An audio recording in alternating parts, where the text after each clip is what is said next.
Ladies and gentlemen, your kind attention, please. Do settle down. We will begin in a couple of moments from now.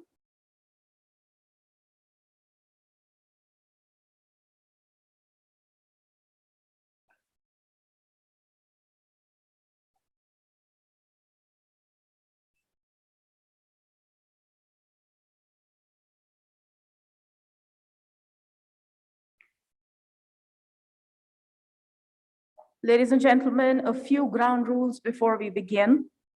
Please make yourselves comfortable and request you to follow the various recommended social distancing norms and precautions throughout the duration of the event. This is for your safety and the safety of others. And most importantly, do give the speakers your undivided attention. That would mean you either switch off your mobile phones or place them on the silent mode.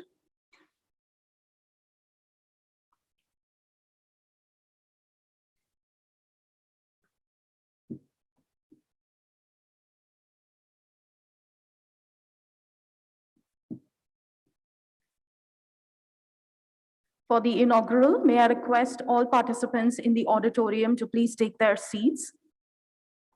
Those who are at the stalls, we request you as well to please take a seat.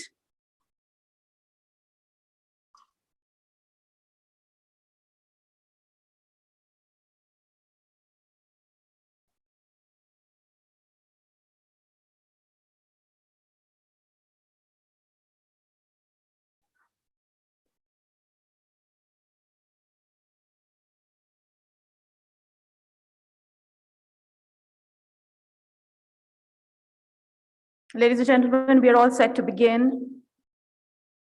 May I request participants and those who are at the stalls to please take their seats for the inauguration.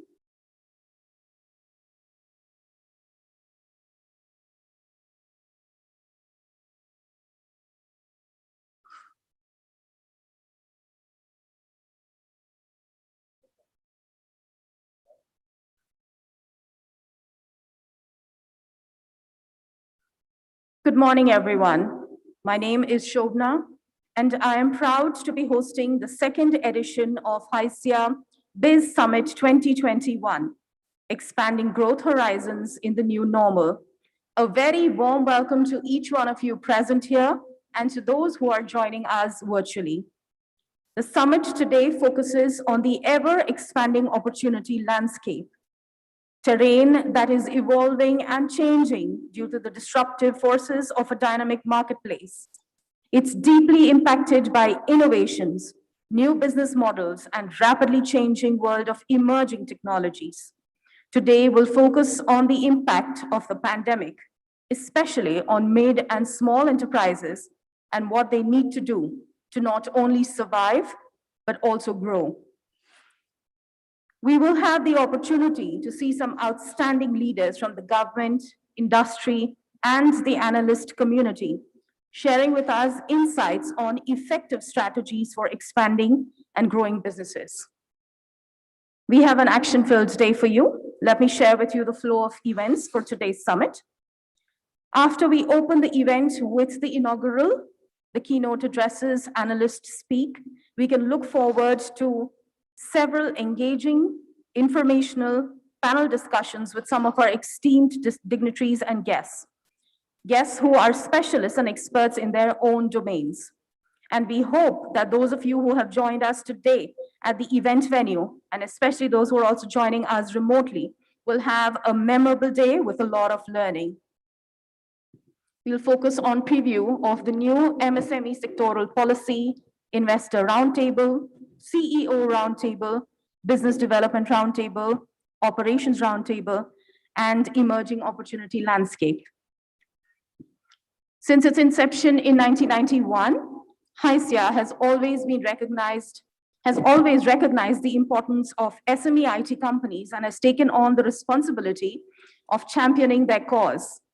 We have a dedicated forum called the HYSEA SME Forum, whose charter is to nurture SMEs through several of its initiatives. Today's business summit is a part of the forum's initiative to bring together SME leaders with peers, key government officials, experts from banks, financial institutions, product and service providers, physical infrastructure providers, all under one roof. Here to understand how to scale new heights in growing their respective businesses. Having said that, a loud round of applause for the launch of the second edition of HYSEA BIZSUMMIT. I would now like to proceed with inviting few of our key dignitaries to the stage. Welcome, Mr. Bharani Arol, President, HYSEA, and CEO, InfoPeers. Please join me on stage. I next call upon Mr. Kiran Cherukuri, Vice President, HYSEA, and CEO, Tech Era. I would now like to invite Ms. Manisha Sabu, AVP, Center Head, Pocharam Infosys Campus, and Treasurer, HYSEA. Please join us on stage. And our guest of honor joining us on stage, I would like to invite Mr. Jayesh Ranjan, IAS, Principal Secretary, IT E&C Department. May I request Mr. Bharani Arol to present a welcome token to our guest of honor, Sri Jayesh Ranjan Garu.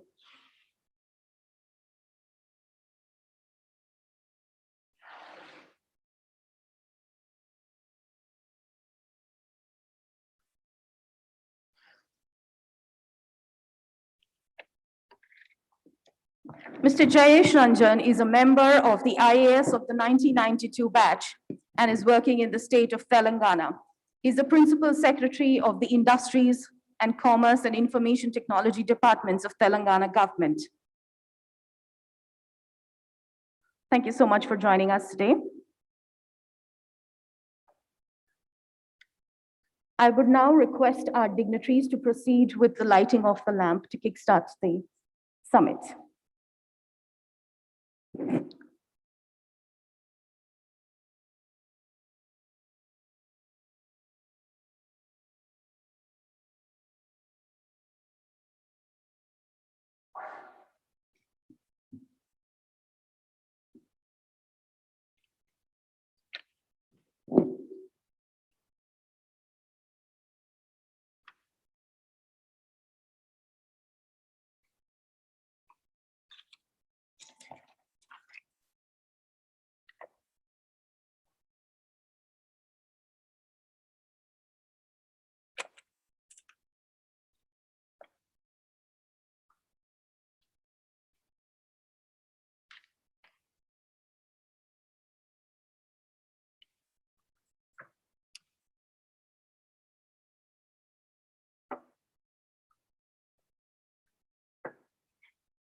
Thank you to the dignitaries on stage. We will now begin with the proceedings. May I request Mr. Bharani Arol to deliver the welcome address.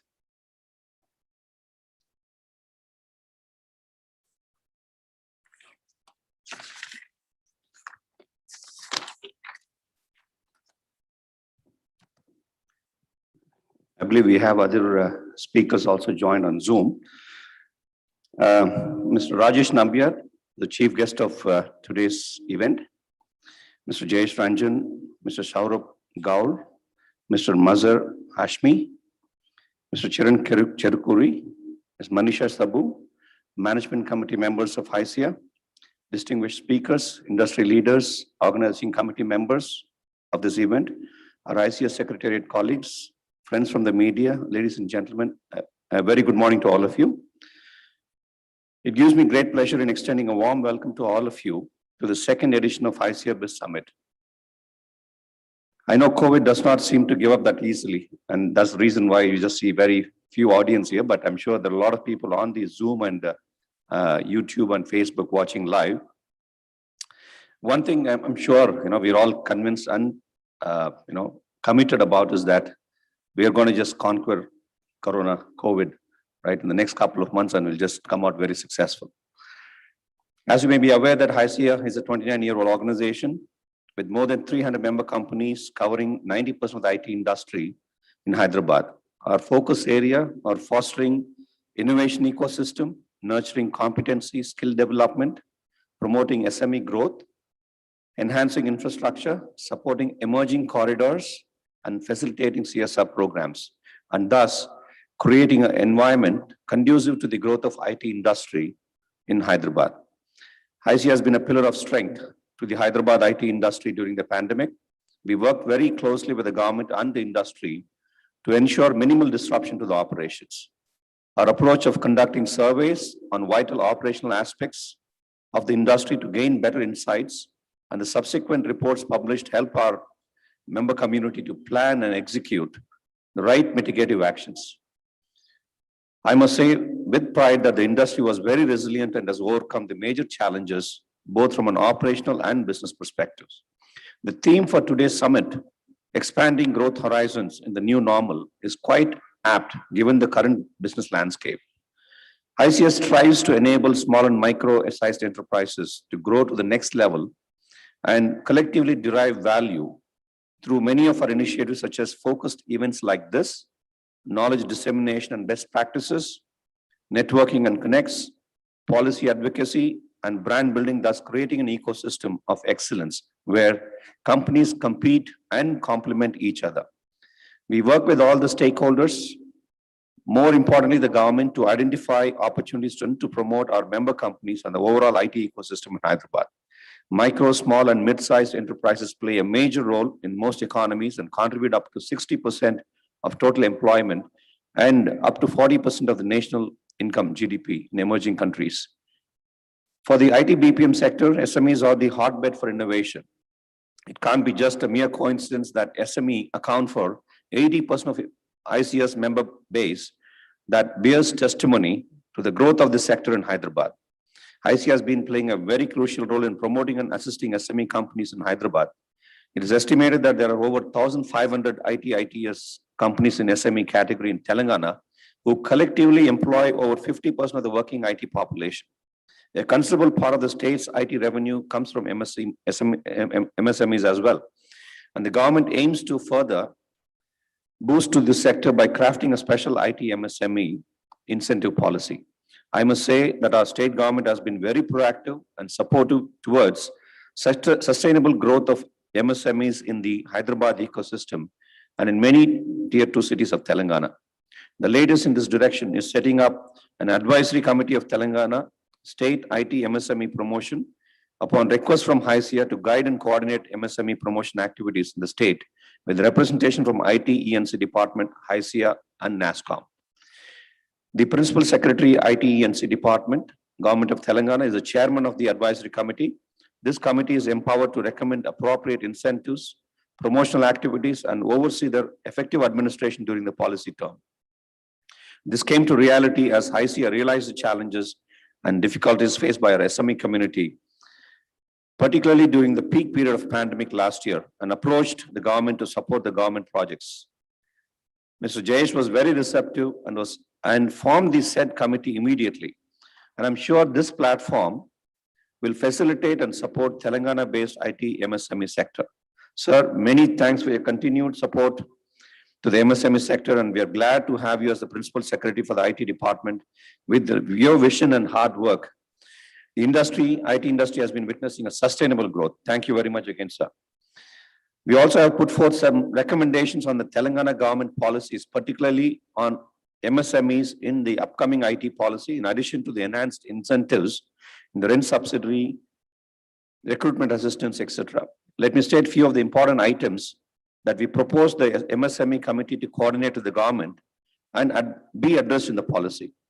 Number one, the government of Telangana to support local MSMEs by purchasing IT product services from them. Number two, government to set up an online portal for IT policy incentive administration and compliance administration at the earliest. A major support by the government towards creation of office space that can be allocated to SMEs on cost to cost or subsidized basis on suitable terms and depending on the corridor within Hyderabad or even in the tier C cities. Construction of MSME, micro and small enterprises towers with many common facilities across Hyderabad aligning with grid policy exclusively for the micro and small IT enterprises, suitable for these enterprises for the purpose of registered office or a representative of front office, which can help their brand building. Creation of specialized financial instrument to ease out capital and working capital access to IT MSMEs in the state of Telangana. As we know, MSMEs struggle during any business disruptions like the pandemic without access to capital. On behalf of HYSEA and the MSME community of Hyderabad, I make this request to Mr. Jayesh and the government of Telangana at large to consider the above request at the minimum and address them at the earliest through the new IT policy or MSME sectoral policy. Many thanks to Mr. Rajesh from Cognizant for joining with us today. I know he tried his best to be here in person, but for travel restrictions. I'm sure you'll be enlightening us on the overall business landscape in the new normal. Special thanks to Mr. Shaurabh for joining us today representing MeitY, and we hope to hear from him on the central government policies and initiatives towards promoting MSME growth. Our team has worked hard to be able to put together many sessions with incredible and relevant topics that will be deliberated by many distinguished speakers. I request you all to participate actively and make this event very productive and impactful. Please do support our HYSEA initiatives through your active participation and giving us feedback for the improvement. I'm glad to state that we have very prominent speakers deliberating on various aspects such as market trends and analysis, business development, operational excellence, investor expectations, and emerging opportunities, etc. Looking forward to a very impactful event and greater participation from the IT community. Many thanks to our sponsors, our MC members, and Kiran, our SME forum leader, and the organizing team for all the support in making this event a reality. Finally, please stay safe and take all the precautions as advised by the government from time to time. The IT industry of Hyderabad will be back in the office in a full swing very soon. And God bless everyone. Thank you very much.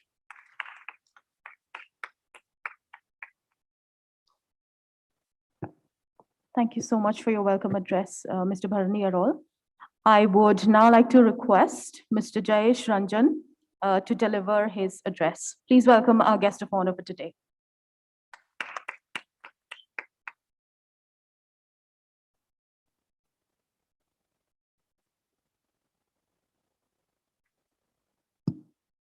Thank you.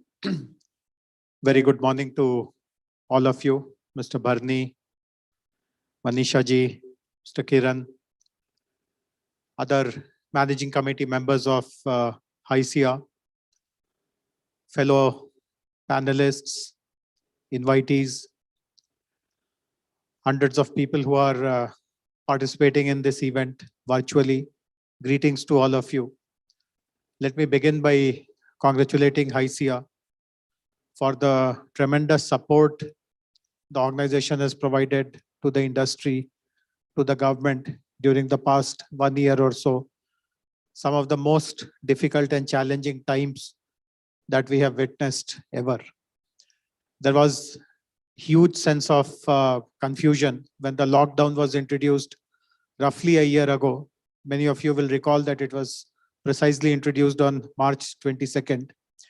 And at that point in time, none of us had this sense that this is something which will go on and it will disrupt us, different sectors of the economy, different sectors of the society in so many crucial ways. But one remarkable thing is that because of presence of organizations like HYSEA, like the Cyberabad Security Council, like NASSCOM, like the Facilities Management Council and other such institutions, the government was greatly aided in ensuring continuity of the IT sector, the IT industry, because all of us know that Hyderabad is a very important global center now. It is no longer a local center or a domestic center. For decades, we have been servicing some of the biggest names in the corporate world, some of the top Fortune 100, Fortune 500 companies. And business continuity, come what may, is very, very important, at least for various critical operations. And to ensure that the transition for the the transition to work from home happened very smoothly. The fact that employees were able to manage their activities without the compulsion of commute, etc. That speaks volume about the kind of coordination and support we got from organizations like HYSEA. Even today, when I participate in national events, lots of people tell me that the transition was perhaps the best managed in Hyderabad city as compared to other IT centers. So that is something which gives me lots of satisfaction. And of course, we have seen thereafter the fact that companies have been able to, by and large, reach their existing levels of productivity. They have managed to maintain all their commitments. Recruitment targets have also been met, and in some ways, we have learned to live with this botheration, and we are moving ahead with our lives. But of course, we know that in the last fortnight or so, there seems to be a spurt of cases. So it also means that we cannot let our guard down. And the very fact that we are conducting this event in a sanitized and a protocol compliance environment is very, very important. And I'm glad that this is how it should be. Now, 2-3 key things that I wanted to share with all of you. Of course, Mr. Bharani spoke in his address. He shared lots of numbers and data about the size of and the scope of the SME IT industry in Hyderabad. And I don't want to repeat numbers again, but all I want to point out is that I also concur with his conclusion that SMEs play a very, very important role in providing the strong foundation to this industry. When we speak or when articles are written about Hyderabad, we only talk about the large ones. For instance, we keep mentioning this amazing statistic. That's the 5 most valued tech companies of the world each have their second largest presence in Hyderabad after their own headquarters, which coincidentally happen to be in the US.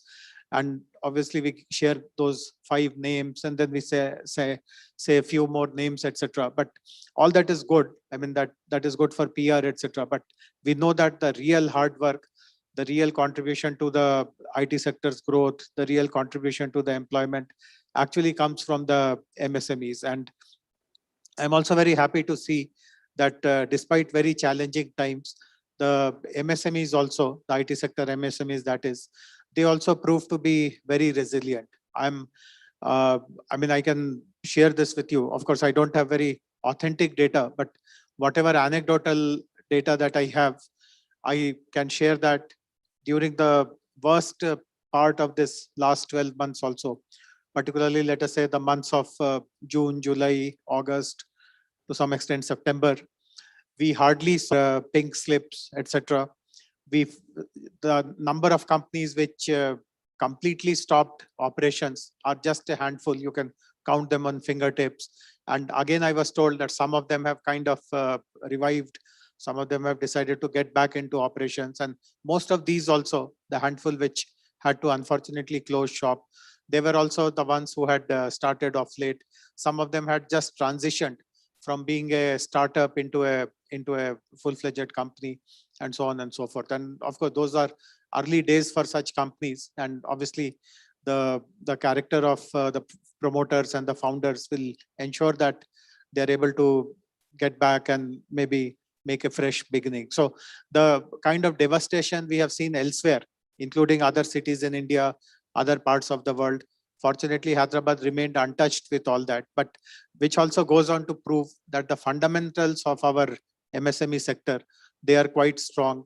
And this is the best time to kind of guide them or facilitate their journey into the next level. And therefore, the theme of the BIZ Summit today is very, very apt. What are the growth potentials in the new normal? Now, on this also, I would like to mention 3-4 pertinent points. In fact, on some other occasions, I have already made this comment, and some of you will be aware of what I'm going to say. I had spoken of this earlier also, that COVID is looking like the new Y2K. Many of us would recall that nearly 2 decades ago, when the world was besieged by the Y2K problem, it was largely the Indian companies who sorted out this problem for the world. And of course, we know that that was a very kind of a defining moment, a milestone moment for the Indian IT industry. The reputation of the IT prowess of India, the Indian talent, that came to the fore. And since then, the levels of respect that India enjoys in the IT world has grown more and more and more. But one difference between then and now is that we all know that in the late 90s, during the Y2K episode, it was largely the big Indian IT companies, the ITS companies, and I don't have to tell their names. We all know who they are. Of course, we feel very proud about them. All of them are in Hyderabad. They have done great work from their Hyderabad centers. But those were the few companies who took most of the opportunities their way. The difference between the Y2K time and the COVID and the post-COVID time will be that the IT industry has become much more democratized. There are now hundreds and hundreds of companies who can provide the same services, which in those days only a few could provide. And I should also add that there are many companies who are capable of providing those services better than some of these big ones also. So the sector, as I said, has become more democratized. There is more talent. One good thing which has happened is that lots of niche companies have emerged. I know of many companies because we work with them all the time. There are many companies who have exclusive focus, let us say, on artificial intelligence or blockchain or cybersecurity or data analytics and so on and so forth, which is also a very great thing that you decide to specialize.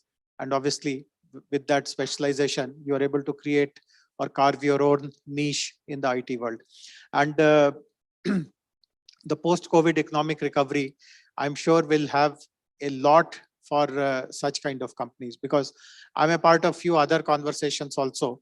In fact, I can let you know the World Economic Forum, as many of you would know, they conduct an annual event which happens at Davos every year, but because of the challenges, they did not have this event for the last 2 years. But it is not to say that they are not active. In fact, this is one of the most active forums in the world. And what they have done is that they have created localized institutions. So one of the institution is a regional action group for South Asia. It covers the 7 or 8 South Asian countries. And one of the subjects which has been given to the regional action group is to work out a toolkit for accelerating digital transformation. And I'm happy to let you know that I'm one of the co-chairs. There are 3 of us, 2 from India and 1 from Bangladesh, who are co-chairs of this working group, and I'm one of them. And for the last 8-9 months, we have been working out, we have been deliberating, we have been testing a few concepts and solutions on how the post-COVID economic recovery can be assisted by digitalization. And as a part of our studies and interactions, we have come across literally dozens of sectors of economy. In fact, I can say that there is no sector of economy where digitalization is not going to have a role. So huge opportunities. In fact, while I say that this is the new Y2K, this is at least 100 times bigger than Y2K. So enormous opportunities to provide digital solutions. And as I mentioned, also a great time for MSMEs to do that, because the opportunities are much more democratized now. So how do you seize those opportunities? Opportunities are there, but you also have to make some efforts. You have to take some initiatives to get across those opportunities. And this is where organizations like HYSEA, and of course, HYSEA and government working together can do that. So one important thing that we must start focusing on is to look sector by sector. For example, we are about to publish some very important reports on behalf of the regional action group. There have been other studies also which have been done. You yourself have done various kind of studies. What are the, let us just to give an example, let us look at the education sector. We all know that this is one sector where the disruption has been amongst the maximum, and some of the disruption has also been very adverse. For example, in the government schools, many of us might be sending our children to private schools where the disruption is not that much, in the sense that still the schools are able to offer online classes, and parents have devices, you have bandwidth, you have connectivity. So your child, for some of them, it is fun also, that you switch on the computer, you turn off the camera, and you do whatever you want. The teacher is teaching. So for them, for some of them, it's like a joke, it's like fun.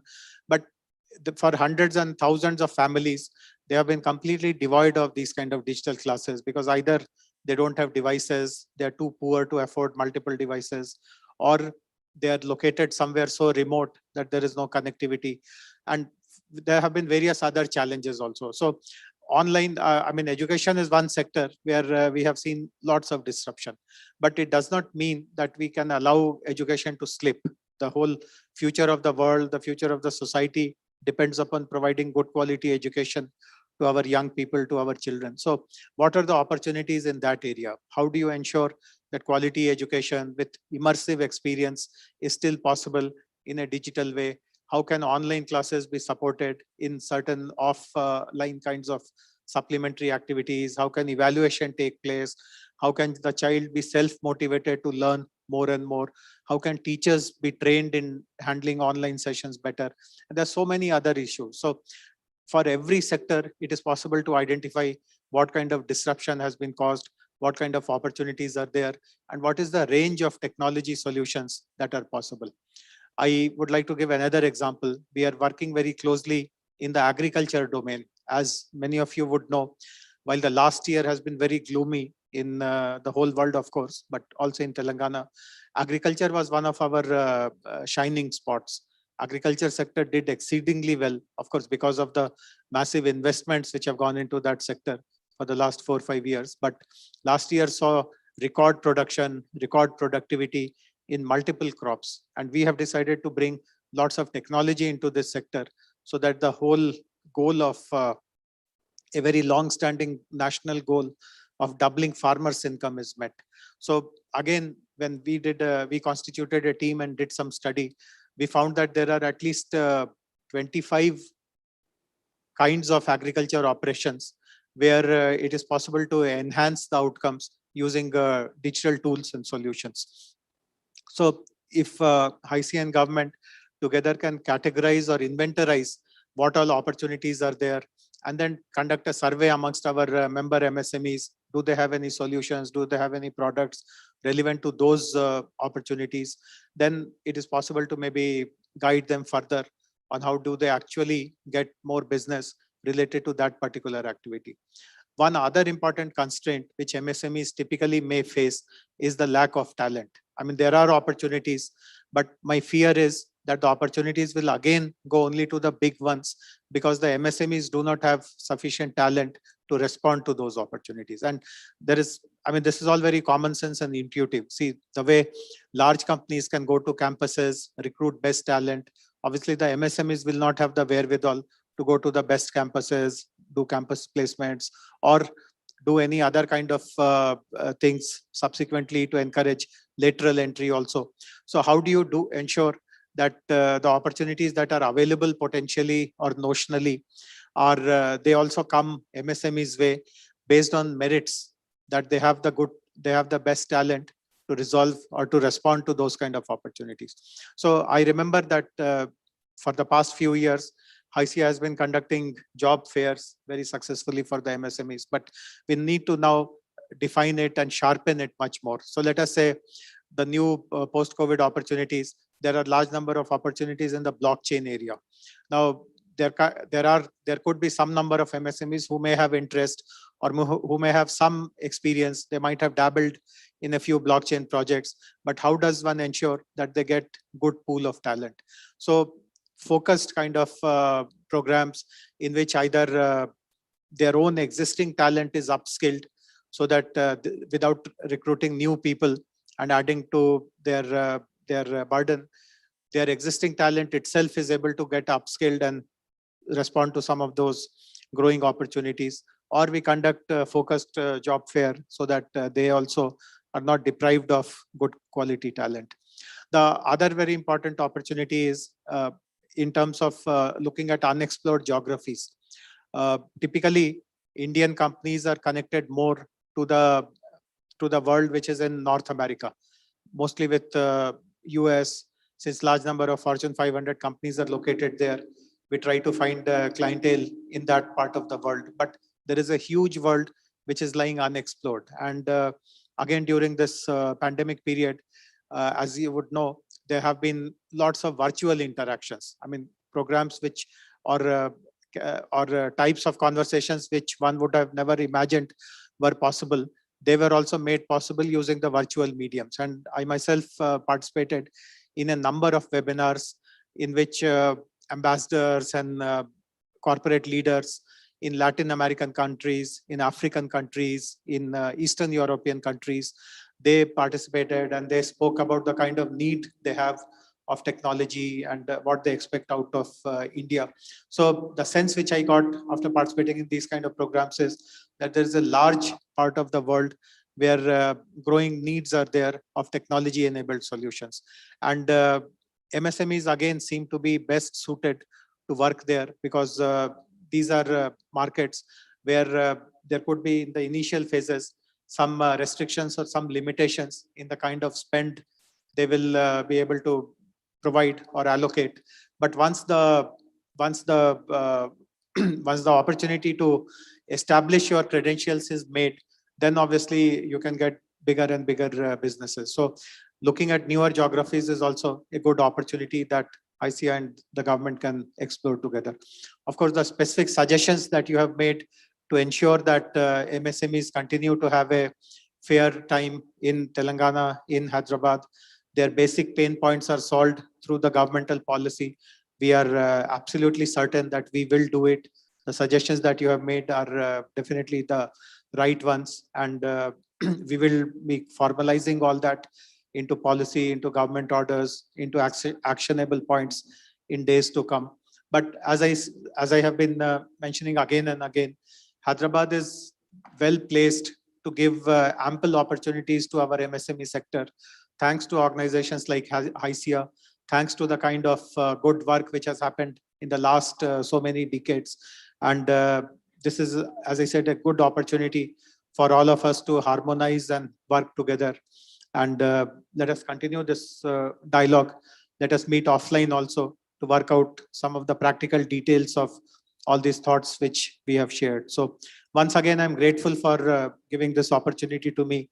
Unfortunately, I'll not be able to stay in person for much longer, but I have been given the link of the webinar, of the webcast. So I'll be catching it throughout the day at different points in time. But my good wishes to the organizers once again for organizing the BIZ Summit, and wishing you all the best for a very productive and useful day. Thank you very much. Thank you so much, sir. May I request President HYSEA, Mr. Bharani, to felicitate our guest of honor. We have a small memento of our gratitude and appreciation.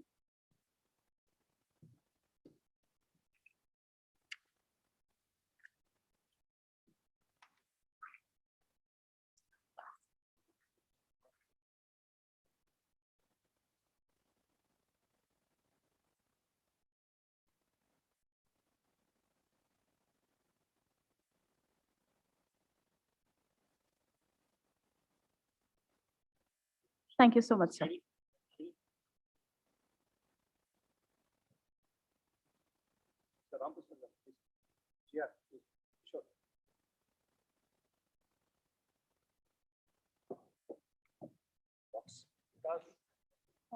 The box.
Thank you, everyone. And now I'd like to request Mr. Kiran Cherukuri to please share with us opening remarks and set the context.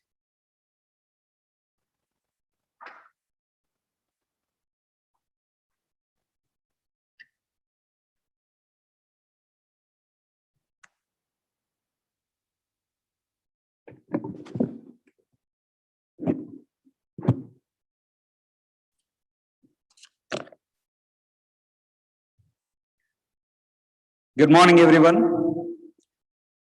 Dignitaries on the table, but there are more dignitaries who have joined virtually over Zoom and other social media channels. The speakers, captains of the industry, attendees, exhibitors, sponsors, and representatives from the media. A warm welcome to HYSEA BIZSUMMIT 2021. So the world is challenged with an unprecedented pandemic, which is COVID-19, and it is not yet ended. But however, I think there is an end which is seen at this point of time, and we will soon get back to the normalcy. So the impact of the pandemic and the global lockdowns have impacted Indian IT industry, and the industry is demand got disrupted hence since March 2020, and there is, as per the Gartner forecast, close to about 5.4% of the overall technology spend across various verticals has come down in the year 2019 and 2020, and 2020-21, it is projected that like there is a 4% up from 2020 fiscal year, right? So it is a good news. So the recovery is seen in every cycle, and then all the segments, let's say enterprise technologies, data center technologies, IT services, and devices and communication systems. So every sector of IT spending area is actually going to grow a good percentage points, right? But however, the pandemic has a varied impact based on the size of the company, the sector it is servicing, and the product portfolio, and the geographies it is servicing, right? So the impact is not uniform across the entire IT industry. So as mentioned earlier, Varni also mentioned, and then in fact, Mr. Jayesh also touched upon, 80% of the HYSEA members are small and medium enterprises.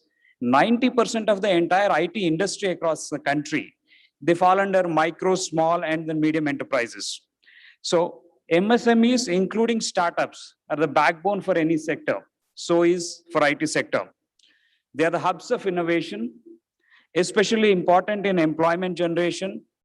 They also play a very essential role especially in IT industry for competency development and then talent supply chain, right? And they increase the readiness of the country, readiness of the industry for the next wave of growth.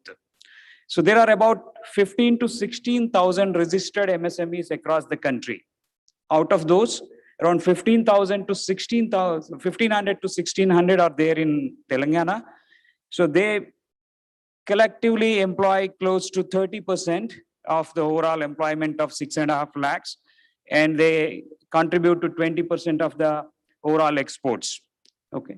Due to the pandemic, MSMEs, especially companies working in enabling service areas like HR, talent, learning services, subcontracting services, and SMEs that are operating on a tighter cash flows, they got impacted considerably when compared to their larger counterparts.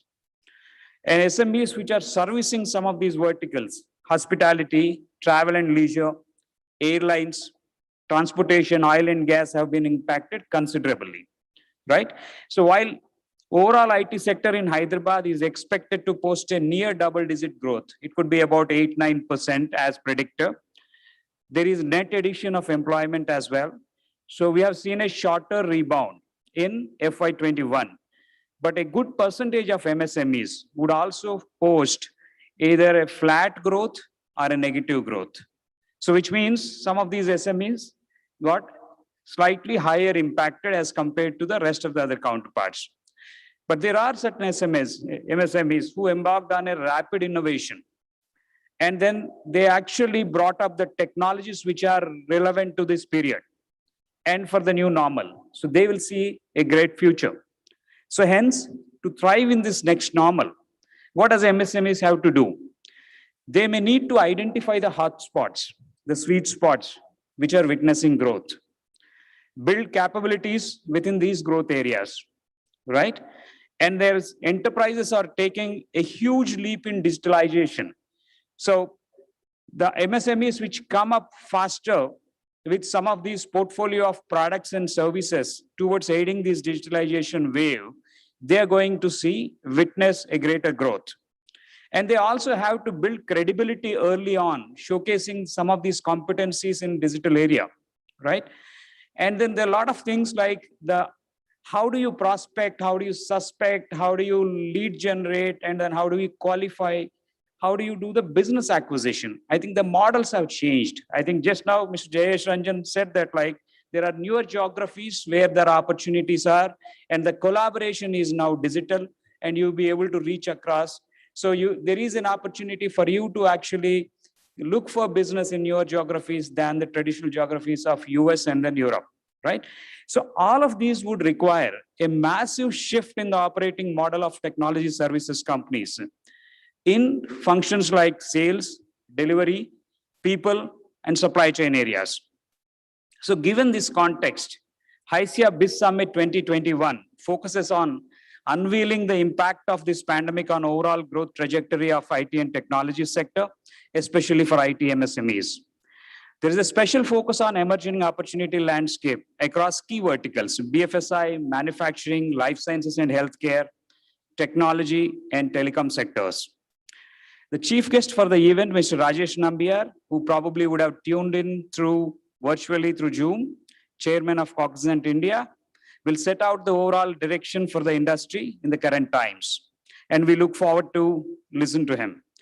Changing business environment also requires enabling policy framework. Mr. Jayesh actually mentioned there are 3-4 areas MSMEs can actually look at. One is education, especially the government schools, and some of them are actually not so privileged. I think there are solutions which they are looking for. And he also talked about agriculture is another sector that which you could look for, and servicing newer geographies another area. So like the 3 or 4 suggestions Mr. Jayesh has already given. And he also talked about like how Telangana government in the upcoming IT policy, they're going to actually consider some of the recommendations which are given by MSME sector. So we also have Joint Secretary from MITI, Mr. Saurabh Gaur. I thank him for consenting to be part of this. So he's going to talk about what central government and then Ministry of IT is going to do to provide a better conducive environment for MSME's growth in India. So as you would have seen, a lot of startups, actually they become scale-ups, and then you've been hearing about unicorns. I think today there is a news that like there is a new unicorn, and the last 2 weeks itself, there are 6 companies that are recognized as unicorns in India. So as far unicorns is concerned, India stands at 3rd position when compared to across the world. So USA and China is a little ahead of us, but I think we are getting there. So we have Mr. Sridhar Reddy, founder of Control-S and Cloud4C, who has put actually Hyderabad on the global map by building his company. So he would like to share his experience of dealing with scale-up challenges and strategies for rapid growth trajectory. So we have seen transformational changes have taken place across industries, new delivery models, new processes, tools, frameworks, and these are all emerged across the functions like delivery, HR, talent, finance. So we have a roundtable which is going to discuss some of these aspects, the changes that have taken place in these functions by distinguished speakers. And with the changing global business atmosphere, there is a new way of suspecting, prospecting, and lead generation. So we are also going to talk about what are these emerging ways of business development, and how do you actually build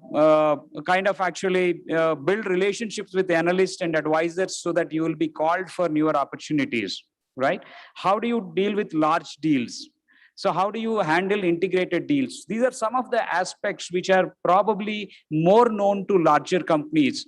And then a group of experts who came forward to discuss those, demystify those for MSMEs in this panel. So the most important aspect of MSMEs is, unlike brick and mortar industry, there is no mortgageable inventory for our industry. So people are the biggest assets for us. 65% of the cost is people cost. So obviously, banks and then some of these institutions, they don't come forward to lend to some of these MSMEs, which are already running on a very tighter cash flow. So capital and working capital availability is the biggest challenge for the IT MSME sector, right? So there is a need for the government to look into this aspect and then create some solid funding mechanisms. Then I think we have already requested actually state government.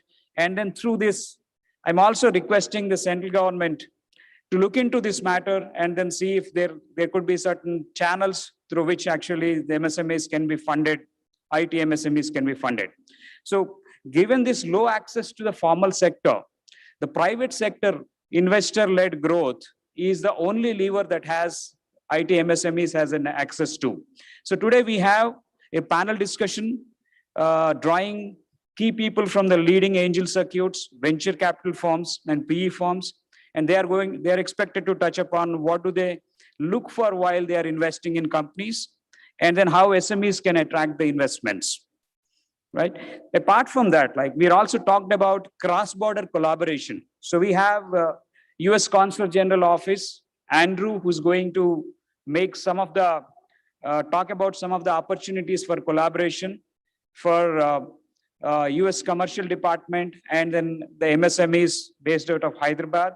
And then he has some ideas he's going to share. So overall, this year, BIZSUMMIT provides a great value add and a learning ground for entry, mid and senior level leaders from the industry, and they get to listen from the industry's distinguished speakers. I once again extend a warm welcome to those who have joined here in person, a little less than 100 in this hall, but I think there are about 400 odd people who have joined virtually. And then you have a wonderful day and then stay safe. Thank you.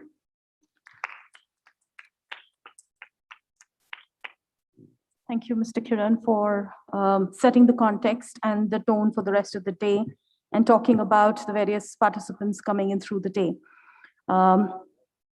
We'll now like to move on to the next segment, which is the delivery of the opening keynote. Joining us virtually to deliver the opening keynote is Senior Director and Executive Leader at Forrester India. Mr. Mazhar Hashmi will deliver the opening keynote on being normal in the new normal. He leads the technology business for Forrester India and is a trusted advisor to C-suite of tech companies and helps them reinvent themselves in ever-changing business environment. He has extensively worked with startups as well as large companies to solve complex business problems. In his career spanning over 2 decades, Mazhar has worked in many capacities, including scientist, software developer, management consultant, entrepreneur, and international business leader in reputed organizations. He's going to talk about how pandemic-induced shifts will change business and technology forever, and how these shifts will take place over the short, medium, and long term, forcing businesses to become creative, adaptive, and resilient. All attention on the screens, please. Over to Mr. Mazhar Hashmi. Thank you. Thank you for the very generous introduction. I hope you can see me and hear me okay. Good morning and welcome. I was supposed to be there in person today, but unfortunately I couldn't make it. Due to travel restriction, I was really very, very excited about it. I was so excited. I even told my wife not to, cook dinner because I'm going to bring biryani from Hyderabad. But I'm glad I could make it and make it here virtually. And then I realized, isn't it the live demonstration of what I'm going to talk about today? How to be normal, how to be resilient and agile.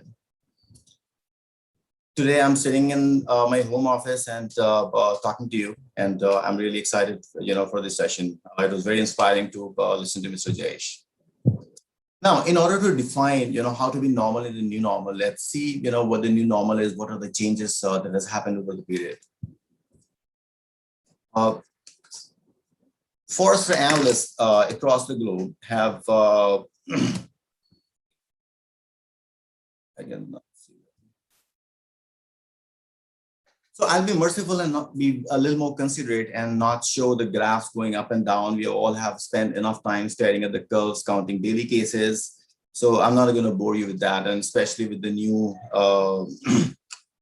with the new second wave, the graphs are going all the way up to the stratosphere. This is an imaginary representation of the Big Bang. I'm not suggesting that the Big Bang and this pandemic is kind of same, in terms of its impact. But there is one thing that is common in both the event that has actually changed things globally, and that is the irreversible change. There are changes, so I'm going to talk about some of the changes. First, analysts across the globe has put together their thoughts on some of the major changes this pandemic has infused that is going to change the business and technology. When I say forever, I know forever is a very extravagant term, but we truly believe that those changes will happen and will have a lasting impact. There is one caveat though. We saw those changes coming, but what this pandemic has done is it has galvanized and made it radically faster and more disruptive. So let's see what those changes are.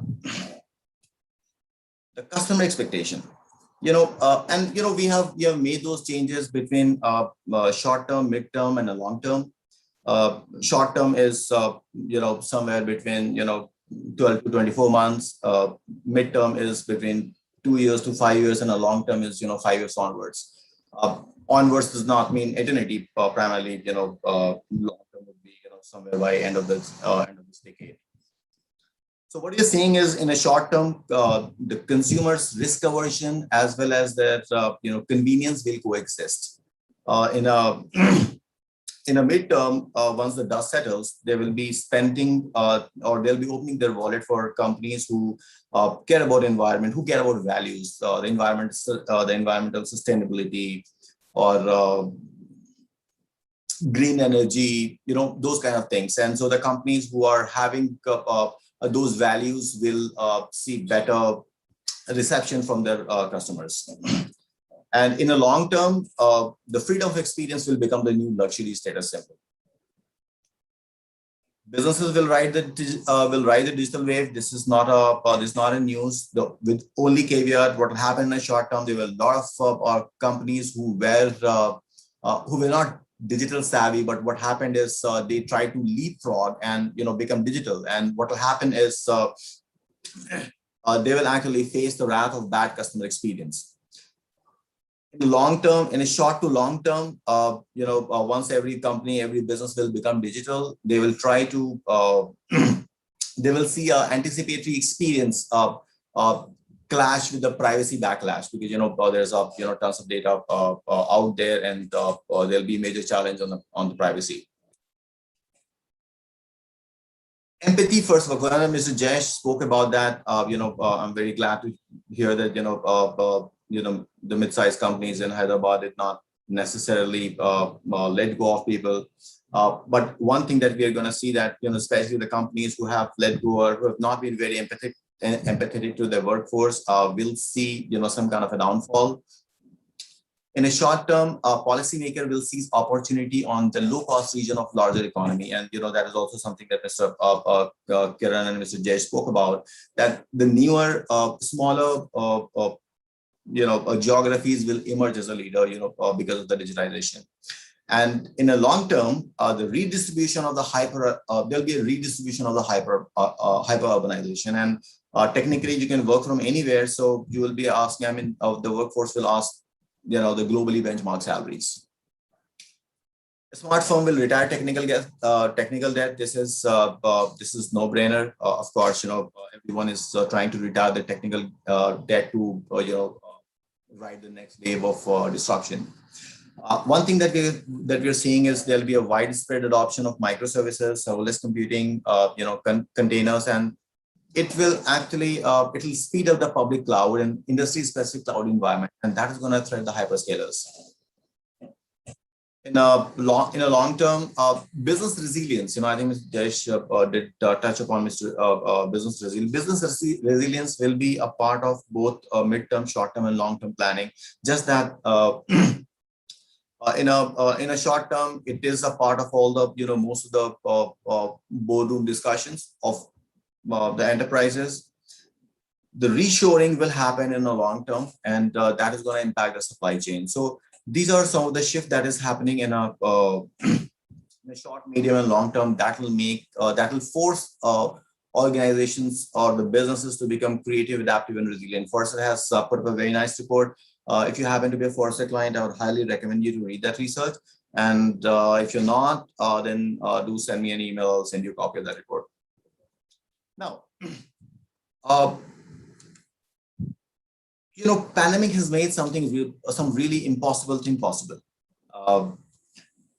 Remote working, for example. I mean, 3 years down the line, no one could really imagine, working or allowing their workforce to work out of an ODC, work outside an ODC. But today it is possible. So, though it had some really, bad effects, health-wise or financially, but it has actually pushed organizations to do things which we initially thought were not possible.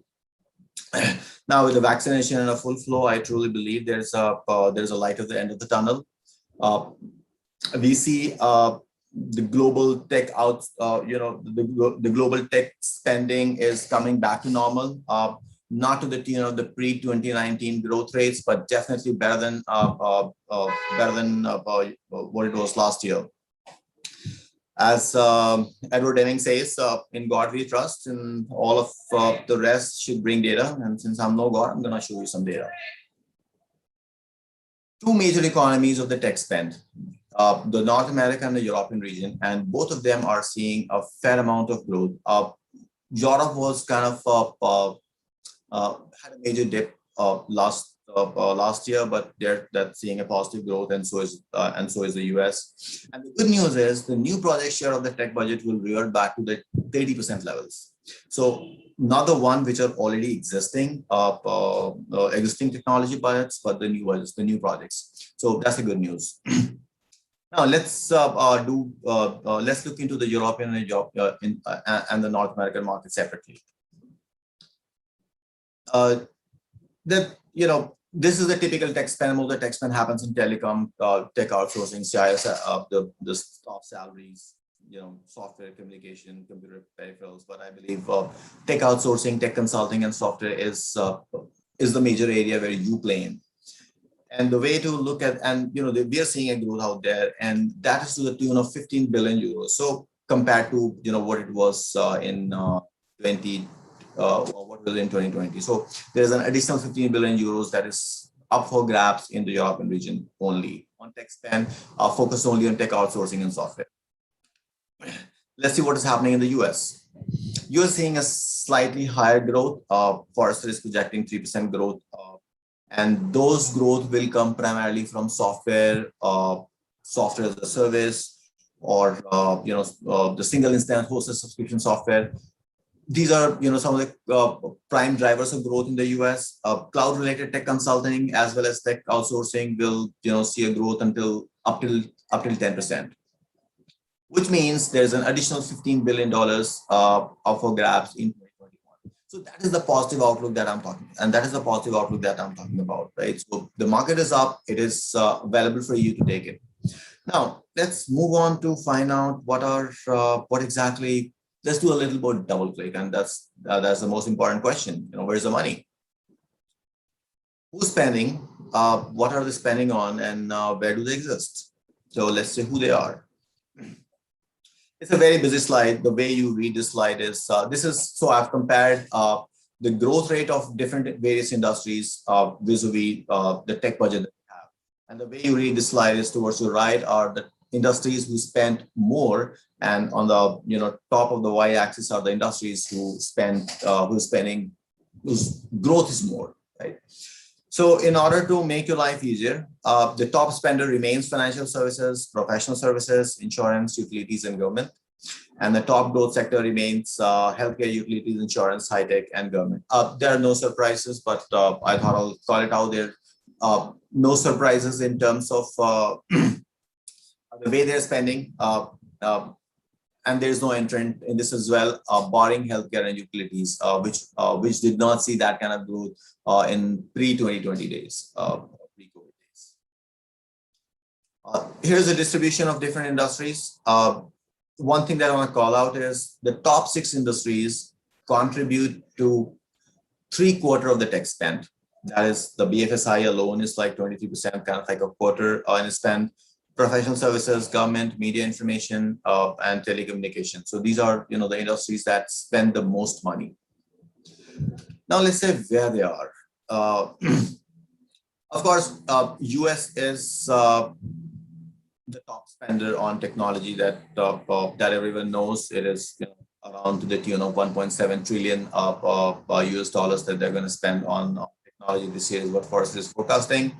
But barring that, UK remains the second largest tech spender, despite Brexit and maybe their performance in cricket lately. They still remain the top spender in technology, next to France, Germany, and Italy.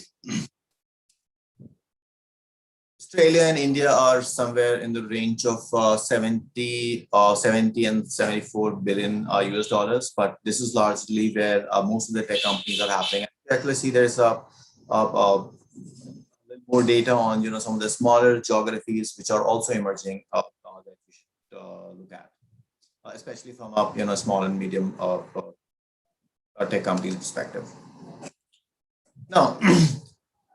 What are they spending on? So, Forrester did a reconnect survey. We reached out to the tech buyers, before COVID and after COVID, and asked them about, before COVID, we usually reach out to them to check with them on their tech spend, what are they spending on, what they're not spending on, etc. And we, last year we did a reconnect as well and asked them, what are the additional dollars that you have spent on during the pandemic. The top results were mobility, IT security, cloud infrastructure, network, and software. But those are, and most of it was related to the cloud. I mean, the cloud was the key to, the cloud was one of the most important technology piece that everyone was spending their money on. But that's not really a news for you, all right? So what's the news? Forrester, we put companies on a Forrester wave on things that they're doing. Those were leaders, those were laggards. But we put technology as well, and we evaluate various technology on which are the and we suggest our clients to invest in those technologies, and they're investing in it as well. And we put that into 4 key buckets. We invest. Divest, maintain, and experiment. So the mature technology, which is not showing a lot of business value, we suggest them to divest. Technology areas which are relevant today, we suggest them to maintain. But there is a technology area which is not as matured, but it has extremely high business value. And we suggest those technology to for them to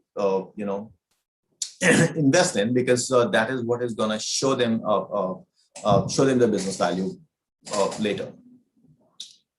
So I have we have done work on, we have evaluated many such technology, but I have identified 4 key technology areas that I believe will benefit the small and medium business. I typically don't want to call that term small and medium business, because basically you're emerging technology. Mr. Kiran spoke about the number of unicorns that we have here. And I hope that you will all become unicorns and large enterprises, all the large enterprises, once fair, smaller ones like all of you.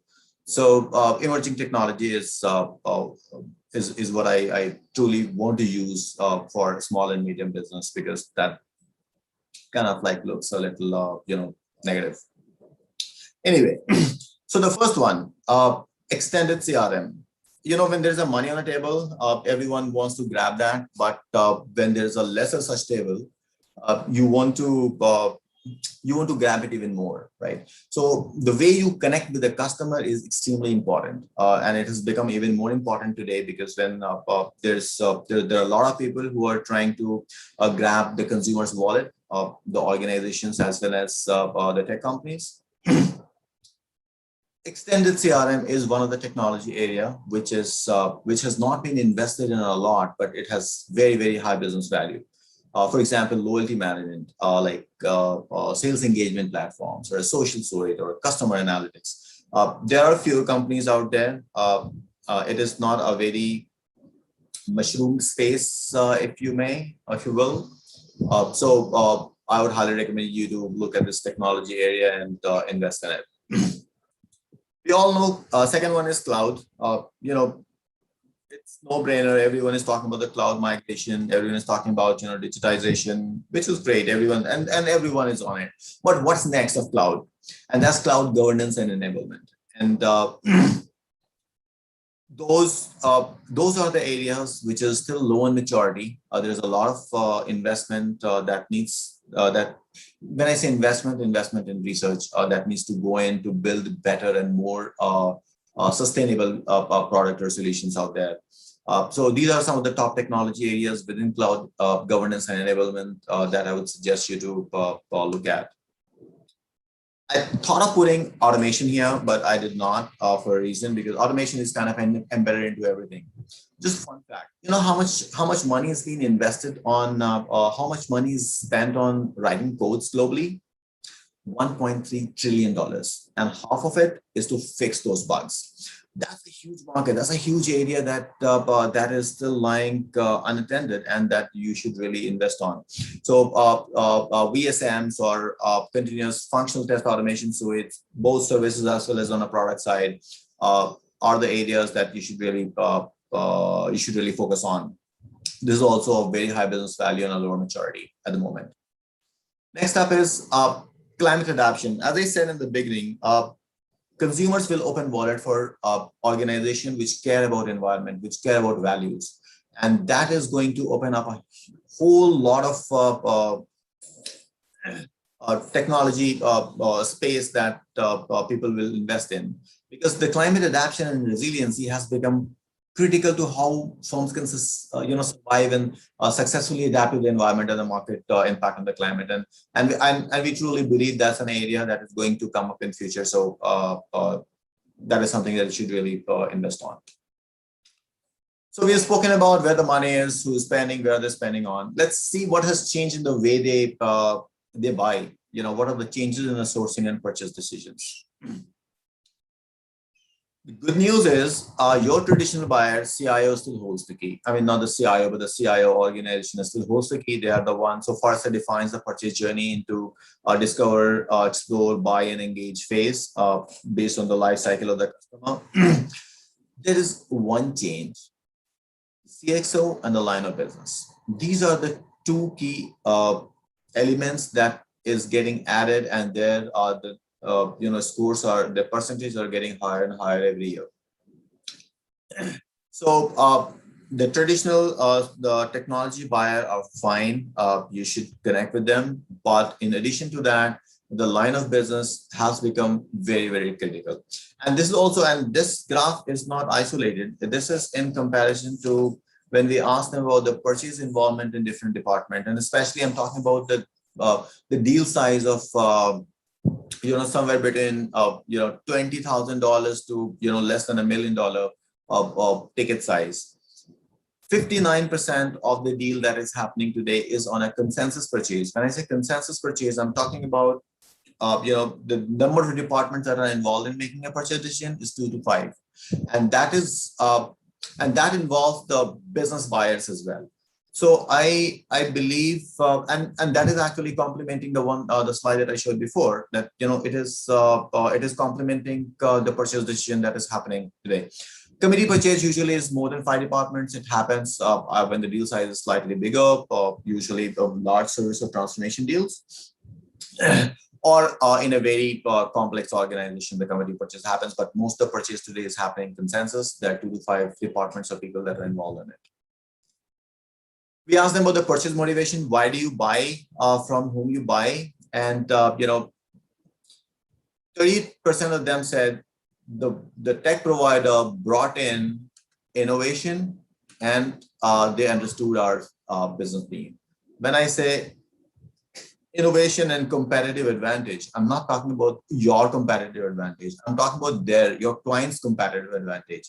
So you have to bring in that business acumen so that you can help your customer gain that extra competitive advantage in their marketplace. Of course, you have to bring in your own competitive advantage as well, but when you are going and talking to them, you need to align yourself with the business needs and understand their business better. So we have learned a lot on what the market is, where the money is, who's spending, how they're spending it, how they're buying, etc. So we have come to a point wherein we talk about, and that's where HYSEA gets paid, what you should do specifically. You've heard about the elevator pitches. I'm going to give you 3-floor elevator advice. First one, align your revenue engine. Now, this sounds very cliche. This is something that say, all right, this is something we do. No, you don't do that. A lot of people don't do that. Sales, marketing, and product HYSEA defines as the revenue engine of your organization, and that needs to work collectively and cohesively, as collective, as cohesive as possible. In most of the organizations that we work with, the left hand doesn't know what the right hand is doing.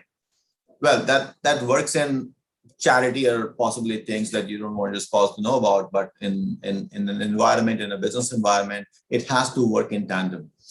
What I mean by aligning those revenue engines, all the 3 departments should speak the same language. It is a lot easier for the emerging tech companies to actually do that and build than that of a large company because of the sheer scale and the size of those organizations. But the emerging tech companies must align them, speak the same language, the way leads are generated, the way leads are attributed internally, to having a same view of what the customer needs and wants, right?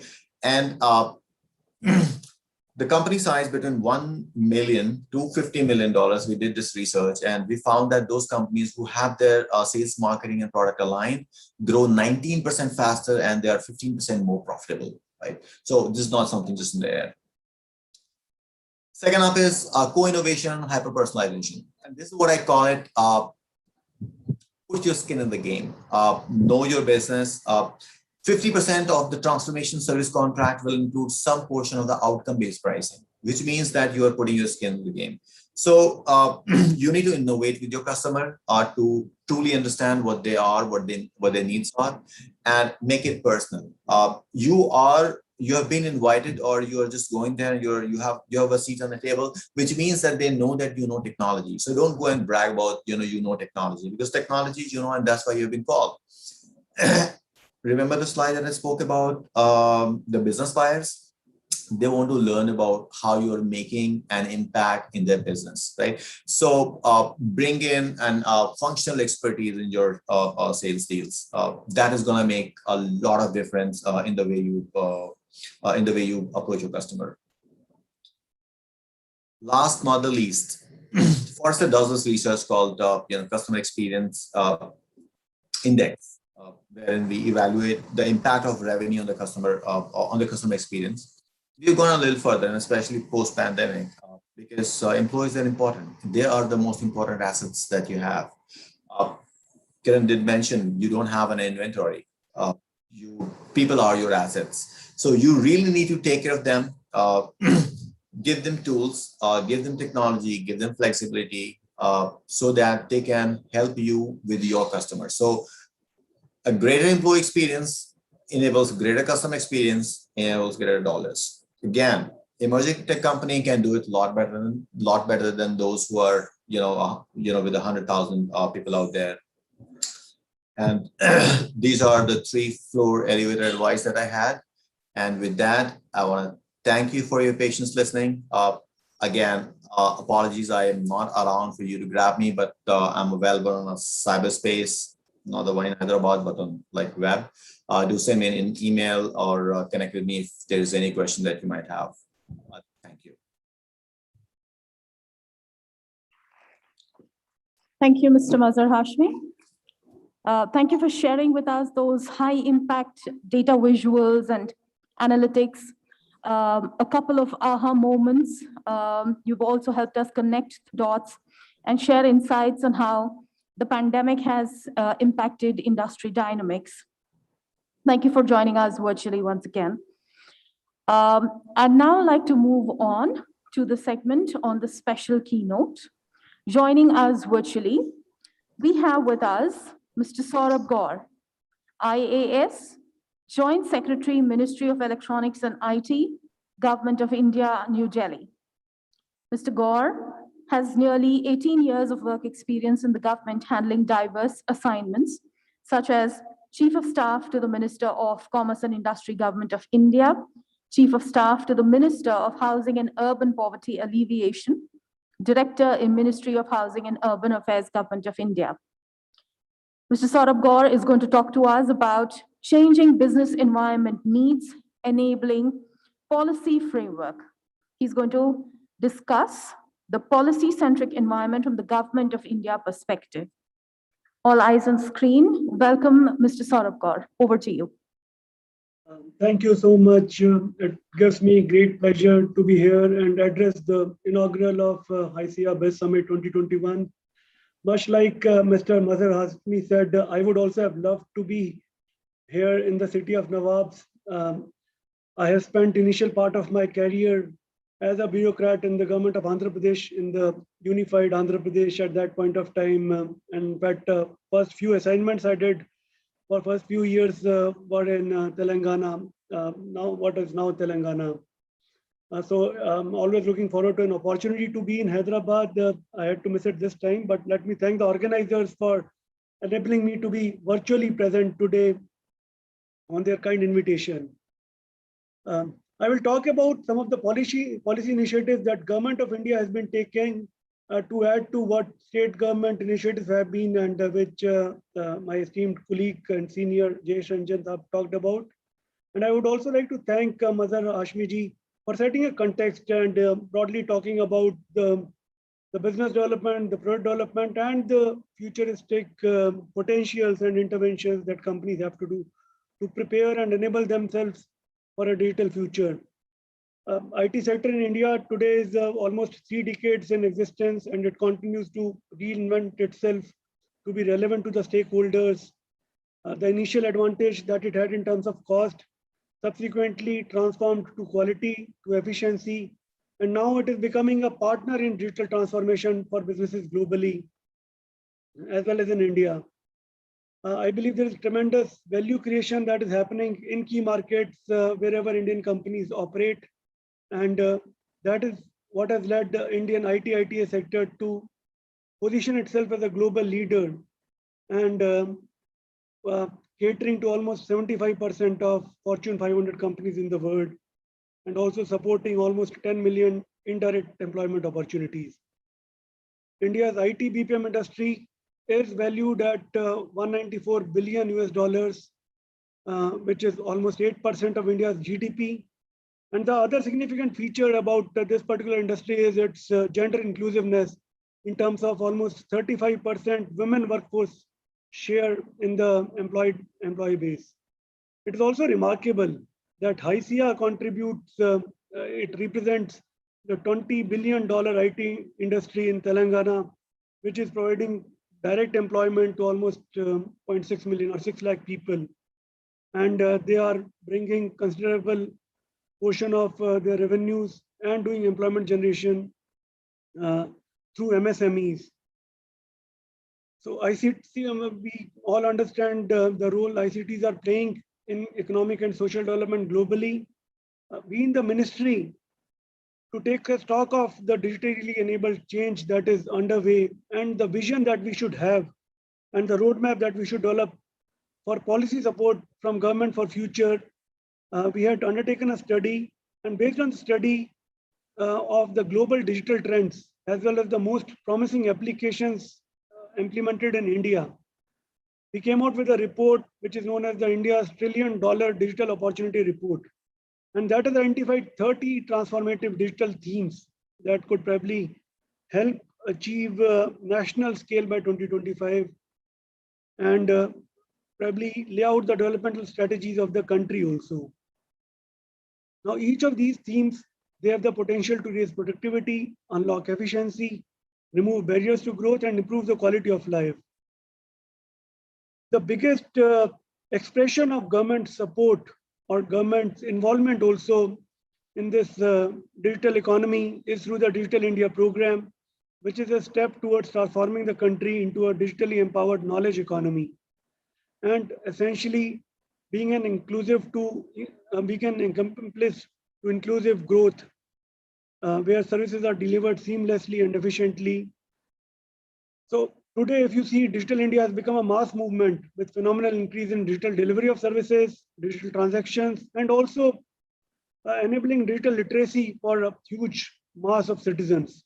If you look at one of the key artifacts of Digital India, which is citizen service centers, today we have 3.72 lakh common service centers, the CSCs, I'm sorry, yeah, out of which 2.81 lakh are in the rural area in the Gram Panchayats that are bridging the digital divide by providing e-services in rural areas and creating entrepreneurship and employment opportunities for almost 12 lakh people.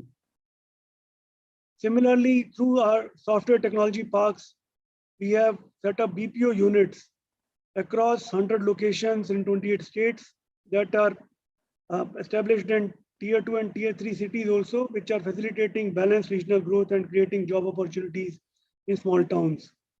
For example, the opportunities that would lie in towns like Karimnagar, Warangal, Nizamabad, Adilabad, where I had the opportunity to serve for almost 4 years. I would definitely like to see greater acceleration coming from these towns also. Similarly, if you look at another artifact of Digital India, which is digital payments, that has again been witnessing unprecedented growth with new age payment modes such as Bheem UPI. And essentially, with setting of NPCIL and our data exchange layer, the transactions on UPI platform have been growing exponentially. And every month now we see more than few billions of transactions, essentially 2 to 3 billions of transactions happening every month. Building on success of these kind of initiatives, we are seeing emergence of public digital platforms, which are taking shape through Aadhaar, through Bheem UPI, through government e-marketing portal, through GSTN network.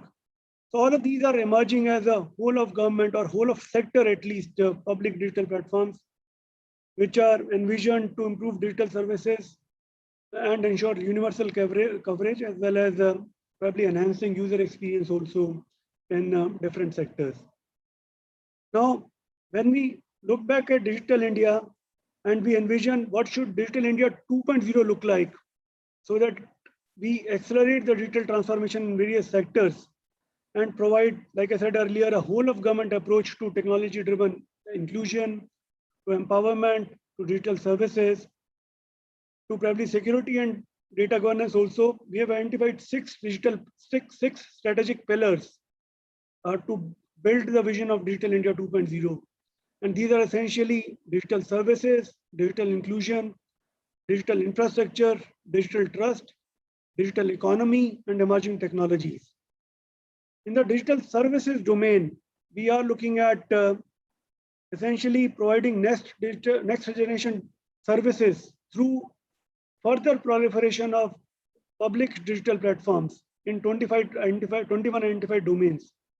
We understand data as a public good also, and government is generating a lot of data, and government is facilitating also generation of lot of data on which we can build data exchange platforms and also build digital services.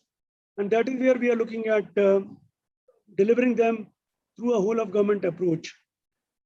One important part of this is having a nationwide, a national scale India ecosystem enterprise architecture. So rather than moving from individual solutions to systems to the entire ecosystem now, having an enterprise-wide, nationwide architecture, enterprise architecture is what we are looking at through these public digital platforms. The second pillar, like I said earlier, is digital inclusion, which is on the top of agenda of a welfare state, where we are looking at providing more and more services through our common service centers. And we are also looking at these becoming very vibrant centers of economic activity by providing village level services, essentially creating digital villages, providing connectivity, building private sector services also around them, and also using them as opportunities for spreading the skilling initiative. The third one is on digital infrastructure, where again, we will see laying out of BharatNet. And today we are talking about fiber to the home. Har Ghar fiber is the kind of approach that the government is going by. And we will see as we lay out the 5G network, there is huge acceleration, or there is a national data center policy also that will come out soon.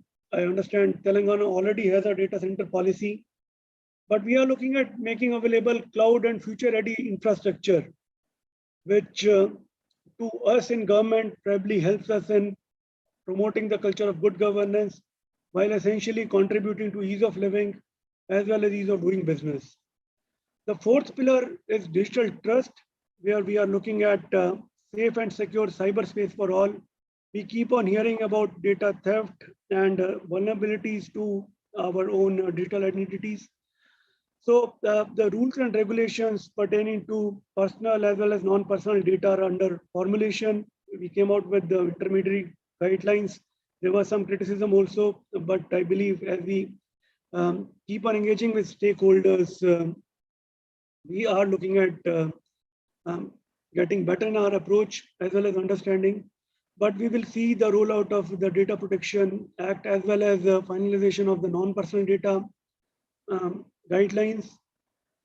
And essentially, we are also looking at cybersecurity as a service and development of indigenous cybersecurity products, which will see a lot of value and traction within government also, as we look at integrating them with our public digital platforms and securing their designs and their definitions. Another part of digital trust is going to be trusted value chains, trusted supply chains for electronics as well as digital products. The fifth pillar is digital economy, where essentially we are talking about becoming a global hub for electronic system design and manufacturing. There were schemes that were rolled out in form of production and incentive schemes, electronic cluster schemes, schemes for electronic components and semiconductors. So as we understand, there is going to be increasing electronic content in every product. We are looking at becoming a global hub for manufacturing of different electronic products, as well as developing ourselves as a software product. And you will see, as part of national software policy, we will be having some very concrete initiatives on software products also.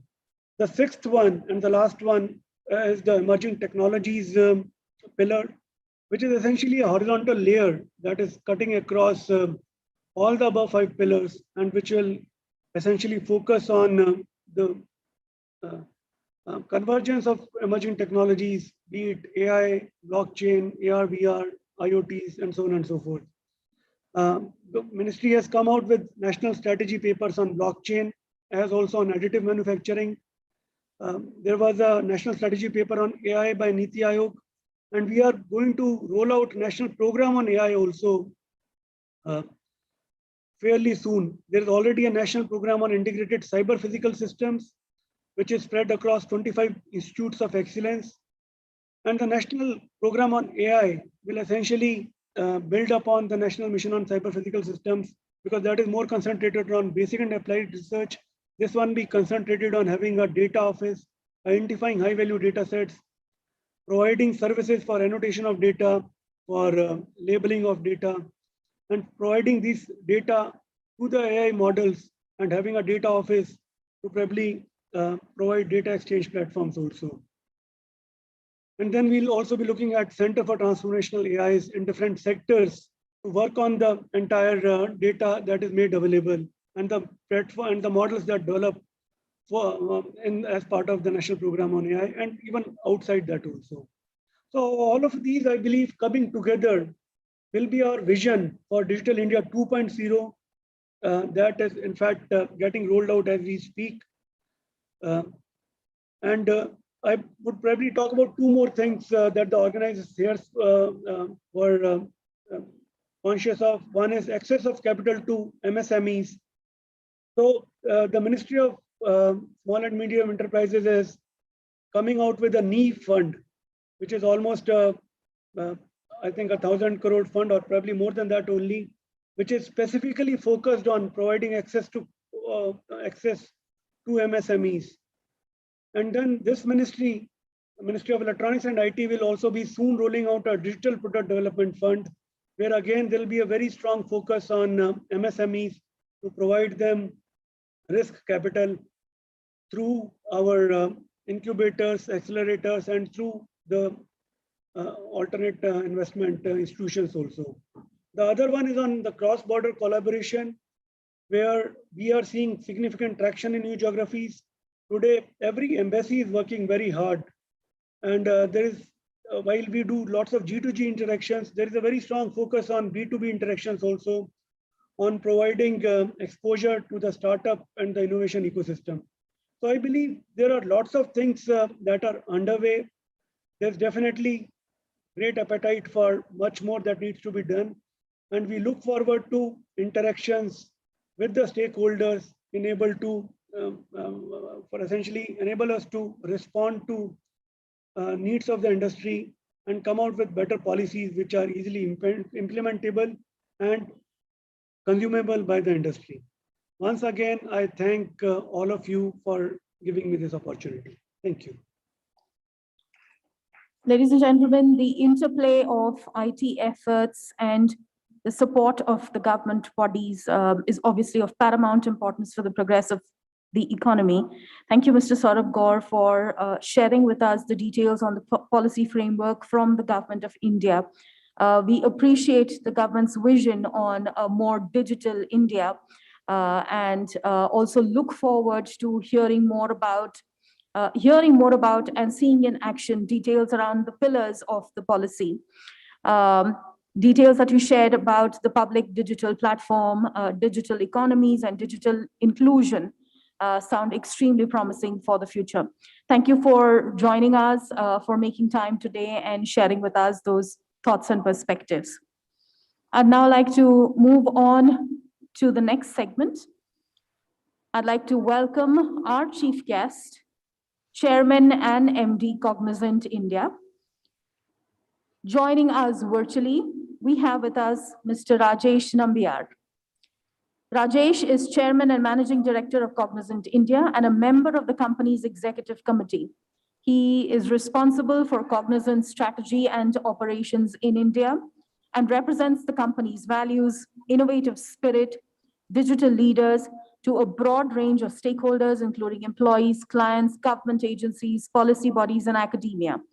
He is also the chairman of Cognizant Foundation India and is focused on enhancing the company's corporate citizenship initiatives. Rajesh has more than 3 decades of global management and delivery experience and has served in key positions at IBM, TCS, and Ciena India. Rajesh, as Kiran has mentioned before, will set out the overall direction for the industry in the current times. Over to you, Rajesh. Please do share your address with us. All right, thank you so much for having me here today. I hope you can hear me and see me well. True, I really had planned to be there in person, as some of the others have said as well.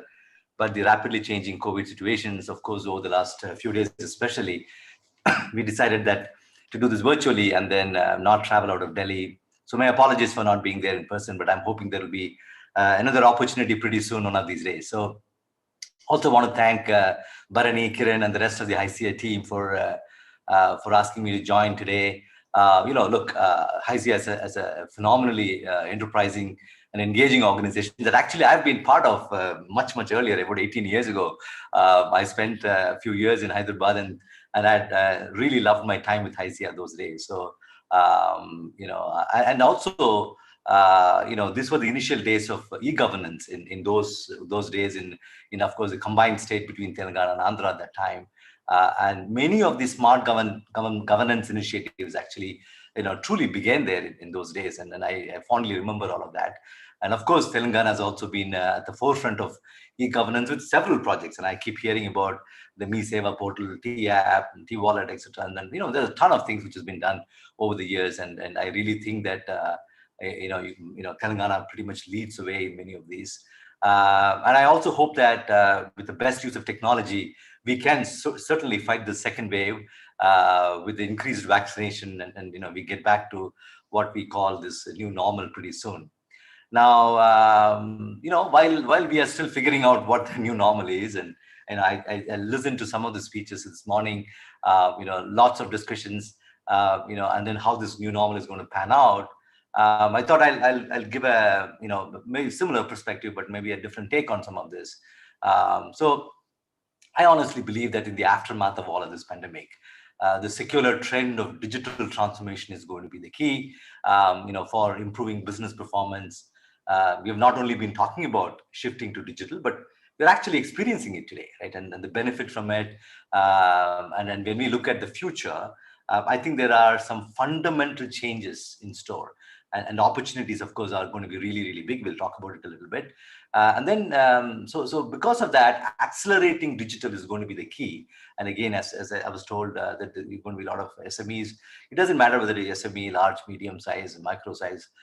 For all of us in the industry, accelerating digital becomes the key. So this is going to be the key, as I said, for success of any enterprise, and how swiftly we adjust our business model and truly focus on this will determine our success in many ways. And to support this transformation that we talked about, talent will become very, very critical. And then we can address, what it means as we address this kind of skills gap around the industry. And I believe that we have one of the greatest opportunities for our industry to flourish, again, as I said, both for small and large companies alike. So broadly, this is what I want to talk about. And then let me maybe drill down a little bit in some of the stuff that I said. And I know that we're running a little bit late, and I'm probably standing between you and the coffee break or tea break. But so I'll try and keep it simple and short if I can. So as we look back at the past year, and then considering how the economy as a whole has shown some level of resilience, it is getting increasingly clear that it is the technology advancements over the past few years, the internet penetration and the investments we have done in digital, especially around connectivity, that has actually helped us to thrive. You can't imagine a situation where we went through this pandemic, let's say, without, let's say, internet connectivity or something. That would have been not a good situation. It's all the data prove that companies that are actually invested in digital technologies before the pandemic were the companies that actually stood to gain a lot more. So they not only thrived during this crisis, but really poised to be more successful in the future. I don't know whether some of you might have seen this whole this guy Nassim Taleb talks about this anti-fragility, and I haven't read the whole thing, and he talks also about the black swan and anti-fragility. Fascinating subject. The anti-fragility basically means that companies that not just survive during a black swan event, what could be a better black swan event than the COVID, but they actually gain from the disorder. So that is what he calls about the anti-fragility. How do you make sure that the organizations really gain from a disorder such as the COVID? And we are seeing it time and again. And our industry itself is a sort of a net gainer, if you may, from the pandemic. But corporations and companies, how do they really do that? So again, although some businesses were adopting these digital technologies long before the pandemic, right? I mean, this is not the first time we're talking about digital. I think we were talking about for quite a while now, right? And they might even have thought of a sort of a digital plan. They had to accelerate it, and their strategies overnight transitioning into in days and weeks after the lockdown, and several of the speakers talked about it, to sort of work from home or online modes of doing business and so on and so forth. So the pandemic has actually really whetted the company's appetite in many ways, and the capacity for change as advanced technology adoption moved very, very quickly from being a very strategic priority, if you may, to an operational imperative. When we get hit with things like pandemic, you don't really stick with just a strategic priority, but of course this becomes how you operate as a company. But we also saw the pandemic through many business into disarray, and then again we had a lot of discussion. I won't go into the details, but those who relied on what is called the international supply chain, for instance, and then of course companies in travel, tourism, hospitality industry, along with of course those companies industry as well, they're all greatly disrupted and of course still in some sense trying to get back on their feet. But it's also important for us to know that I talked about this international supply chain. Now there is also this notion now that I think it was the Forrester speaker who just mentioned about resilience being a competitive advantage just in a couple of speeches before. And that is very, very key. There was a time when, everybody focused on efficiency, especially in the global digital supply chain, always about efficiency. How efficiently can you do it? But this pandemic has taught us that, efficiency is important, but resilience is more critical for us to survive in this world. And then, again, I was looking at this whole this ship actually getting stuck in the Suez Canal. I think it was Evergreen or something like that. And again, it's the same. It was a great efficient ship, one of the largest cargo ship ever. But then, they were built for efficiency. But then the moment the resiliency got questioned, we had to sort of put everything else on hold for about a week or so. So I think more and more you will find that resiliency is actually getting more valued over a little bit of a lack of efficiency, if you may. I mean, supply chain is a great example when you can have closer to home and so on and so forth. So if you look at the COVID-19, this has actually widened the digital divide between the digital natives and the legacy economy companies, right? So, which is obviously these legacy economy companies have struggled to shift to a fully digital operating model. And because of this, now there are increasing number of organizations trying to become more digital at a far sooner than they had planned earlier. So now because of this, obviously for the IT industry, I mean, I'm presuming most of us are part of that IT industry. And this is now going to be a very secular trend of digital transformation. And this is going to be the key for driving and improving our business performance. So like all businesses across every industry, the pandemic has completely transformed the way we get things done in our sector. Yes? So, and I also believe that our industry is at sort of an inflection point in terms of digital adoption. We see growing client interest, for example, in realizing more immediate customer and business value by identifying use cases to shift to an agile digital workflows, which means transforming processes and to become agile, data-driven, automated, and so on and so forth. So that's the broad the digital transformation. And then, of course, more and more organizations will, as they come on board, understanding what digital is and digital workflows, the digital services market itself is evolving into almost a third phase. So if you were to look at digital, and as I said, we've been talking about for a long time, the phase one of this would be clients who sort of understand what digital really means to their industry, because everybody can talk about it, but you have to sort of relate to what you can do with it. And the phase two was sort of implementing digital experiments. I won't even call it projects; it's just sort of experiments. And at the edge of their enterprises, so a lot of people sort of had the front end being done and so on and so forth, so that you do get the right uplift from those. Now the phase three is going to be now the most of the companies are now want to be software driven enterprises, irrespective of your business. You want to be software driven and digital to their core, and that is what changes the game for companies, and we'll see how. So we talk about the sort of the accelerating digital. How do we really do this? In a broad sense of the word.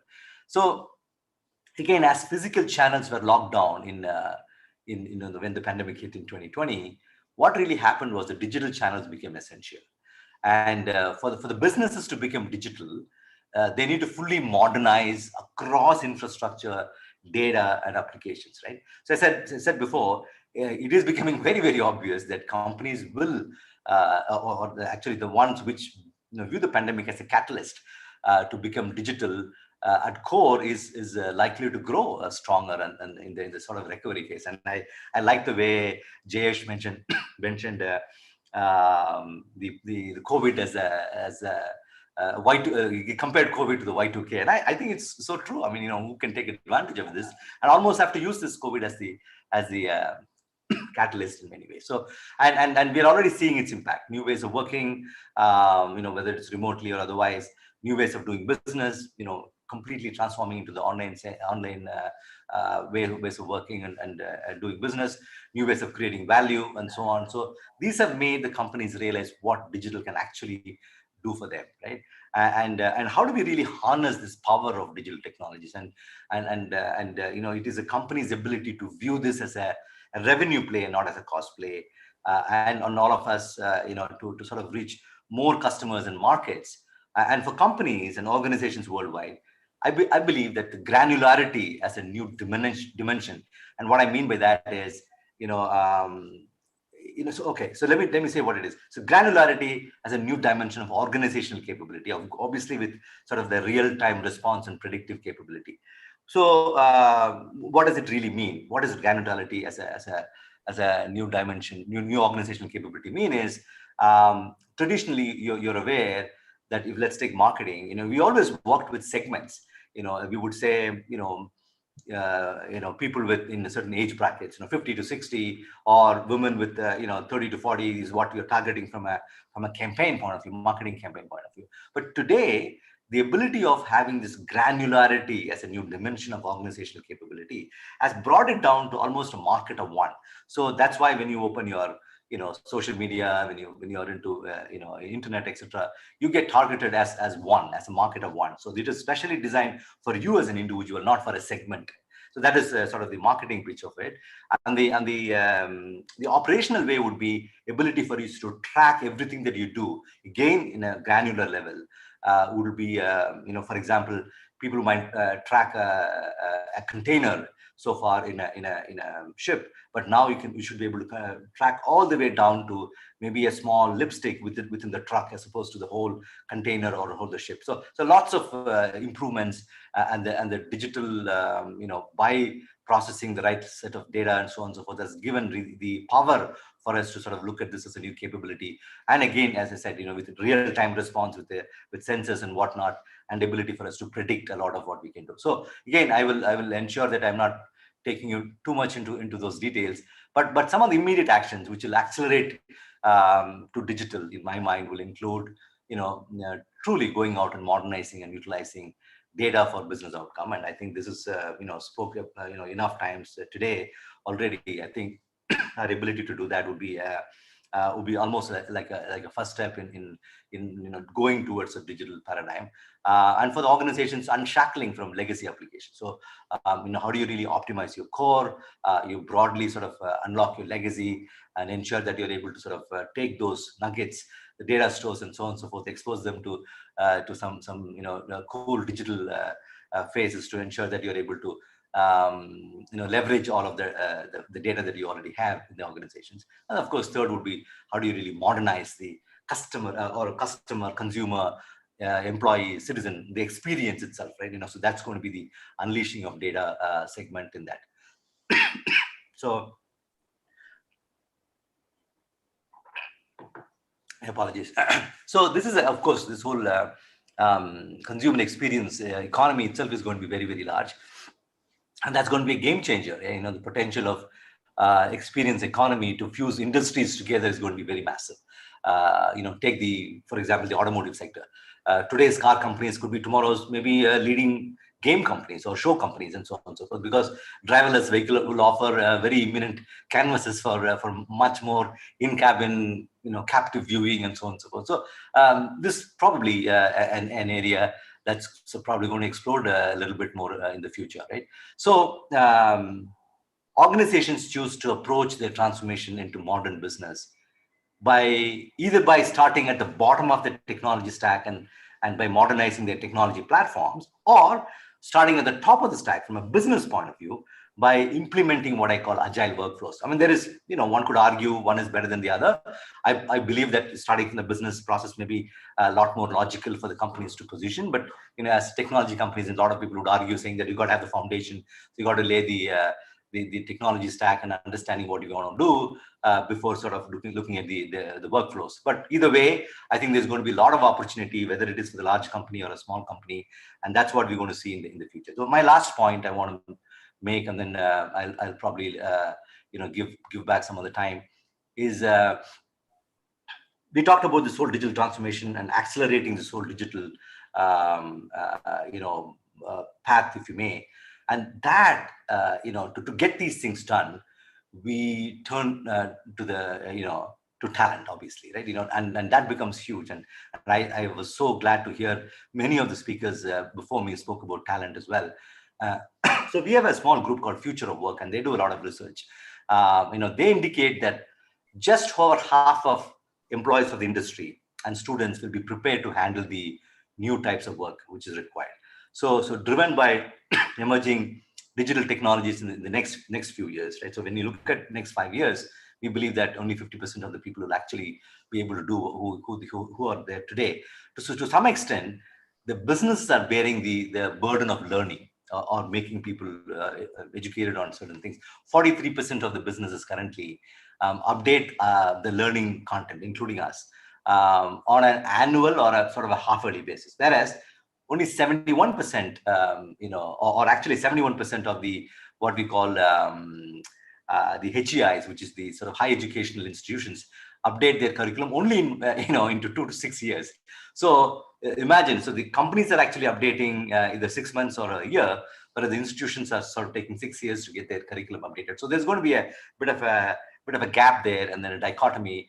And how do you realize? So as much as the businesses are preparing for this acceleration to shift to digital, we also need to our partners in training, higher education institutions, and the entire education system to align with the business to sort of ensure that we build a digital ready workforce across all the levels. So it's going to be very critical that we make that happen. And again, I remember Jayesh mentioning something to that extent as well.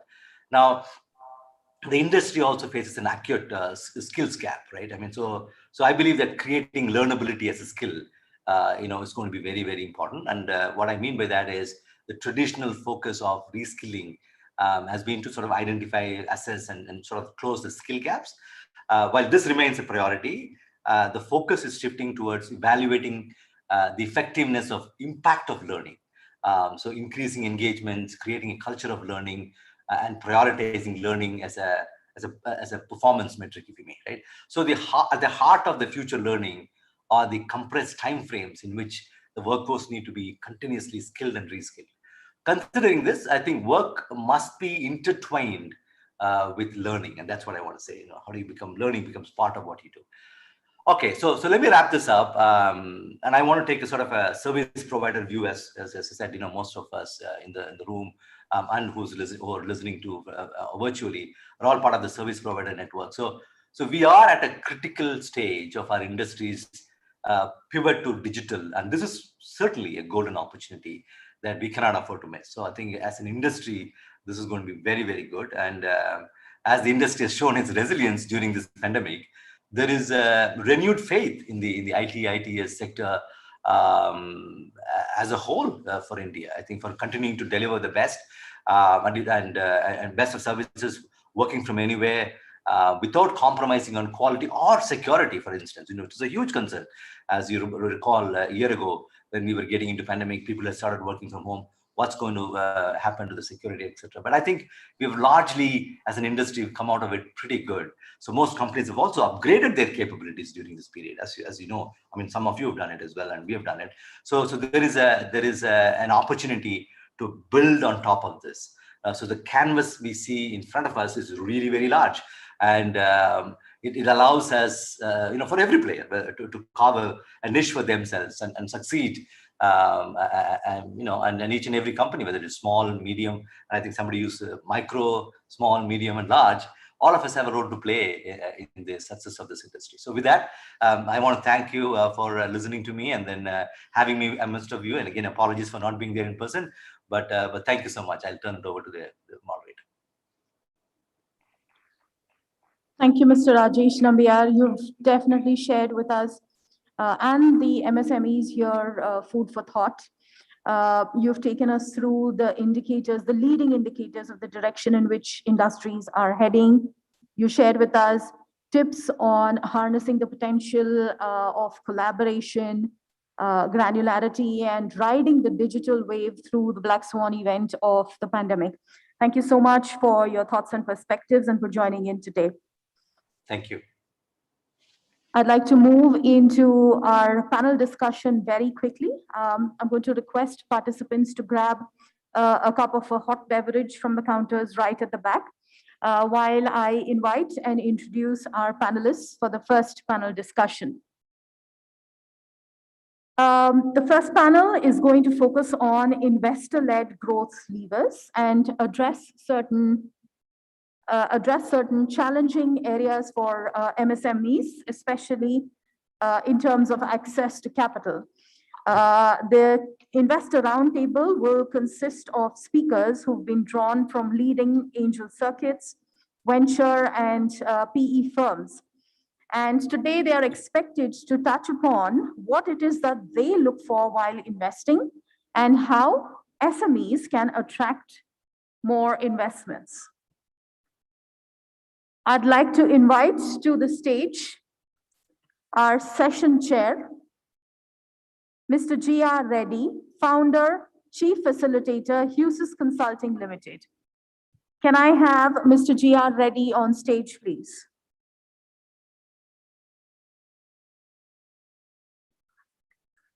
Mr. G.R. Reddy is the founder of HYSEA Consulting with a unique concept of HR function management for organizations. He has over 20 years of corporate experience in the area of human resources and has worked in different parts of India during his career. He has been part of HR teams and organizations of repute like IntelliGroup, Intergraph, Satyam, currently Tech Mahindra, and Blue Dart Express. He's also credited with conducting large number of training programs, facilitation programs, and he's covered more than 3,000 employees across the industry on human and managerial soft skills. Please put your hands together for Mr. G.R. Reddy as our session chair.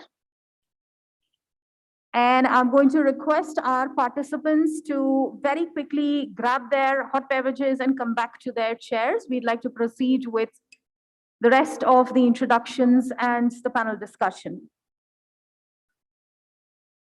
I'd like to invite our first panelist, Mr. Nirvikar Jain, CEO of ISB D-Labs Fund. He is at present working with the D-Labs Incubator Association, the incubation, acceleration, and investment arm of ISB. He has had a diverse career as a CEO, banker, strategist, entrepreneur, angel investor, and fintech expert. He is currently co-authoring an MIT Press publication on the economics of fintech. Please put your hands together for Mr. Nirvikar Jain.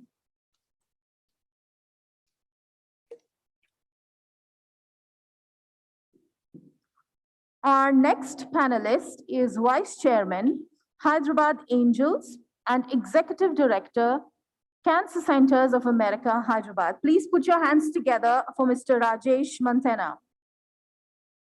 Prior to joining CCA, Rajesh has served on the board of CTSH, the parent company of American Oncology Institute. American Oncology Institute has grown to be one of the largest single specialty oncology care delivery networks in the country. Prior to joining AOI and moving back to India, Rajesh has worked in various large corporates in the US for more than a decade and has held diverse functional roles in project management, supply chain management at Bloomberg Financials, New York. He also actively serves on the board of Hyderabad Angels as vice chairman. Hyderabad Angels is an angel investment network involved in early stage startup investments. Our third panelist, please put your hands together for Vikrant Varshni, co-founder and managing partner of Succeed Innovation Fund. Vikrant is a risk evangelist, balancing risk management with risk capital. The first person to enter into the Hall of Fame at UK Legends of Business Continuity with 4 awards in the same category. Industry Personality of the Year 2018 Global, 2018 India and South Asia, 2017 India, and 2007 Global. The BCI Hall of Fame is reserved for those who have made outstanding contributions to the industry. Ladies and gentlemen, our panel is all set. I will now hand over the reins to our session chair, but we're going to take a slight pause to invite the participants back to the seating arena.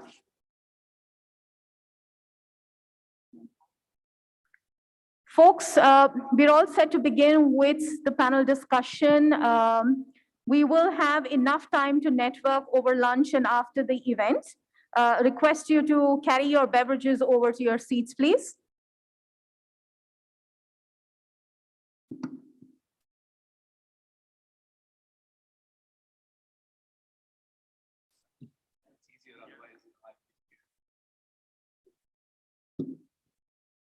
Everybody has the mic. The mic's working, right? Yes. Sanitize, that's the one which I was.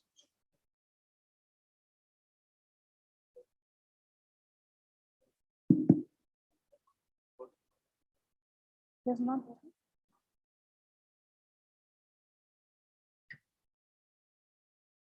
Not the 3. This is working. Check. I don't know. Yeah. Check.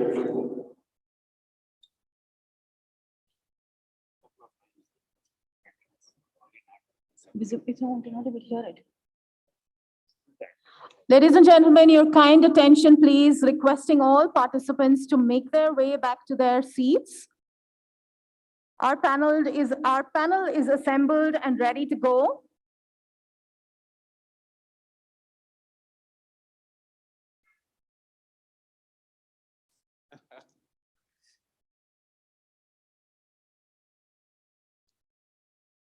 But there are others who are online, so they can't actually see us.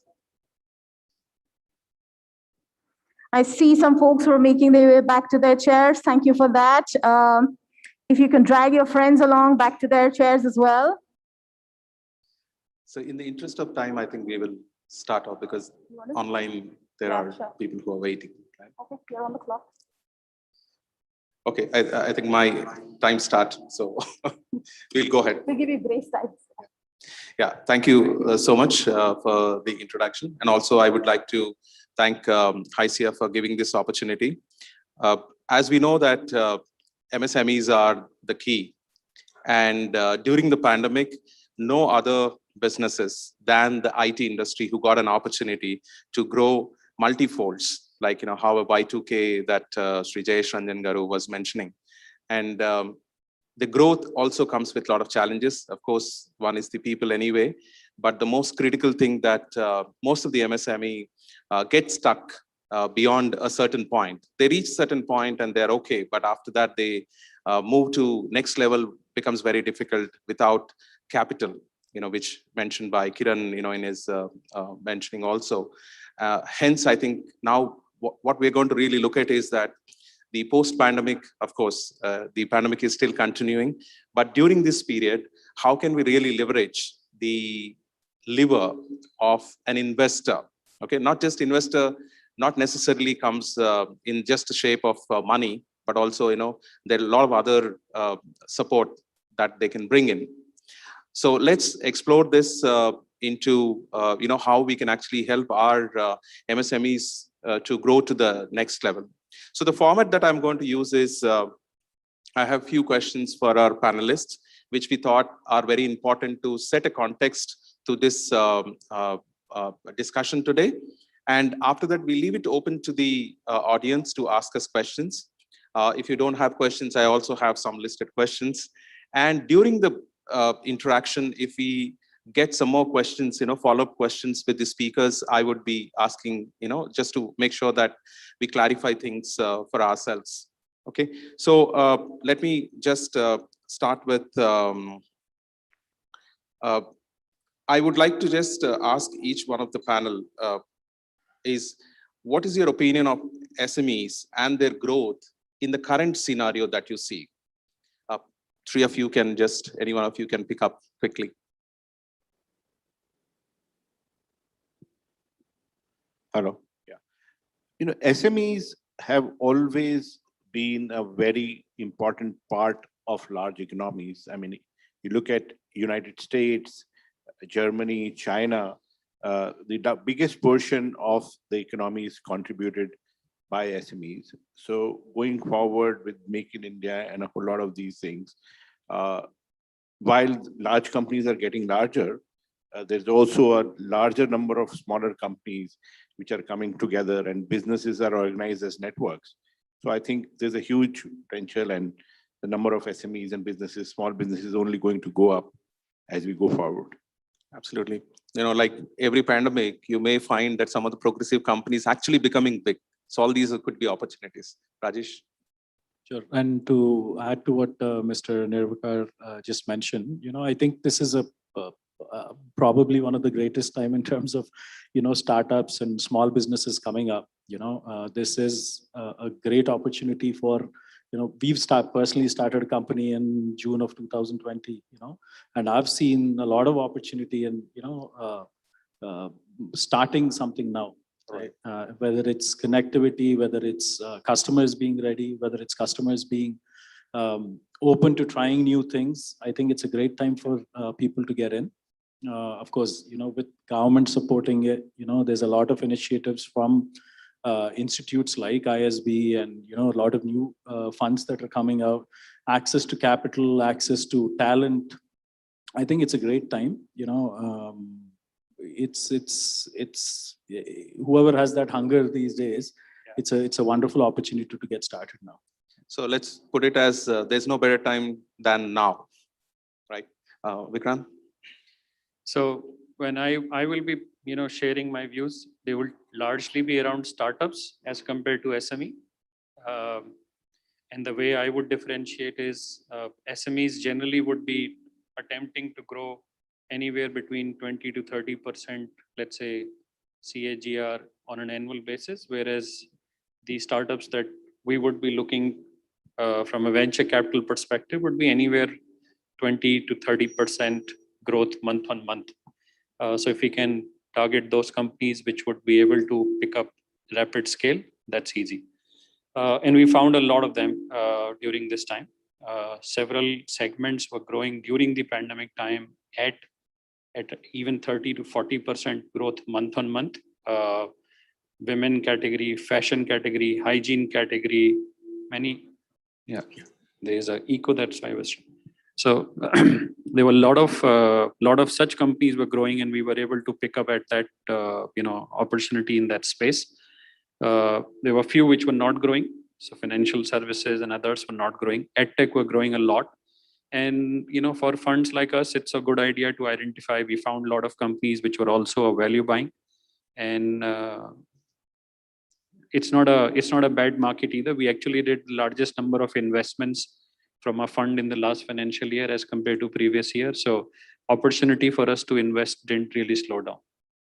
So I think the startups obviously will have a higher growth rate, but once they reach at a particular point of time to maintain that further momentum, I think that's where the lot of investments that can come in place to accelerate that kind of growth. So I would like to draw upon one very basic question to Nirvikar, more in terms of how should one decide that what kind of an investor that they should reach at this point of a time? I mean, that's very critical for any businesses. So would you like to start? Yes. Thanks, GR. This can be very, very complicated from an entrepreneur's perspective. When you look at the market, There are banks, and there are public sector banks, private sector banks, foreign banks. There are PSU, there are NBFCs, there are sector-focused fintechs, there's private equity, and there's venture capital. It could just look very, very confusing. So it is, and all of them differ in terms of how they invest, what kind of policies, what kind of objectives, what kind of structures, debt, equity, so on and so forth, speed, quantum, and of course, cost. And again, as Vikrant just highlighted, that SMEs may want to grow 20-25% year on year. Startups may want to do that month on month. So very, very different motivation and very different class of money that needs to go in. So it's very important for the entrepreneur to understand his own business's life cycle. What kind of a business is this? Is this a traditional manufacturing business which will go 20% per annum, or is it viral growth, 20% per month kind of a business? His own personal lifestyle aspiration. You may not want to grow the business crazily. Getting debt or even equity is not without risks. It takes away control. It makes your life miserable with outside people exercising control. So those are other motivations. Of course, if you're a very growth-hungry entrepreneur willing to take risks, and it's more conventional, then maybe P's could be more your cup. And if you're really trying to change the world, then maybe VC. So it's just very important not to run after. And within these, there could be specializations based on industry. So it's always very good to focus who and when you go to seek investment. I'll just quote a small example from a friend of mine. So he runs a large fruit and vegetable business. And he was arguing that he wanted to raise working capital at 9% from public sector banks. And he was unsuccessful after 6 months. So I asked him, why do you want 9%? What is your profit margin? What is your cash conversion cycle? So he said he makes on an average 20% return on every consignment because he was an importer. And his cash conversion cycle is very short because these are perishables. So 30 days. Now, if he's making 20% or you even reduce it to 10%, on 12 turns a year, you make 120%. And I was just, I just told him, you make 120% return. Why would you worry about paying 9% or 15%? Go to a private NBFC. They would be much more keen to give you money, might give you much larger money than a public sector bank. So, this is again an example where we just get stuck about getting the cheapest source of funding rather than overall business growth. I think that's very important. Also, I think one thing that, there seems to be valuations and all that, which comes in place, which is maybe influencing too. I would like to ask Rajesh, because he's kind of been a successful entrepreneur. He actually exited one business and then started off on his own. But I would definitely like to ask him that as an entrepreneur, what made you to bring the investor at the first place? Or maybe what kind of investors that you bought until it was, when you exited? Sure. So the previous company, we ran, it was into, building oncology centers, right? So we always had sort of a business plan to grow it from 1 to say 20 oncology centers. And, we did have a plan. Plans don't always go as expected, but we always knew we were going to raise, right? So that matchmaking process of connecting to an investor, we were, lucky enough to find someone. But, even I've been on both sides of the table. As an angel investor, we invest actively as a part of Hyderabad Angels. We've invested in, I think, 12 to 15 companies over the last 18 months. Talking about time, right? When you have a business plan, when you know where the business is heading, you better start preparing ahead of time. A lot of times I see that, when we look at companies now, especially early stage, and it's relevant here because we're talking about small and medium-sized companies, you do wait till the last minute, right? I think this is a process that takes about, 6 months to a year on an average. So getting yourself ready, prepared, to take that fund in, right? Especially, we got caught in a mess. I wouldn't do it. What we did now, we were able to attract something, but at the same time, giving that 6 to 12 months to raise money, right, is essential. Also, there is something to, the color of money, right? Not every dollar or rupee is the same.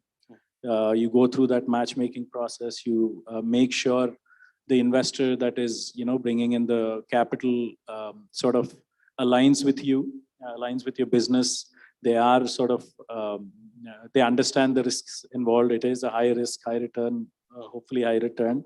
And also, there is longevity to it. So I think, having clarity on that business model, having clarity on when you need funds is very, very important. I see a lot of companies these days, that's where they fail. Being an entrepreneur, you're too stuck in the day-to-day. So I think taking yourself out of it, understanding that need of capital, it certainly helped us. We wouldn't have grown from 3 centers to 15 without outside capital. So it is important you recognize it and do it at the right time. Yeah, I think it's also, if it is time taking, once, it's not just necessary that, you just wake up one day, nothing happens at the same space. But I think a lot of preparation that need to be done. So I would like to ask Vikrant, in case if you can say, what kind of preparation that if a startup or a SME that they wanted to raise money in the future, what kind of preparation do you think that they should be doing? So the answer for this question obviously varies when you are raising capital at a different stage. Yeah. But I'm assuming you're still asking about first capital raise externally. So if it's a first check, what they do, and if they are already a revenue generating company, then obviously it's a good idea to have financials in place. You don't need to clutter information in the first stack itself, but having a supporting information is always a good idea. A lot of investors actually put business plan in such a way that you will see information in tabular fashion, Excel sheets pasted on the deck. A lot of those things don't get really attractive to an investor when they're looking at it. You can always supplement information later on, but converting that information into month-on-month data, increasing charts, which encourages an investor to appreciate that there is a growth happening, right? So if you can reduce the echo somehow, if they can highlight how their month-on-month traction is increasing, right? Customers acquisition increasing. All of those numbers, if you can show on a chart span of 6 to 8 months, a lot of that is very helpful, right? That's where investors could take a direct assimilation with the company that yes, it's a company which is growing rapidly, and you will see a lot of such companies would get oversubscribed in the market. So if you track those companies which are raising, let's say 5 crore, and they'll end up getting interest for 10, 15 crore rupees, all of those would have one thing in common, is that their deck would be cleaner, sharper, and they would have a lot of tracking on last 6 to 8 months performance, right? They are confident of how their companies have done, and that's why they are presenting and including that in their deck. If you're able to also showcase the market size, you are able to, these terms are TOM, SAM, SOM, which is about target addressable market, serviceable market. Then you are conveying that you know your segment, you know how much of that you can acquire with the right effort.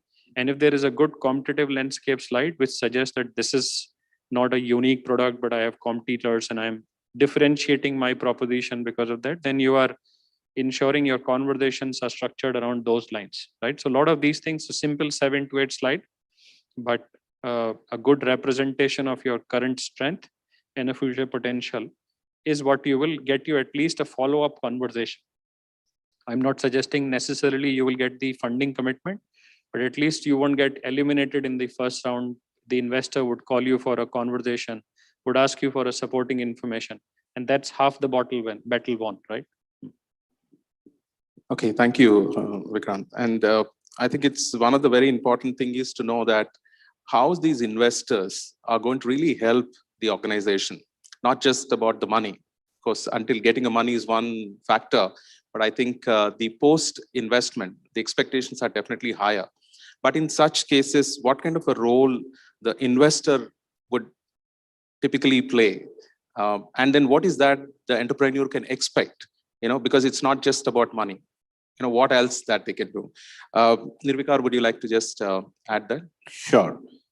So as you said, money is just one of the considerations. And with so much global liquidity chasing transactions, it's very important to find investors who add value. Now, your question is, where can they add value? So an investor, potential investor, can add value in terms of getting you customers for your product. They can help you get mentoring and advice on technology, how to improve your product, how to keep on improving the customers. They can also bring in more investors, especially for the next stage. Just by the name. So why does everyone want to be in Y Combinator? Because the fact that you get selected for Y Combinator itself boosts your valuation, and the fact the investor interest goes up. So in summary, sales, marketing leads, technology, ideation leads, and future rounds of investment. So all those things you should look for, and then actually rate each investor on how do they perform on all these parameters over and above the money they're willing to give. Okay. I'll So just add a comment. go ahead. So when we used to run Angel Network, we used to tell our angels in past that, instead of you thinking of only investing 25 lakh rupees in a company, if you can bring 10 crore rupees worth of revenue to this company, that has much more value to a startup, not necessarily only capital. I mean, capital obviously is a given. Capital ensures there is a hook between you and the company. But if you are able to bring them customers, if you are able to connect the dots by introducing them to a market, if you can take them to a newer territory, if you can help them in creating a product roadmap strategy, any of that is an equal importance to them. They will be able to appreciate time. They will be able to offer you equity and again, some of these things also. So it depends upon where they are expecting value, and if you are in a position to offer that value to them as well. Okay. Yeah, I think it's very important. Rajesh, you have raised the money, right? Once you raise the money, initial investment, what was your expectation as an entrepreneur from the investor, not just the money that's been given? Sure. So when we again being an entrepreneur, you're thinking you're just going after the money because you're sort of in need and you need growth capital or whatever stage you're in. I mean, my experience has been great in terms of getting somebody strategic in that actually understands that space. I think that's the key word there. Again, I'll go back to the comment where, it's important that matchmaking be right. Somebody that understands it, somebody that can truly help you.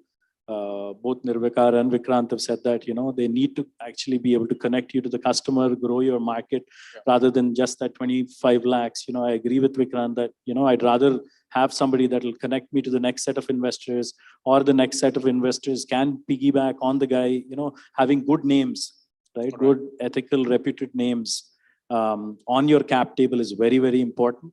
So personally, that's what we experienced. One of the large guys that when they came in, the next few rounds become a lot easier. You have somebody as a partner that can actually go hunt, both customers and capital out for you. So instead of, again, there is sort of a disconnect here, right? In terms of, I'm sure you guys also experience this. There is a lot of companies looking for money, and there's a lot of investors looking for good companies, right? So, it's almost like you're sitting in one room and the investors are in another, right? So it's important that you find that right channel, right connect. So, it's clear that you find your space, you find your investors, do that homework and connect to the right people, right? It is certainly done a world of good. I can't thank the investors enough for actually taking us to the next level. Thank you. I think now we know that it's not just only the money, but also how can you leverage to multiply your growth, from the business perspective also. And that's very important. And also, I think one thing that we can't deny in this world is network. I'm sure the kind of network that an investor can bring in, because they also have an opportunity to multiply their investment into your company. So please do ask for what kind of network, what kind of a business, what kind of a pipeline opportunity that you can do, and also the follow-up opportunities to investors, new investors. We will just open for questions after this question. So maybe please, if you have a question, please raise your hand and we will give you the mic to you, because rather we would like to give maximum time the people who are here to get an opportunity to clarify their doubts. One more thing in the meantime, for the MSMEs right now, you also know that there is one more lever that is available also, is the IPO going route, because there is Government of India has actually given an opportunity for the MSMEs to go for an IPO as well on NSE and BSE. For your information, there is a startup exchange available, startup exchange and the SME exchange. There are two different ones, startup can be, as you are a startup, you can get listed also. That's one of the opportunity. In my personal experience, I've been the company who's on National Stock Exchange, emerged on an SME platform. Even though I raised, as rightly Vikrant said, they're not an investors, but they're a pool of investors. But the kind of a brand that we got, probably I would have raised about 4.19 crores, but I always keep telling them that I must have got about 10 crores of brand value. It's just suddenly you are appearing in some thousands of places, across the globe. I think that's an opportunity.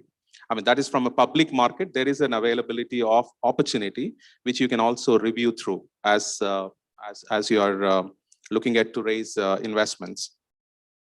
I would like to ask Vikrant, because Vikrant has been a specialist in risk, I know, but one risk that I would like to ask him is also that what risk that an entrepreneur carries when he actually invites the new investments into his company, and how should he be prepared, she be prepared to, face the newer change that happens in the way that you operate your business.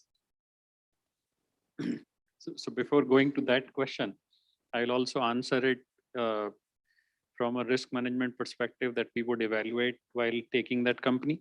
So every time we would get around, let's say 300 to 400 deals a month, and out of which we would be filtering, shortlisting. In the end, we would be making, let's say, an investment call in 2 to 3 companies, right? So that's a monthly cycle which we'll keep following. So a large pool of companies, and you narrow down in the funnel. And while you've looked at the opportunity, there would always be risk also in the process, right? Many of us would have done SWOT analysis, where in the end you were also trying to identify what's the threat in the business. So we first of all ask the founder themselves on what are the top 3 risks in their mind as a part of their self-assessment. What are the 3 big risks that they are dealing with, and how are they mitigating those risks, or at least managing those risks? And we would go at least based on their self-assessment. And on top of it, our investment team would also add additional 2 risks from our assessment based on where they're operating, what are the competitive risk, market risk, and any potential. So that consolidated 5-point risk assessment would also go as a part of our investment memo to our investors.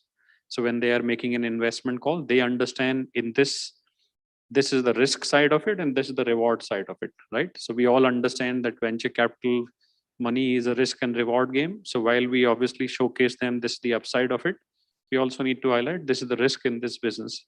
And hence they make an informed call that, okay, I'm having this upside here, and this is the potential. And those controls or mitigating actions which the founder has highlighted becomes part of our ongoing assessment with them, right? That's where we convert matrices. That's where we start to, talk to them proactively. And a lot of founders have found this, helpful for them, because before we asked that question, many of them were not even thinking on that line. So they thought that's a good value add, and they started to track that as a part of the dashboard to us on a monthly reporting basis. Now, coming back to your original question, because of the external capital, do they anticipate any additional risk, right? I generally wouldn't say, because early stage investment is not about having a very aggressive control on the company. Most of the funds in the early stage won't even do much more hands-on engagement with them. There would be a monthly discussion. Most of them would be around the defined key indicators. Founders are given freedom to execute, because in that stage, there is not even a, there's not even a disconnect between strategies and all. When you reach to a point where, your Series A level, Series B, C, D, you go to a private equity, large private equity firms come in place.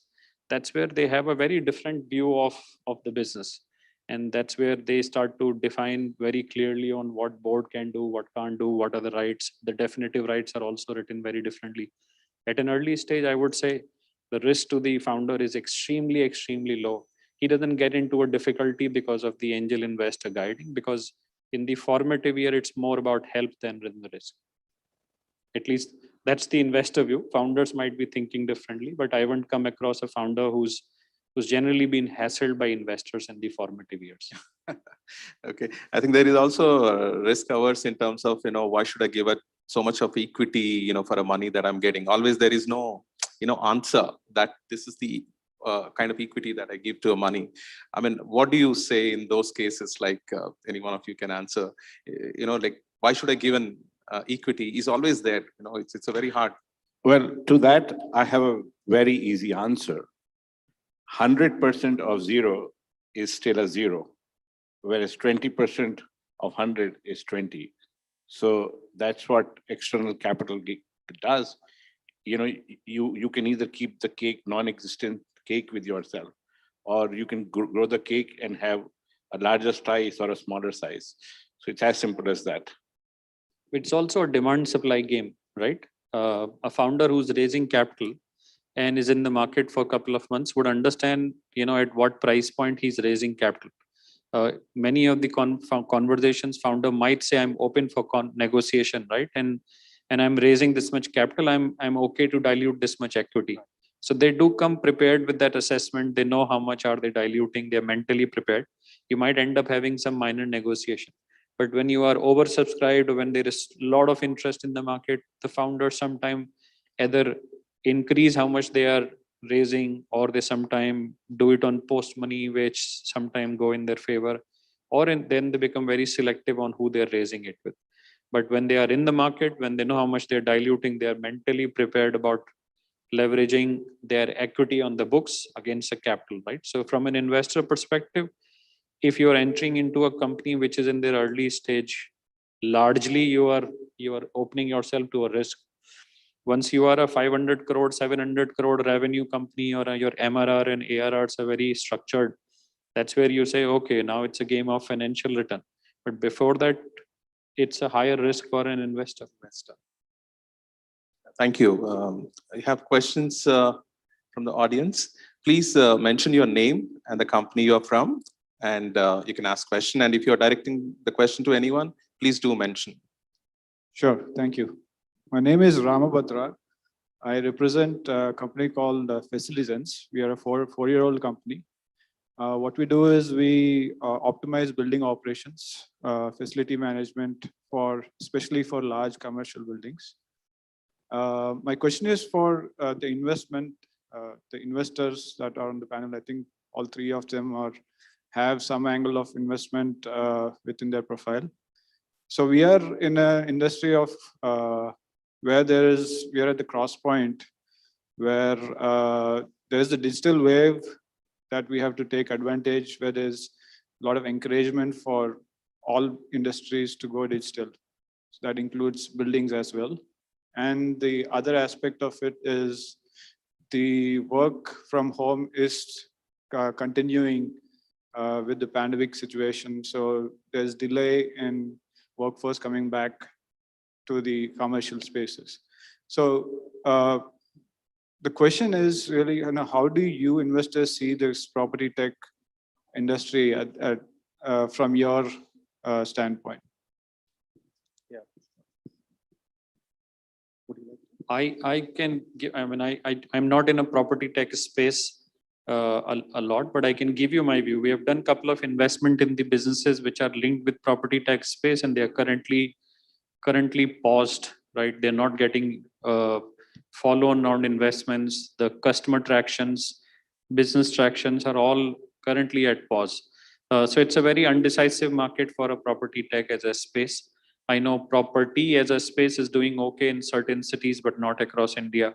So anything which is related with that space is equally. Corporates were still buying in certain market, but not across India. But with the second wave becoming complex, I guess some of that decisions would also go at pause. Many companies were looking at getting their employees back to offices, but we have now seen situation. So, in summary, at least from an investment perspective, if I have a choice to invest in 6 segments, and if property tech was one of it, I would take a pause and start to reinvest only in that segment once I at least have a clarity.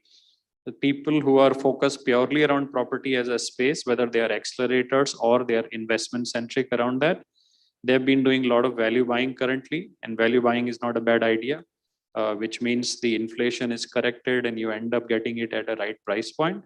But somebody who has choices in segment would obviously go slow on that segment. I just wanted to add a couple of points. Every opportunity or every bad situation or a pandemic is also an opportunity. I mean, there are in US Zillows and Open Door, they're getting into actually acquiring property. And if the prices are falling, they want to give liquidity to people who want to sell. So that while it's an issue, property price falling, it's also an opportunity on the other hand. Second, you've seen people moving out from big cities into smaller cities. So there is an upward pressure. Third, I know of a company called Gable, which is doing a WeWork in the form of more Airbnb in the form of private offices in your neighborhood.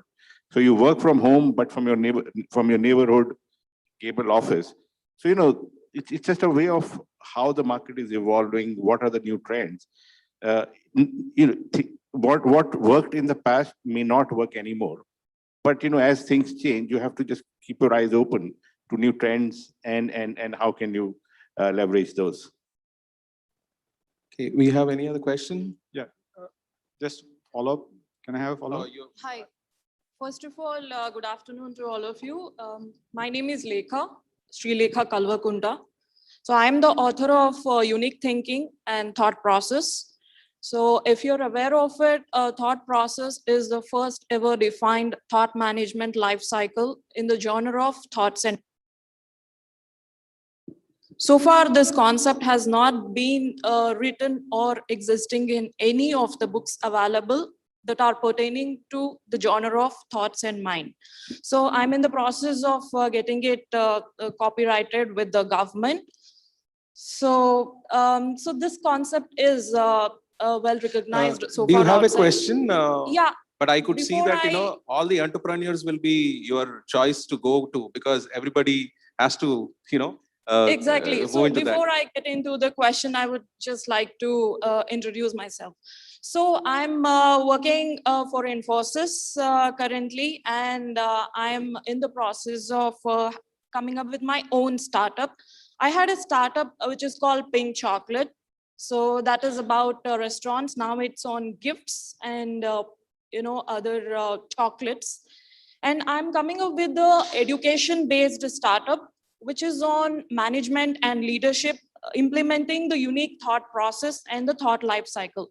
So my question for all the established founders and CEOs is that, what is your unique way or suggestion that you suggest for new upcoming founders and CEOs to come up with their startups?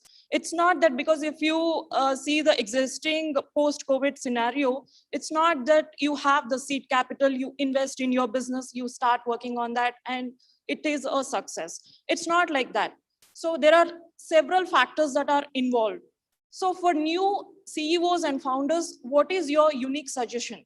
How should they start their business? How should they work for the sustenance of their business from the budding stage as budding entrepreneurs? I think while you are explaining, you have crossed through. If I'm an entrepreneur looking at that, probably multiple things that are focused. Okay, now that you said the last one, which is the startup that you're looking at, probably the focus is definitely important. Any one of you would like to just give a suggestion on that? It's a very loaded question. I think you can write a book on what you've asked, but long story short, listen, as an entrepreneur, you have to find your strength. in terms of, the startup or book or company that you work on. And after that, it's a process, right? Whether, who your customer is, who your market base is, how you reach them, what the product is, what the business plan. It's a whole cycle that you have to go through. I don't think it's sort of there's a magic pill there. It's a process that you have to go through. So what are your 5 suggestions if, as a new entrepreneur, as an upcoming CEO, if I would like to ask, or any of the new founders would like to ask you a question, what are the 5 suggestions that you give uniquely to start their own business? I would say, I think it will, in the interest of time, it may be many, but if you could just mention 1 or 2, I think that would be great. I would give you one answer. Enroll with an incubator. They will help you in this entire journey for 6 months. And you're sitting on the stage, there is ISB already, but in at least Hyderabad has 6 or 7 good incubators, depending upon your segment. You pick up what's the right incubator for you.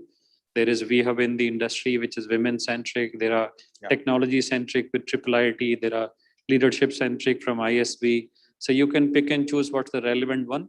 They have a defined program to help mentor a founder, go through that journey.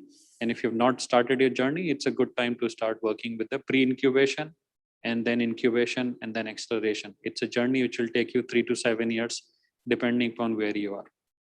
Absolutely. Okay, I think you. there is a lot more opportunity than earlier. Maybe even 4 or 5 years back also, we haven't heard about accelerator. We haven't heard about incubator, but today there are many.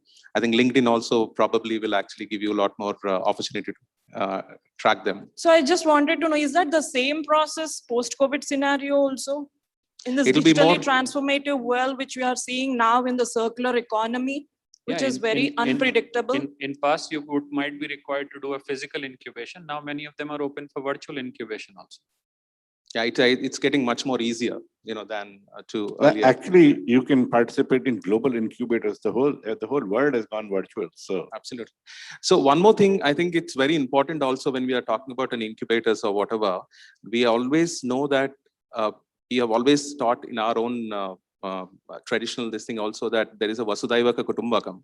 I think with the pandemic, it has become global as a village. And I don't think any restriction in terms of the way that you access such, support, not from here, anywhere. You have a lot of these happy networking events which are actually happening across the globe. So I think there is a opportunity that you should get to network with more people, get more information, get more support from a peer network as such. In the interest of time, I have one question. Desai Garu is here. Can I just ask him and then come to you? Sorry, after Desai Garu.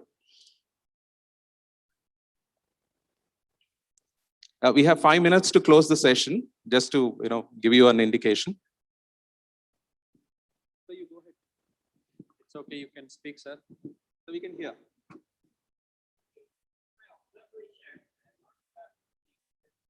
Also, I work for MSME. Say from 1969, when we nationalized the bank, today in MSME sector, asset created will be more than 150 to 200 lakh crores. And in this pandemic situation where we are working for growing our GDP, my observation is that we should increase the operational efficiency of these assets by 5% year on year for next 3 years without much capital investment.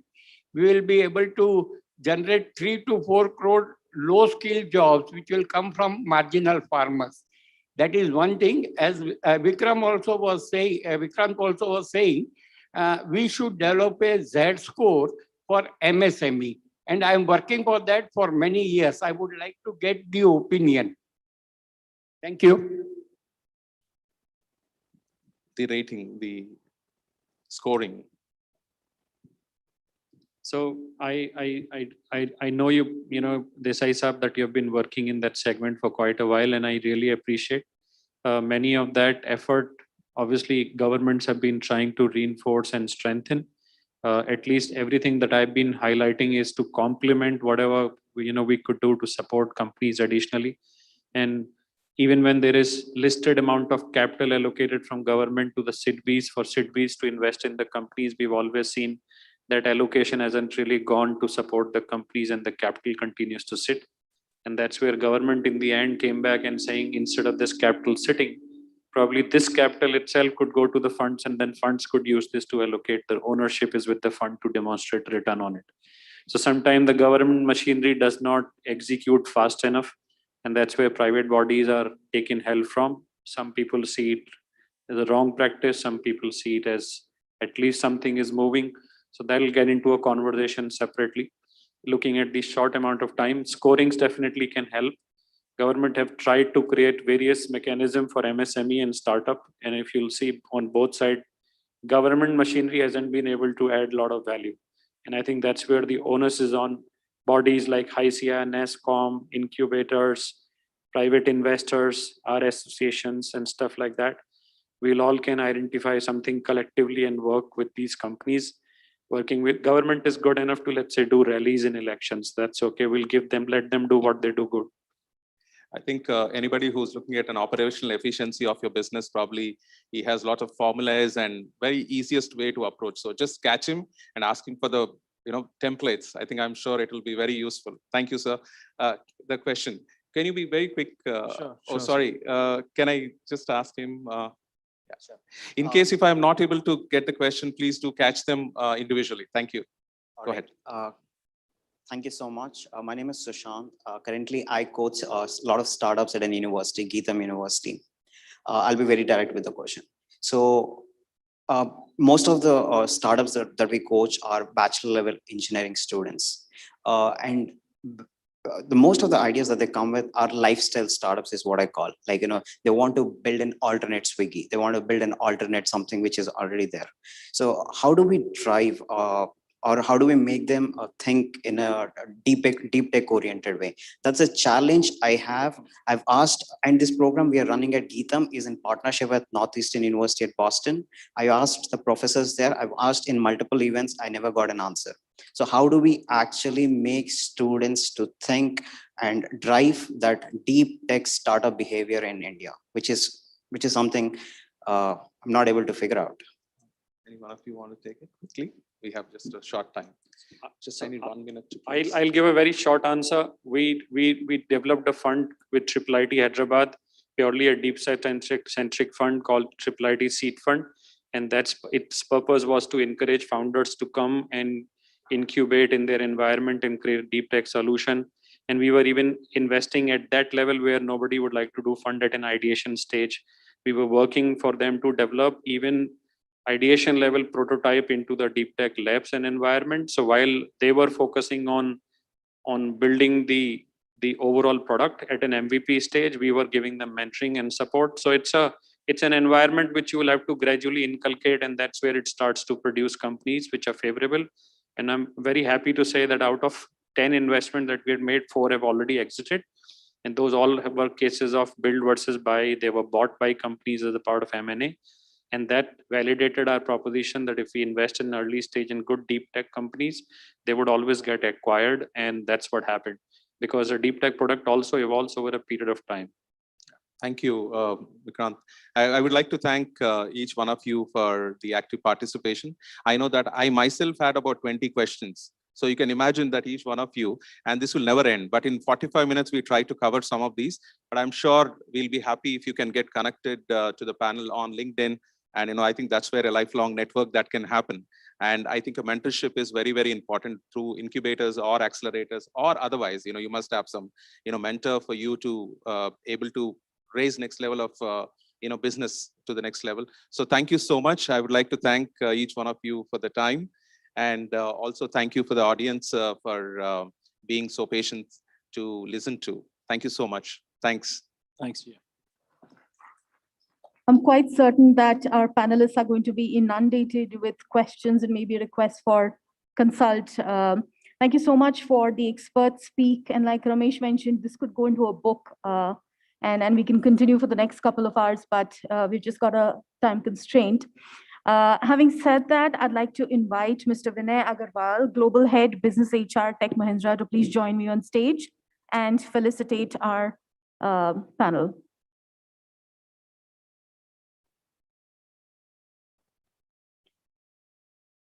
Ladies and gentlemen, please put your hands together for our session chair, Mr. G.R. Reddy.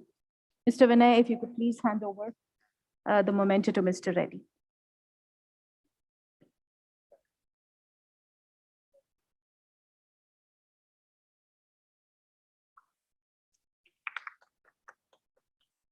Next memento to Mr. Nirvikar Jain.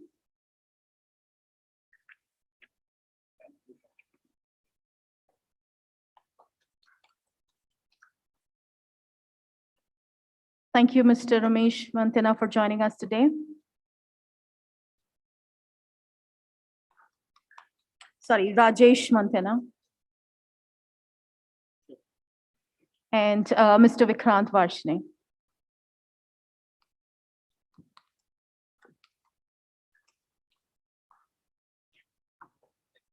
We'd have everyone for a group photograph, please.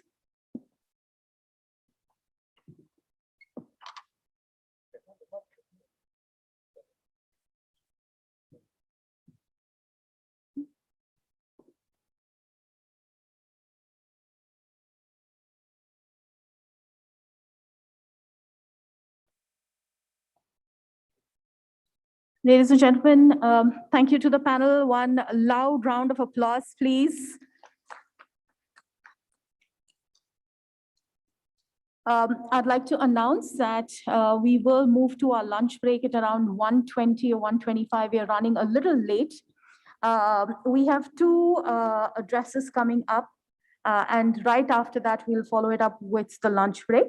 I'd like to invite Mr. Sridhar Pinnapureddy to deliver the leader note address.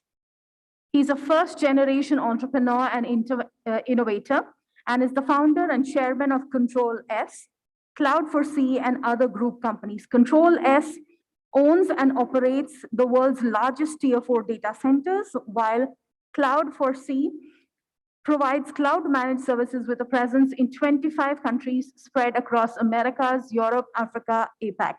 The group has over 1,800 employees and serves 20 plus of global Fortune 100 multinationals. He has spearheaded over 200 innovations, including being the most energy efficient Tier 4 data center, DR as a services, 4-copy cloud, banking community cloud, bank in a box, ERP as a service, amongst others. He invests a majority of his spare time on understanding disruptive technologies and how they affect our life and industry. Presenting the leader note address. Over to you, Mr. Sridhar Pinnapureddy. Hello all. Can you all hear me? You will have him online in a second. And there he is. Over to you, sir. Thank you. Thank you, HYSEA. Thank you for inviting me. Hello, all of you. Is this going to be a little bit conversational, or you want it? Is it possible that someone can ask me a question, or is it going to be one way?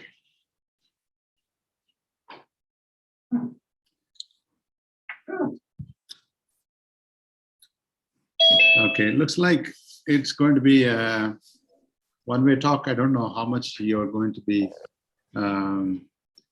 Yes, are you able to hear me? Yes, I can hear you, absolutely. Yes, this is going to be a one-way conversation, but maybe we could take questions offline and have someone message it to you. Excellent, yeah, yes. It's ideal that that we do a Q&A. And so I would encourage some questions. So what I'll do is, I know that you're all late for lunch. I will walk you through a few slides in terms of narrating our journey as Control S in Cloud4C. And know what happened in the last 10 years. It's a 12-year-old company, Control S, and about 6 years of Cloud4C. And in about 5 to 10 minutes, I would walk you through that. And then if there are any questions, great. Otherwise, I think we all could go for lunch. Is it okay? Yeah. So let me share kind of a screen. Now, the global averages in terms of companies worldwide or in India, if you see, 1 second, please, let me figure out how to share.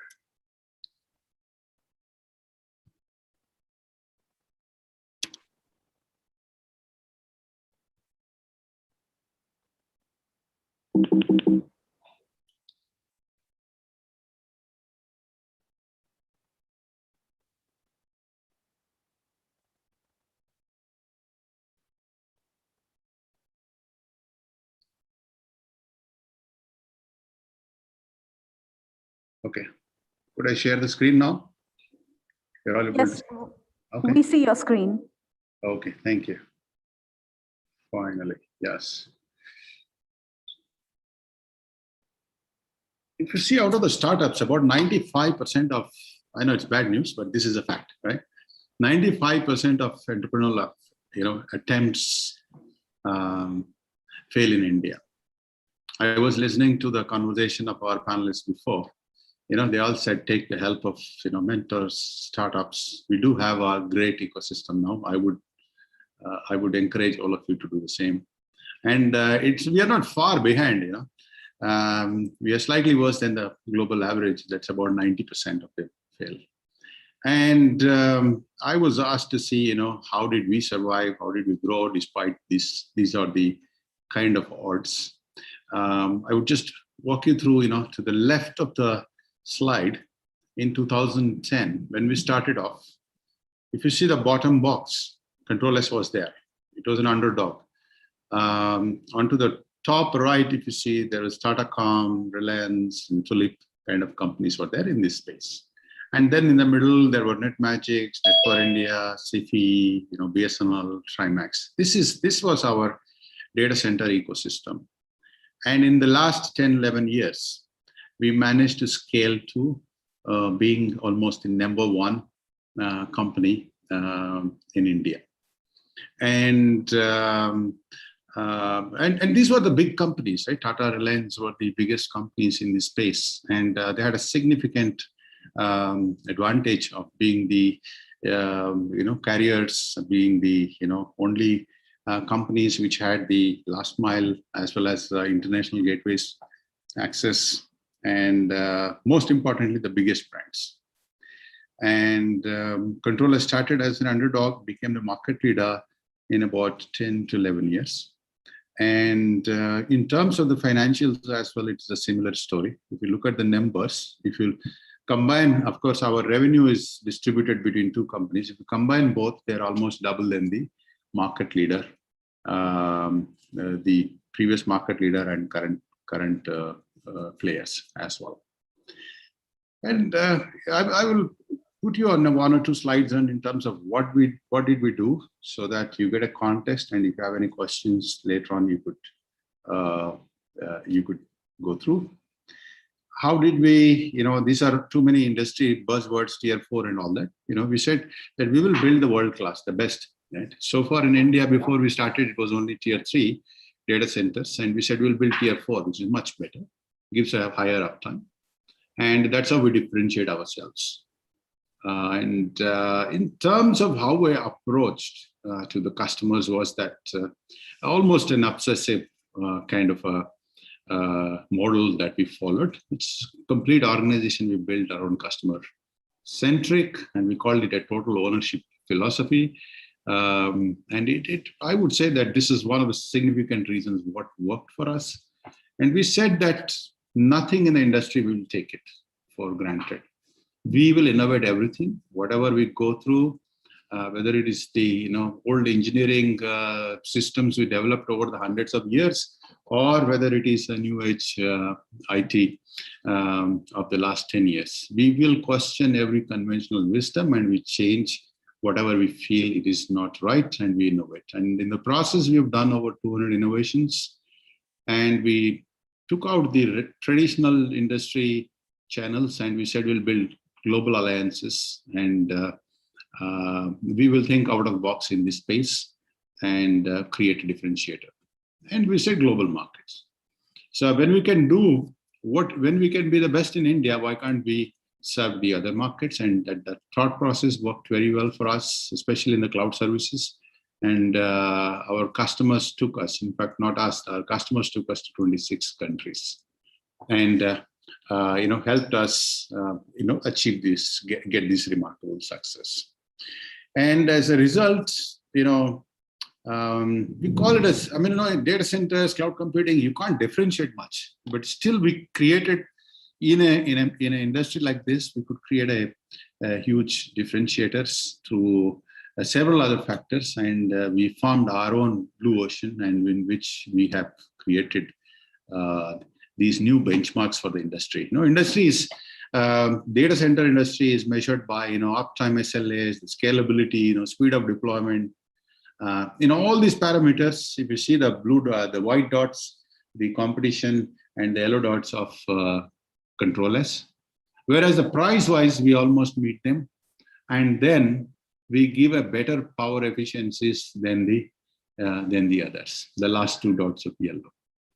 And this is also, and another point, yes, there's one more thing that I would like to walk you through is in terms of some of the best businesses that we had, we destroyed them in the process. We had a great dedicated, the server hosting business years ago, we all used to know, right? We were at the peak of it, and we decided not to go ahead with it because we have seen a cloud coming up. So we ourselves have destroyed that business and started a public cloud business. When we saw the hyperscalers coming in, we destroyed the public cloud business as well and created alliances instead with the same hyperscalers. Of course, continued the private and hybrid cloud strategy. And, so this is another creative destruction, our people call it, has helped our company grow in this. In terms of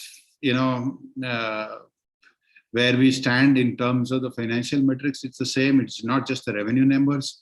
In a capital intensive industry, the debt equity ratios are much lower than the competition. EBITDAs are almost 30-40%, and profitability in all aspects.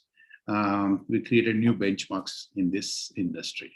So that's where I stop here, and I would ask for any questions some of you may have.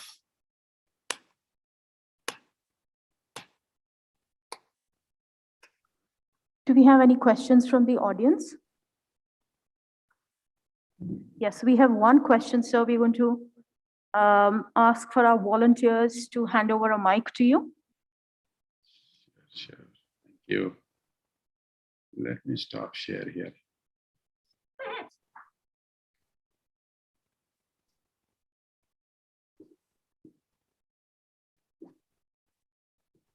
Good afternoon, sir. My name is Anand Yarneni. We run a cloud hosting company called Cloudbox 99. Actually, our data center is with you, Control S. We are placed at you.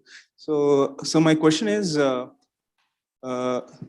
we have giants like AWS, GCP, Azure, and we have companies who are at the lower end who offer this services much cheaper. But our plan is to place ourselves somewhere in the middle in the market. So what's your suggestion? And we don't want to compromise on support price. So what's your suggestion for us to actually place ourselves and tap the right audience that we are looking for? It's not an easy question to answer. But one thing I can tell you, it's not going to be easy journey. But at the same time, in a way, I went through this same dilemma 6-7 years ago when hyperscalers have entered Indian market. Right? We were giving exactly the same services as them. So this question haunted me for weeks and months together in terms of what we are going to do. These companies are bigger than 80% of the global economies. They're bigger than 80% of the countries. These companies' balance sheet strength, right? There's no way that you could compete with them and win. And at the same time, look at the positive side, right? Because of these companies have entered the same business as you are in, that this business is a multi-billion-dollar industry today. It is poised to be a couple of $100 billion industry in the next few years. Right? When such a new big shift happens, there are bound to be hundreds of opportunities for entrepreneurs like you and me, right? And that's what we need to figure out. So what we did was, we said we'll create a differentiator with the help of going towards application managed services.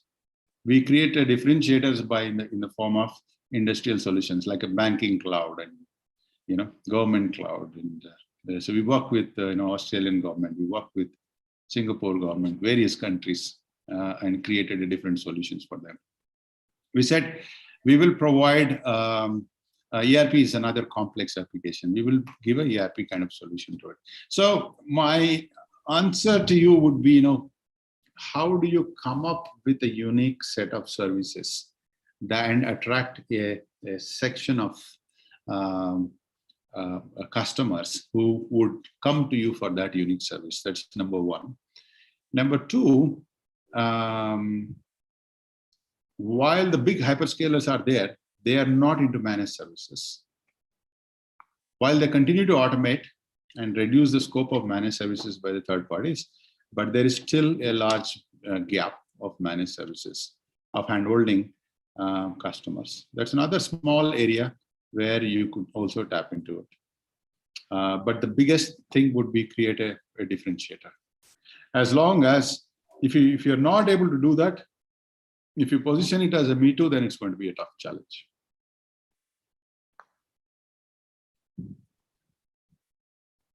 Hope that answered your Thank you, question. sir. Yeah. We'll take one more question. Yeah. This is Kiran here. Hi, Kiran. Thanks for taking time and then joining. Thanks for calling me. Yeah. Yeah. Okay. So I think on behalf of the audience, actually, so majority of the audience are emerging companies out here, right? And so you've been one guy actually who has put the Hyderabad map on the world, right? With whatever scale up that which you could able to do from your companies. They're looking for a little bit prescriptive. How do you approach this strategy for the scaling up, right? So I think one is rapid innovation, you said, and then you also killed some of those companies which you have a vision that like they're going to go out of the business, right? But I think how do you, as a CEO, how do you envision this, and how do you take the rest of the other senior leadership and then towards buying into some of your vision and then be able to carry on that? I think that's the biggest challenge for majority of the companies we have. So do you have any suggestions and then guidance? It's not going to be easy, right? For me also, it took me a while to get my leadership absolute buy-in into my vision. It was the toughest in the beginning, 10 years ago, if you ask me.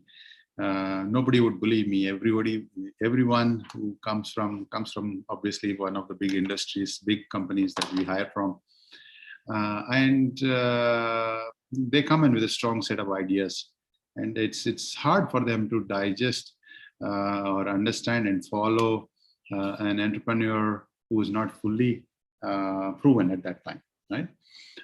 But which meant that I need to communicate a lot. I need to be there and show them the results, and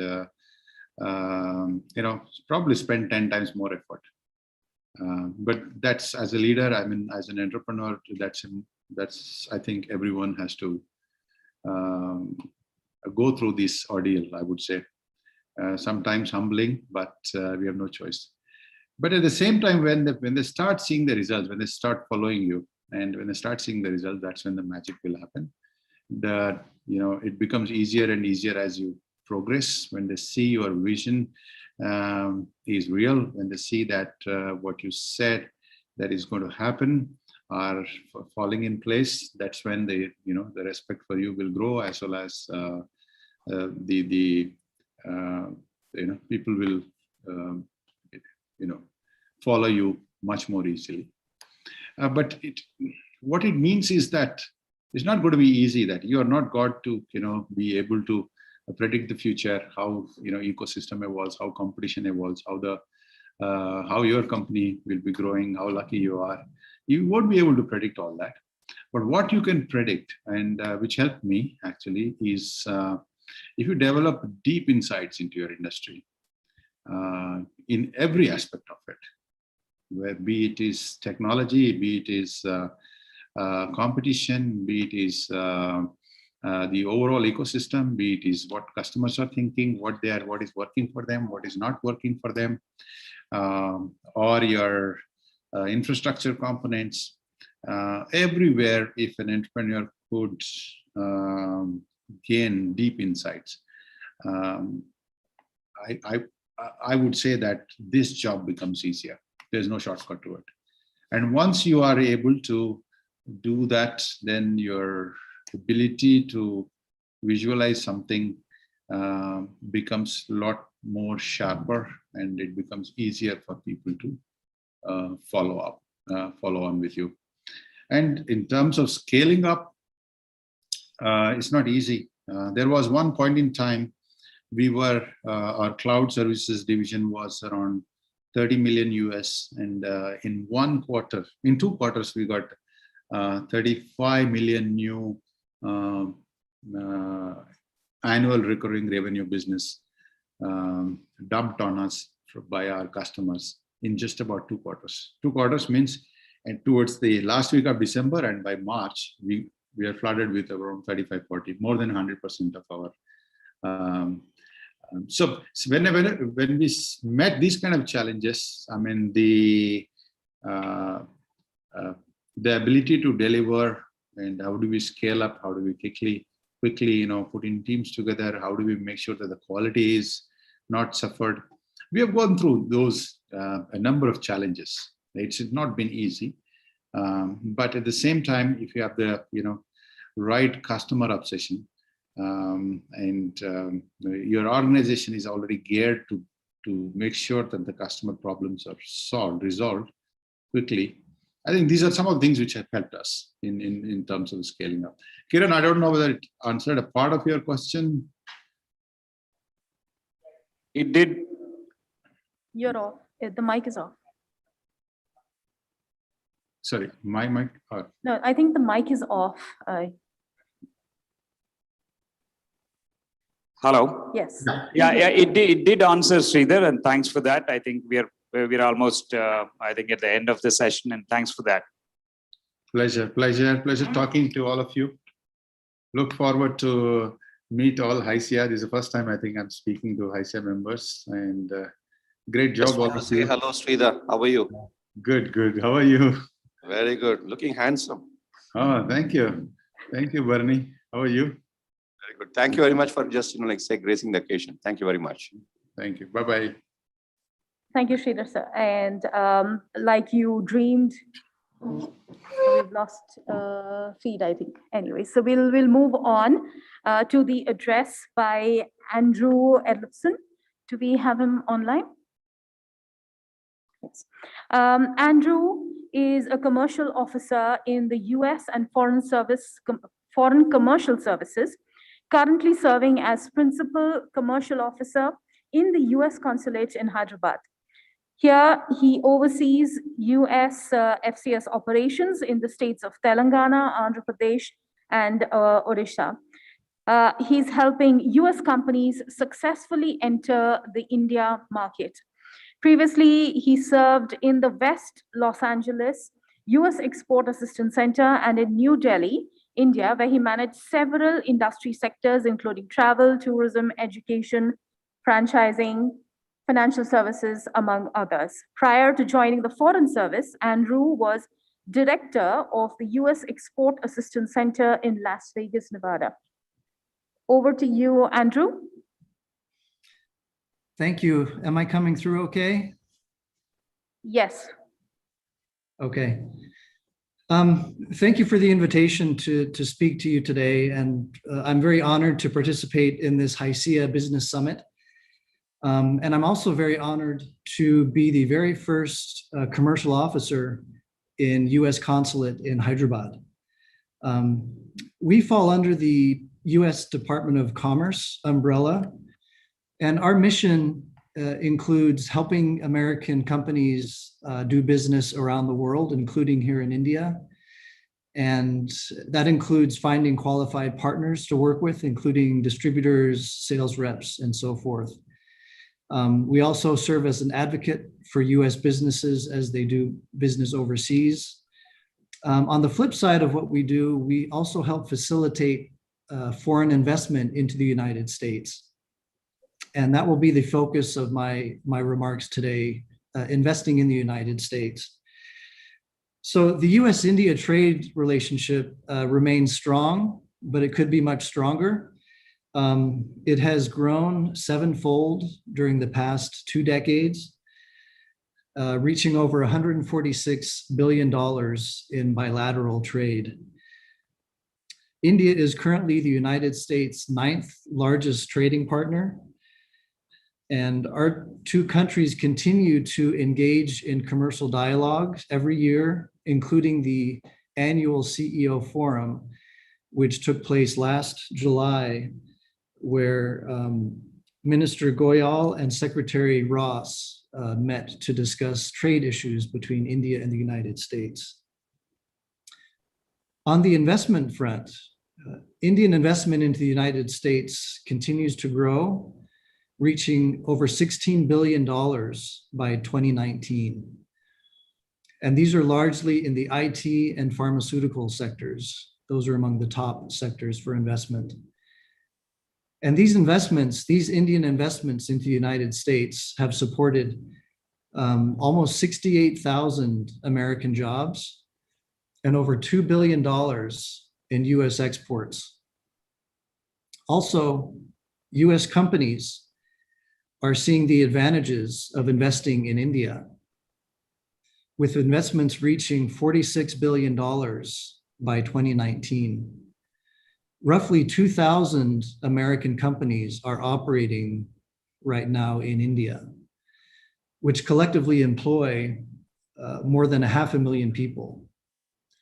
And the first few months of this year saw some major investment announcements in the tens of billions of dollars by US multinationals such as Google, Facebook, and Amazon across all of India. When it comes to American investment in the region, it's not just quantity, but also quality. US companies bring advanced technology, well-paying jobs, skills training, corporate governance standards, and corporate social responsibility initiatives to India. American companies hire locally, and the impressive growth in the number of employees hired by US firms in India is a testament to how much our US companies value India's talent pool. And American companies also grow that talent pool through CSR initiatives. Boeing, for example, established 86 libraries in government schools in Telangana to promote literacy. US companies are good neighbors and help strengthen the communities where they operate. I'm going to switch over to my PowerPoint presentation, so give me a second to start my screen to talk about investing in the United States.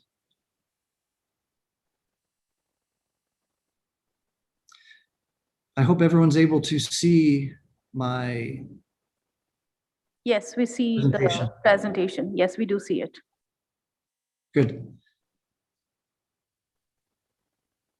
So I'm going to focus a little bit on investing in the United States and how that can benefit both Indian and American companies and economies.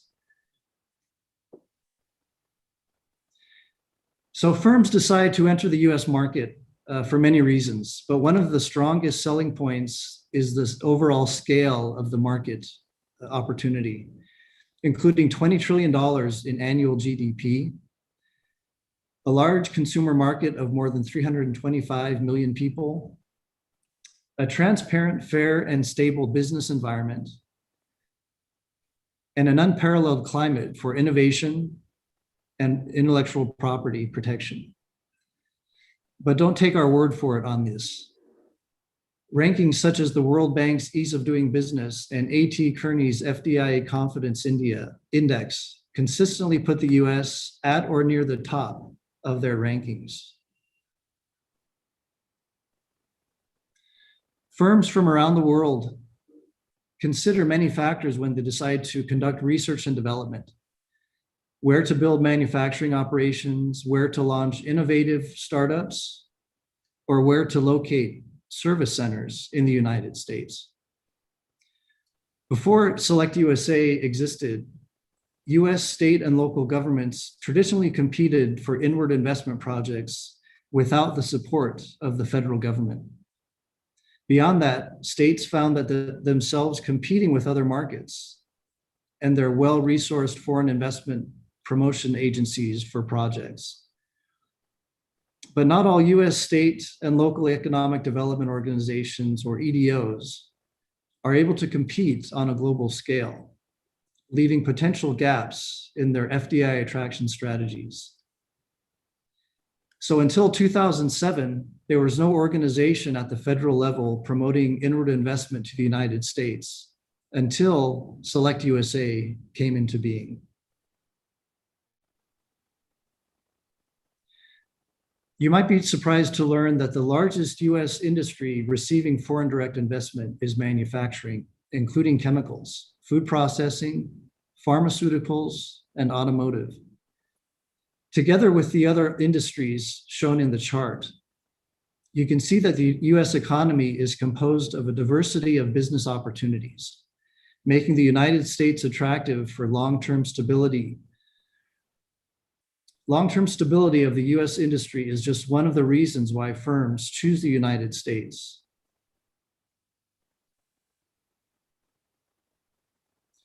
So there are two types of foreign direct investment: greenfields and mergers and acquisitions, or M&A. When a foreign firm builds operations in another country from the ground up, this is called a greenfield investment. Greenfield also includes expansions of existing operations. When a foreign firm gains a non-passive equity stake by investing in an existing company, this is characterized as an M&A.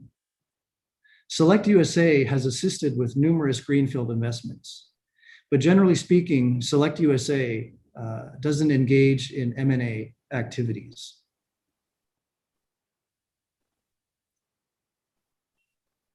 So until 2007, there was no federal agency that was dedicated to facilitating and promoting foreign investment in the United States. Select USA and its predecessor, Invest in America, were created to augment the investment attraction efforts of state and local governments. Select USA was created in 2011, and the mission of Select USA is to promote and facilitate investment into the United States. So located within the International Trade Administration of the US Department of Commerce, Select USA promotes foreign investment into the United States by bringing foreign firms. Select USA is a team based at headquarters and overseas in select markets, working across several program functions, including investment service and research, programs and events, communications and outreach, and operations. Although our headquarter footprint isn't big, we're able to leverage the support of colleagues across the United States and the world to attract investment into the United States. Domestically, we work in close coordination with US Department of Commerce staff across the United States through local export assistance centers. And as was mentioned in my introduction, I was the previous director of our Las Vegas office. And internationally, we work closely with Department of Commerce colleagues in commercial sections of US embassies and consulates around the world to promote foreign investment into the United States.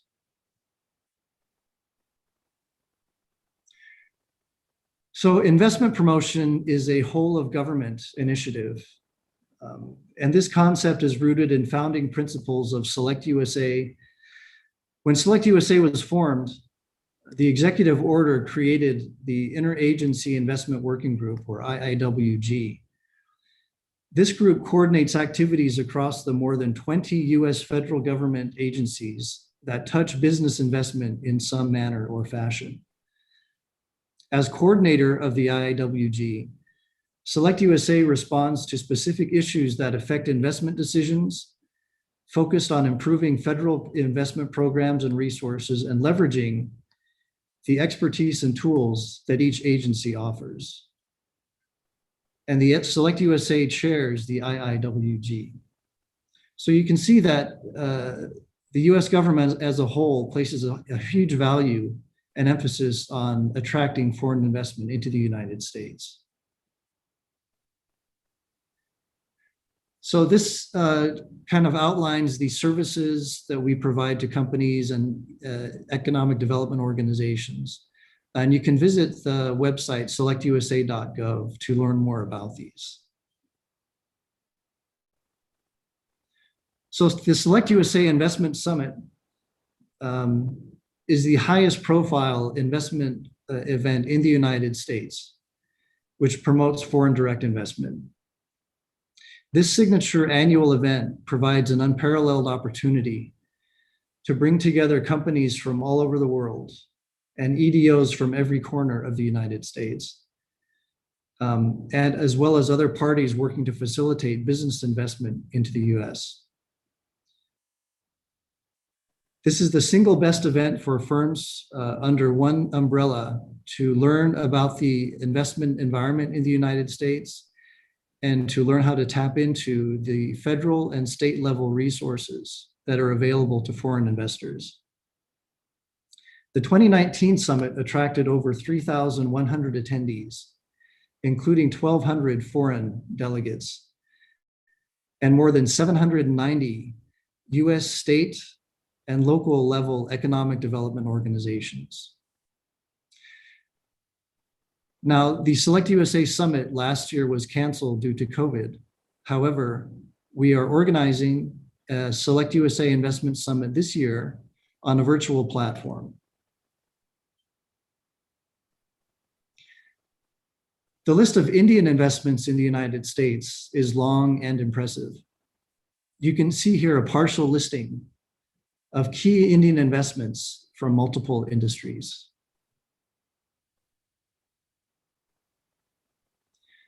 The top Indian investments are in IT and software services, business services, and pharmaceuticals.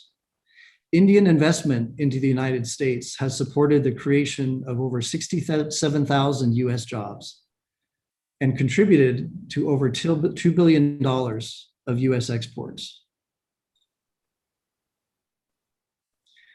In 2019, US Ambassador to India, Ken Juster, led a delegation of close to 100 Indian investors to the summit in Washington, DC. There were over 3,100 participants, including 1,200 global investors from 66 markets. And there were EDOs represented from all of the 50 states and territories.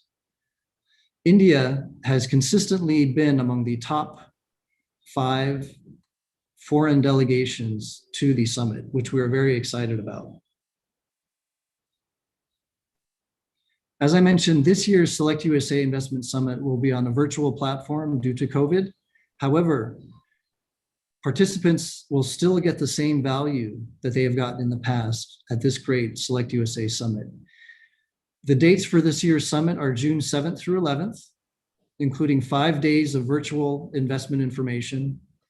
If you're interested to learn more or to register, you can either contact me or go directly to selectusasummit.us and register and learn more. There will be over 100 Investment Academy sessions, supply chain optimization mini-series, and expanded industry-focused programming, including a Select USA Tech special session, which aims to promote and support small startup tech companies investing in the United States. This will conclude my presentation on investing in the US, and the Select USA program and investment summit this year. I'm not sure if we have any time to take any questions. If not, I would be happy to receive questions via email. On the screen is my contact email, or we do have a rep here in Mumbai in India, and that's the inbox, the email address if you have general inquiries. I'll go ahead and conclude my remarks here, and let me know if we want to take any questions now or if we're out of time. Andrew, we'll request participants to email their questions to you. You could proceed with your concluding remarks. Okay. Well, I want to thank you again for the opportunity to participate in this great summit. I know one of the things that attracted me to this position in Hyderabad was the sheer number of US companies doing business here and the very favorable climate and environment that allows so many large US companies to open up operations here in this part of India. And I was very excited to come here and help US businesses identify more opportunities here in India, and also to help more Indian investors identify investment opportunities throughout the United States. So thank you again for this opportunity, and I look forward to receiving your emails and questions. Thank you. Thank you for joining us today, Andrew, and thank you for sharing with us the avenues of investment and collaboration between the Indian industry and industries in the US. Ladies and gentlemen, we'll break for lunch and be back by around 2 p.m. The second panel will be starting anywhere between 2:10 and 2:15 p.m. So we have the next half an hour to grab our lunch. We'll see you at 2.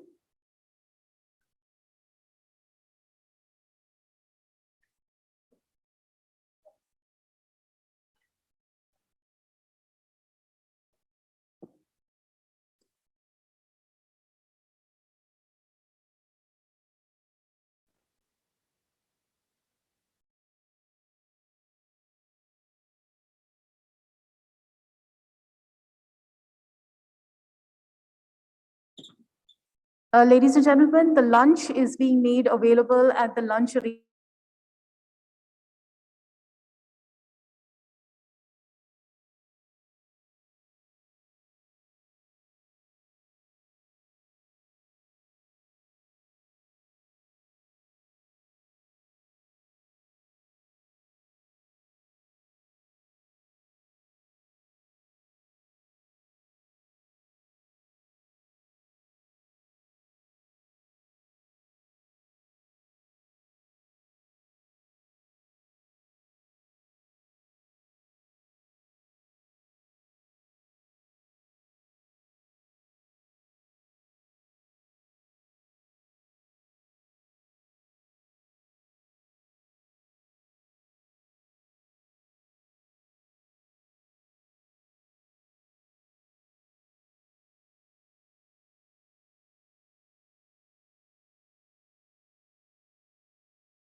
Participants of the HYSEA Biz Summit 2021, we are ready to begin with our panel discussion.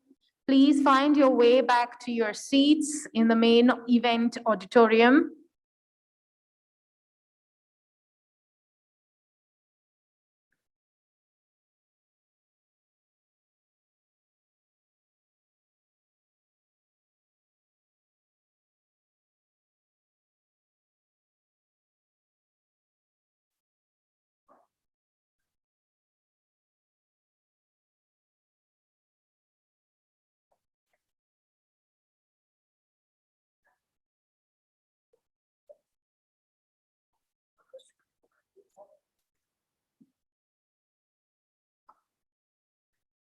Last call, participants, speakers, all alike, please find your way to your seats.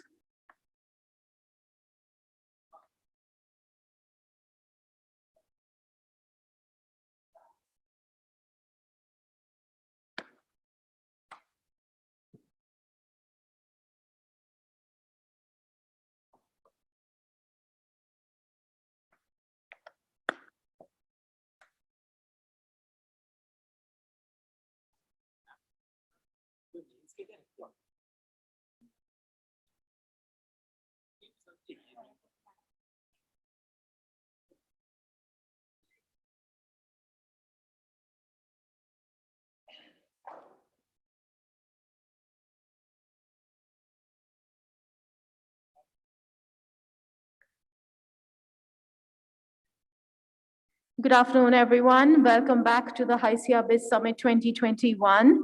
We're all set to proceed with the next couple of panel discussions. Please settle down.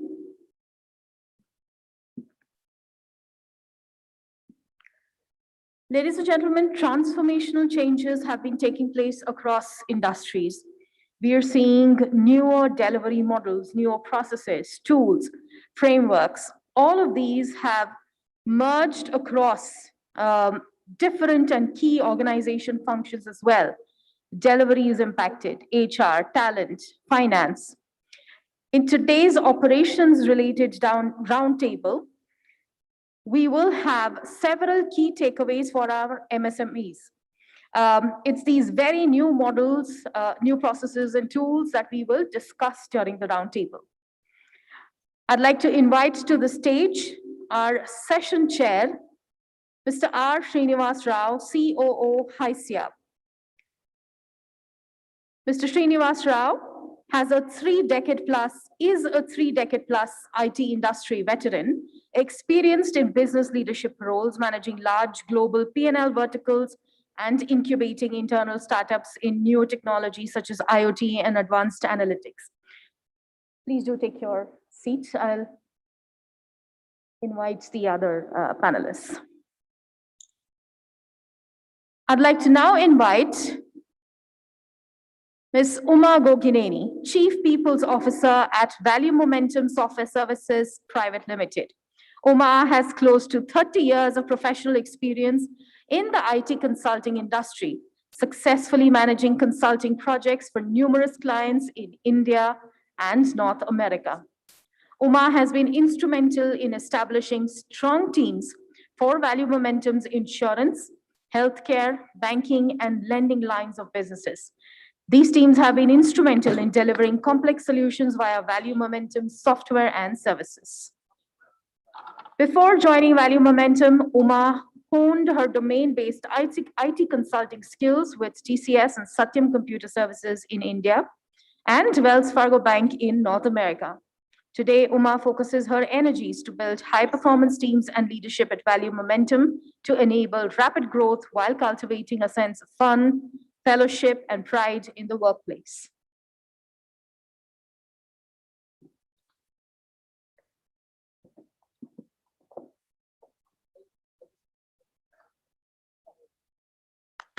I'd like to call on our third panelist for this particular panel, Sandhya Rao Anapindi, VP, Head of Talent Acquisition, India at State Street. Sandhya has 20 years of experience supporting clients across BFI, technology, and consulting services. She has experience in talent acquisition, talent delivery, staffing, global mobility, and training. She also has experience in handling clients across the globe and has worked out of the East Africa and Singapore. And joining this star-studded panel is Mr. Lalit Katyal, Head of Business Finance at Tech Mahindra, a finance professional with over 18 years of versatile experience in business and commerce finance, offshoring, startup organization, mergers and acquisitions, and finance transformation. He's worked extensively in global and cross-cultural teams in IT consulting and banking finance industries. Please put your hands together for our panel. Over to you as our session chair, Mr. Srinivas Rao. Please do have a seat.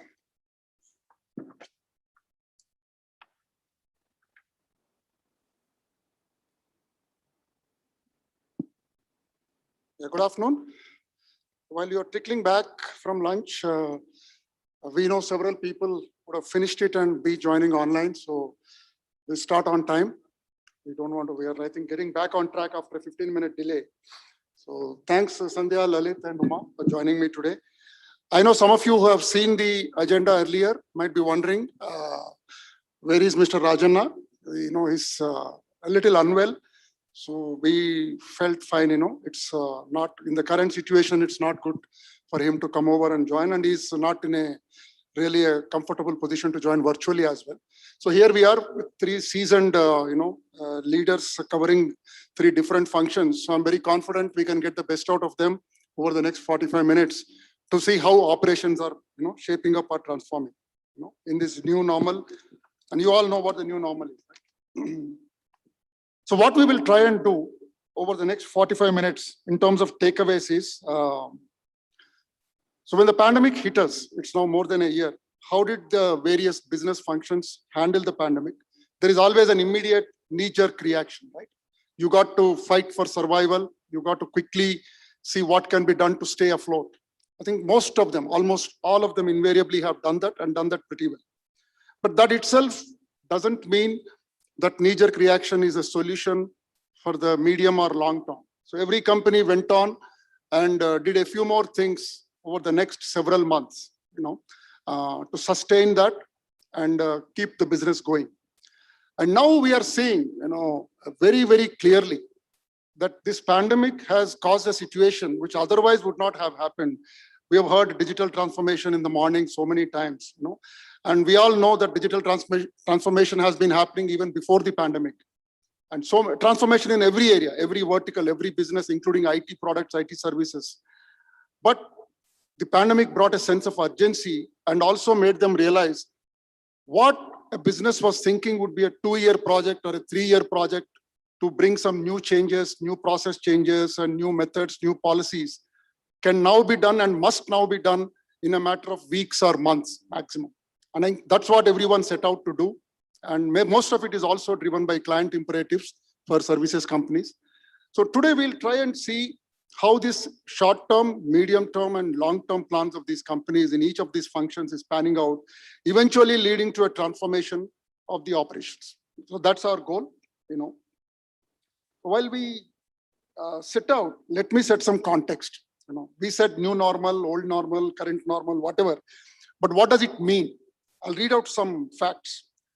Less than 10%, almost close to 5%, and this is borne out by surveys HYSEA has conducted, surveys, so many other organizations have conducted, of the workforce is still operating from home, not just in Hyderabad, but everywhere else. Okay. And surveys, including a HYSEA survey, have pointed out and seems optimistic now based on what we are seeing in the last 2 weeks. Maybe about 40% will return to office by end of 2021. Okay. And we will never see 100% back in office. Okay. And my friend Rajanna is not there today. Otherwise, I was joking with him. One question definitely we would ask him was about the great 25 by 25 statement TCS made very boldly, and which seems to be panning out now across the industry. Right? Nobody will ever return to office 100%, pandemic or no pandemic. Okay. And we just finished the financial year, March 31st. Okay, we are into the 2021-22 now. And results are not yet out. They should be trickling in now, probably starting Monday, some of the bellwethers will start throwing out the results. But we know based on independent reports and surveys and, based on even NASCOM, what they said, about 2.3 to 2.6% industry will grow. Now, this is, completely different from the doomsday predictions that were made earlier, right? Negative, flat, etc., to we are talking 2.3 to 2.6, and we're also talking 21-22. Okay, we'll see pre-pandemic growth levels, which could mean anything close to again 8 to 9% or whatever. Okay, and India will reach 194 billion in terms of IT industry, contributing to 8% of the GDP, and 50 billion of that, growing 5 times the rest of the services, is coming from digital services. Okay, that's again will only grow further thanks to the pandemic. Okay, attrition has gone up. Now I have 2 ladies here who are experts in that matter. We will get that out, as the discussion flows. Attrition is back, and as my own experience in the industry tells me, attrition is back. That means growth is back. We're talking higher than 20% now. Okay, and we have heard from several companies, we are witnessing democratization of deals and delivery. Many small and medium companies are saying their order book is overflowing. They're doing pretty well. They're able to compete better globally. And we also know, specific to Hyderabad, nearly 80,000 to 1 lakh out of the 6 lakh employees are not in town. They are delivering from elsewhere. Towns that once were considered not great from an infrastructure standpoint, connectivity standpoint, but they're all there delivering and things are happening fine. Productivity levels seem to be good. And lastly, on a lighter note, we have not done an employee survey as HYSEA. We have done only company survey. But when employee surveys were done by companies, which we'll again hear from 3 of them, a lot of people pointed out apparently to fatigue, boredom. They wanted to return to office. But I also hear when doors were opened, it's not that there is a big queue outside.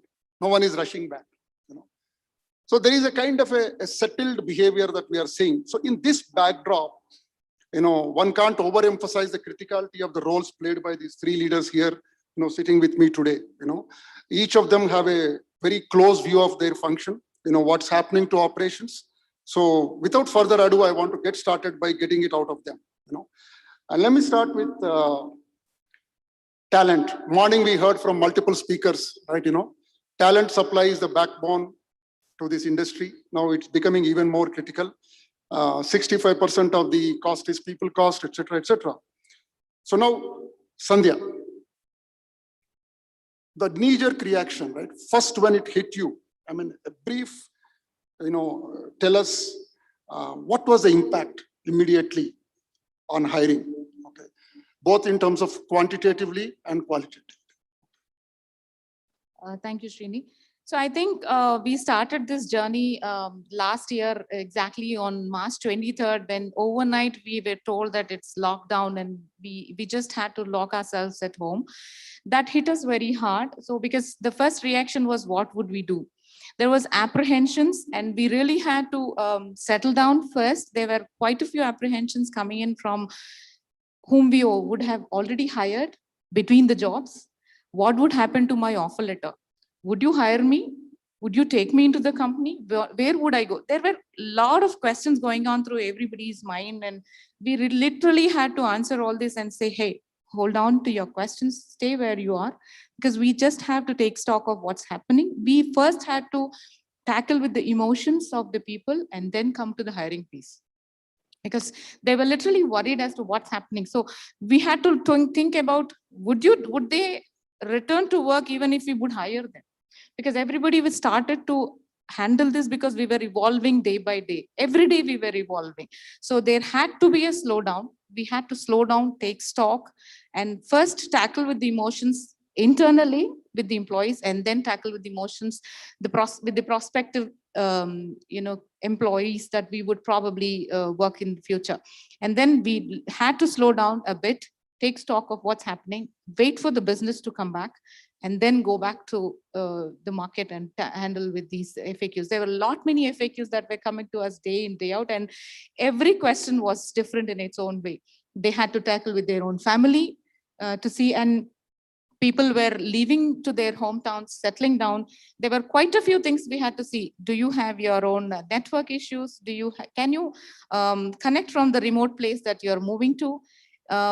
What is the issue that you have? Do you have the required capability of assets that you would need to connect from where you are? This comes later, whether they are in a position to connect or not.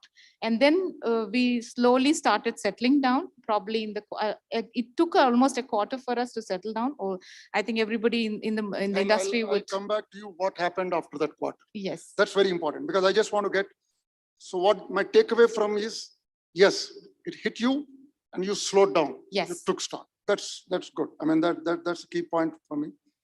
So Uma, work from home, WFH, I always did it, so I never understood where this term suddenly gained so much prominence from. And then RTO, apart from road transport office, now it is return to office, right? Productivity, gig economy, employee morale, lack of infrastructure, dongles, separate room, etc., cooker whistles coming in the background at home. We've heard all these things in the last 1 year, okay? Yet, industry seem to have done well. Now, I'm not saying 2.3% is spectacular, but it's not bad, right? It's done well. And our own service have shown that the productivity was good. And now we are hearing order book is full. People are doing good. So what has been your experience in terms of people care during this time, which is a fulcrum of whatever happens in the business, to ensure that all these things went well, while we are also hearing all the other complaints that I talked about, fatigue, productivity, loss, or morale going down. So what were your primary challenges and what were the 2-3 things that you did as Chief People's Officer to overcome? As Sandhya mentioned, initially when we started this whole episode of pandemic, there was definitely a lot of fear as to how the year will pan out. But at Value Momentum, we actually started our planning way back in December itself. I know a lot of our own employees mocked us, a bunch of old men and women sitting there and really panicking that we will all go home soon, that nothing of that sort is going to happen. Planning for the pandemic, you mean? Planning for working from home. Working from home. Yeah, Okay. so shutting down our offices basically. Now, so to that extent, I think Value Momentum was at a little better position in terms of having enough laptops for our employees by March. And we actually shut down before the official lockdown was announced, about 5 days before that. And what we did in this 3 months was primarily preparing our workforce with respect to what does remote delivery mean. So our delivery managers worked on a remote delivery framework, and we did a training for all our project managers. And we also did a training for all our associates to ensure that they understand what work from home means. Because for a long time, work from home, we had that option always in a very limited manner, which meant you had some 2-3 hours of personal work to take care of, rest of the time you work. So basically, what does it mean when you're perennially, we don't know when the end date was going to be. What does it mean to work from home? So that was a series of training programs that we did in collaboration with our PMO team.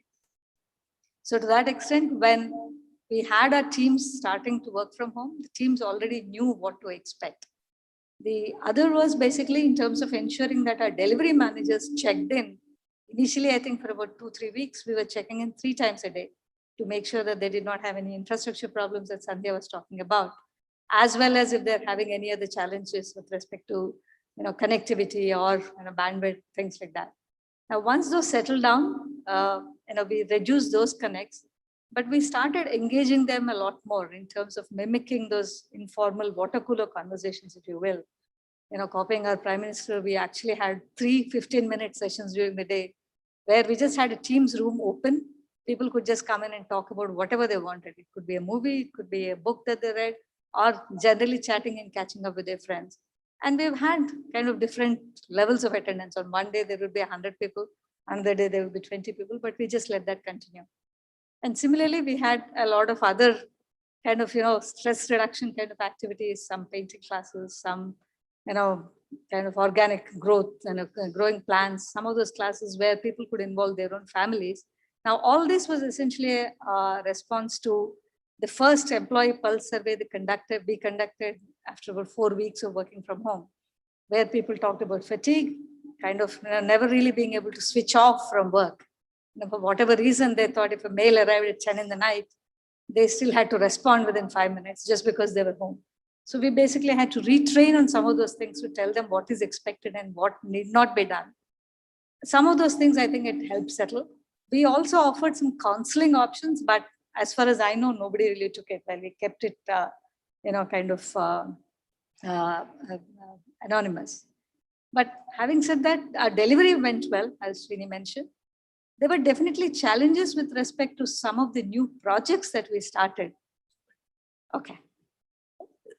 Some of the new projects that we started, which required, which are primarily greenfield development, which required some personal interaction, some kind of brainstorming, whiteboarding kind of a thing.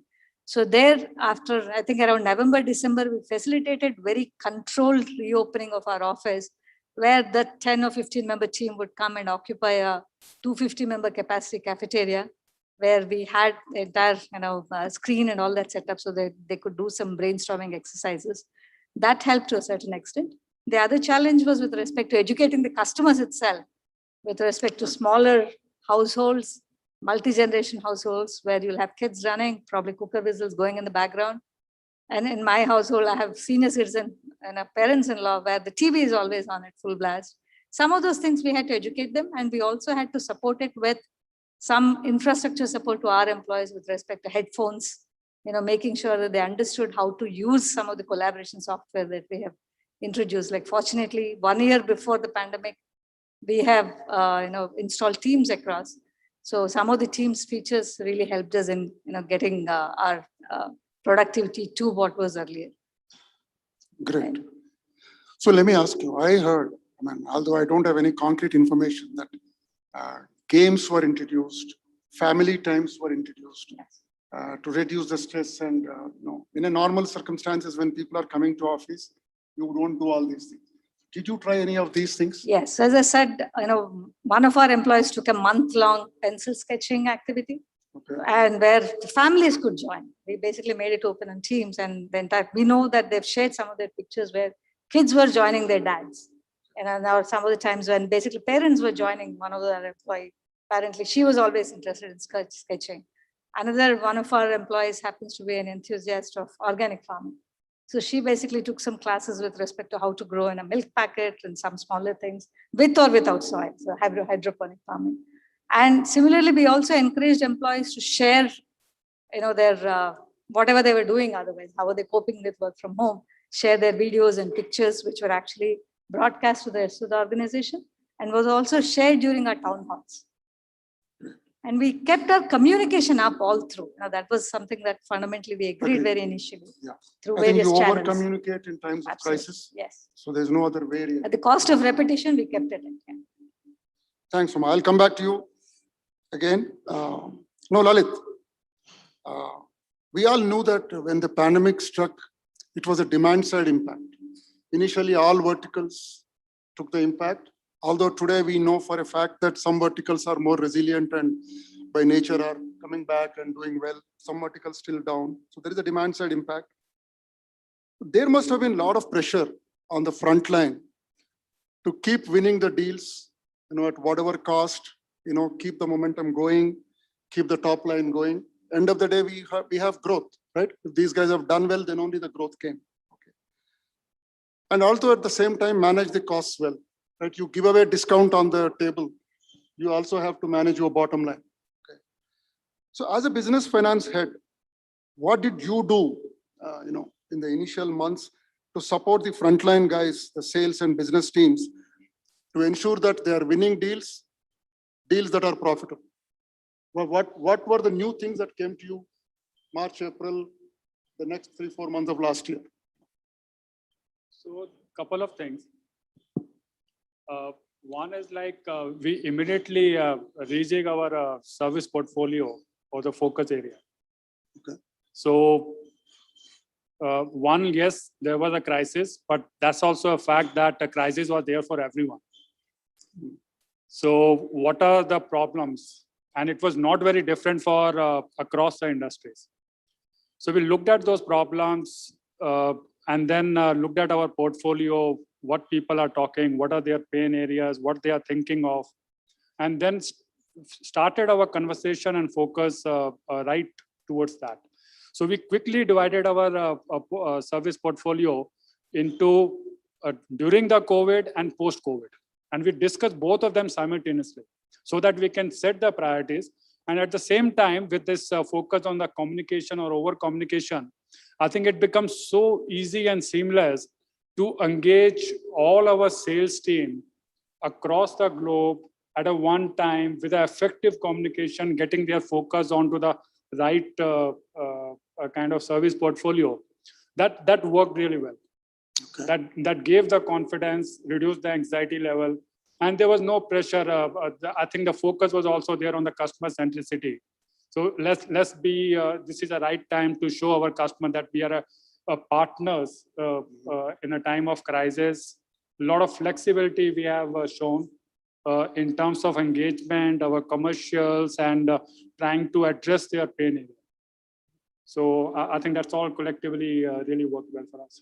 Okay. Okay. Thanks, Lalit. So Sandhya, have your options become broader now? As you look at your function 1 year later, when you go out and you want to support the business in terms of hiring, both from campus and lateral, have your options become broader or have your options become narrower? Yes, we are now settled down when compared to last year because we started hiring virtually. Everything is virtual because we are onboarding virtually, hiring virtually, and I think we are using the technology to the most. That would have that we would have thought a year ago, and probably that made us made it more broader for us. I would say reaching out to the candidates or having these interviews also, discussions with the candidates. It's much faster using the technology. We are trying everything possible using the technology and I think I would also go back to what Rajana would say, probably the business would also settle down with most of it because it's making it much easier to reach out to the prospective talent, depending on whichever place they are connecting. So it makes it to us more easier to connect with them overnight or within a day, where it would have probably taken a little more time for us to bring them in person. But now it has made our options much broader, I would say. But then I would still say that that personal touch would still be required for us to give them a reassurance that you are joining the right place. But then we would still possibly give them the best signature talent and the candidate experience throughout their life cycle. Whether they are joining us or not, we would still want to give them that. With this broader options, I would say we would still use the technology to the fullest extent to give them that kind of experience throughout their journey when they are interviewing with us, whether they would join or not, because I would strongly feel that whoever would interact with us would become our brand ambassadors for the kind of experience that we would give them. And after they join us, they would continue to be our brand ambassadors, and Uma will definitely emphasize on that, I would guess. Okay. Now, when you say it has become broader, you probably realize I was hinting at this word that is very heavily used now, the so-called gig workers. Yeah. It almost makes it sound as if I can sit here. Just because of technology, I can hire anybody from anywhere for any length of time, use them for their skills and let go of them, whatever. Not like your conventional hiring an employee for the long-term thing that you talked about. That's right. So what has been your attempts or efforts at looking at hiring gig workers? Do you think you tried? You think it works or it doesn't work? If yes, what are the reasons? So I think it's a mixed feeling that it is there when we are hiring that kind of talent. But then we also have to look at what is the usage we are talking about, what is their role in the projects that we are looking at. But then we always tried them out for a shorter term when we are looking at what is their role in the kind of spikes that we are looking into the projects. If there is a need, probably yes. But then in a long term, when we are looking at a long-term perspective, no. That doesn't serve the purpose. So you will go the conventional way? Yes, but then I would stay with the business because I will still have to cater to their needs when there is a spike in a want of talent. So what about all the stories we are hearing, Sandhya, that I can sit in my hometown, and one reason I said attrition has gone up beyond 20%. So people have told me, look, It's so easy. I'm at my home. I neither have to go to my current company to submit a resignation letter, nor do I have to go to my new company to submit a joining letter. Right. I just switch. Right. You know, it's the same connection. Tomorrow I'm logging into a new company. Is it that simple? Have you been able to see that happening to you? People leaving you or coming into Yes, we State have Street? been onboarding virtually, and we've also been recruiting virtually. So this has been happening for the last 1 year. Okay. Yes, we have seen that from last 1 year. We've been doing that, but I don't think it's that easy to engage the talent to keep them on. That's more important for us, to keep the talent, drawn towards us and keep them going with us. Okay. Okay. Soma, circling back to you, the pandemic will be gone, right? Some say by end of April, some say by June. There were predictions last year, but now we don't need anybody else to predict for us. We know with vaccination rolling out, it's a matter of time. So pandemic, no pandemic. The function of people engagement, people management over the next 3 years, what do you think are the major changes this pandemic has induced that are here permanently? They will never be rolled back to the old way of working. What are one of those things, and how are you preparing your organization for them? Sure. One thing that when all this ends, hopefully soon, that's likely to remain probably is that preference for people, at least a part of the people, to work from home, while a few others claim that they're really waiting to come back to office. So either way, I think one thing that probably the entire industry needs to prepare for is supporting hybrid work options. Whether it takes the avatar of some people always working from home, some people always from office, or people work 40%, 60%, 60%, 40%. Remote hybrid work option is probably here to stay. Not only because the big daddies or big brothers like TCS and Infosys are constantly going around town talking about it. I think from a talent perspective also, where a lot of people are preferring to stay closer to the home base, whether working from home or from a satellite office.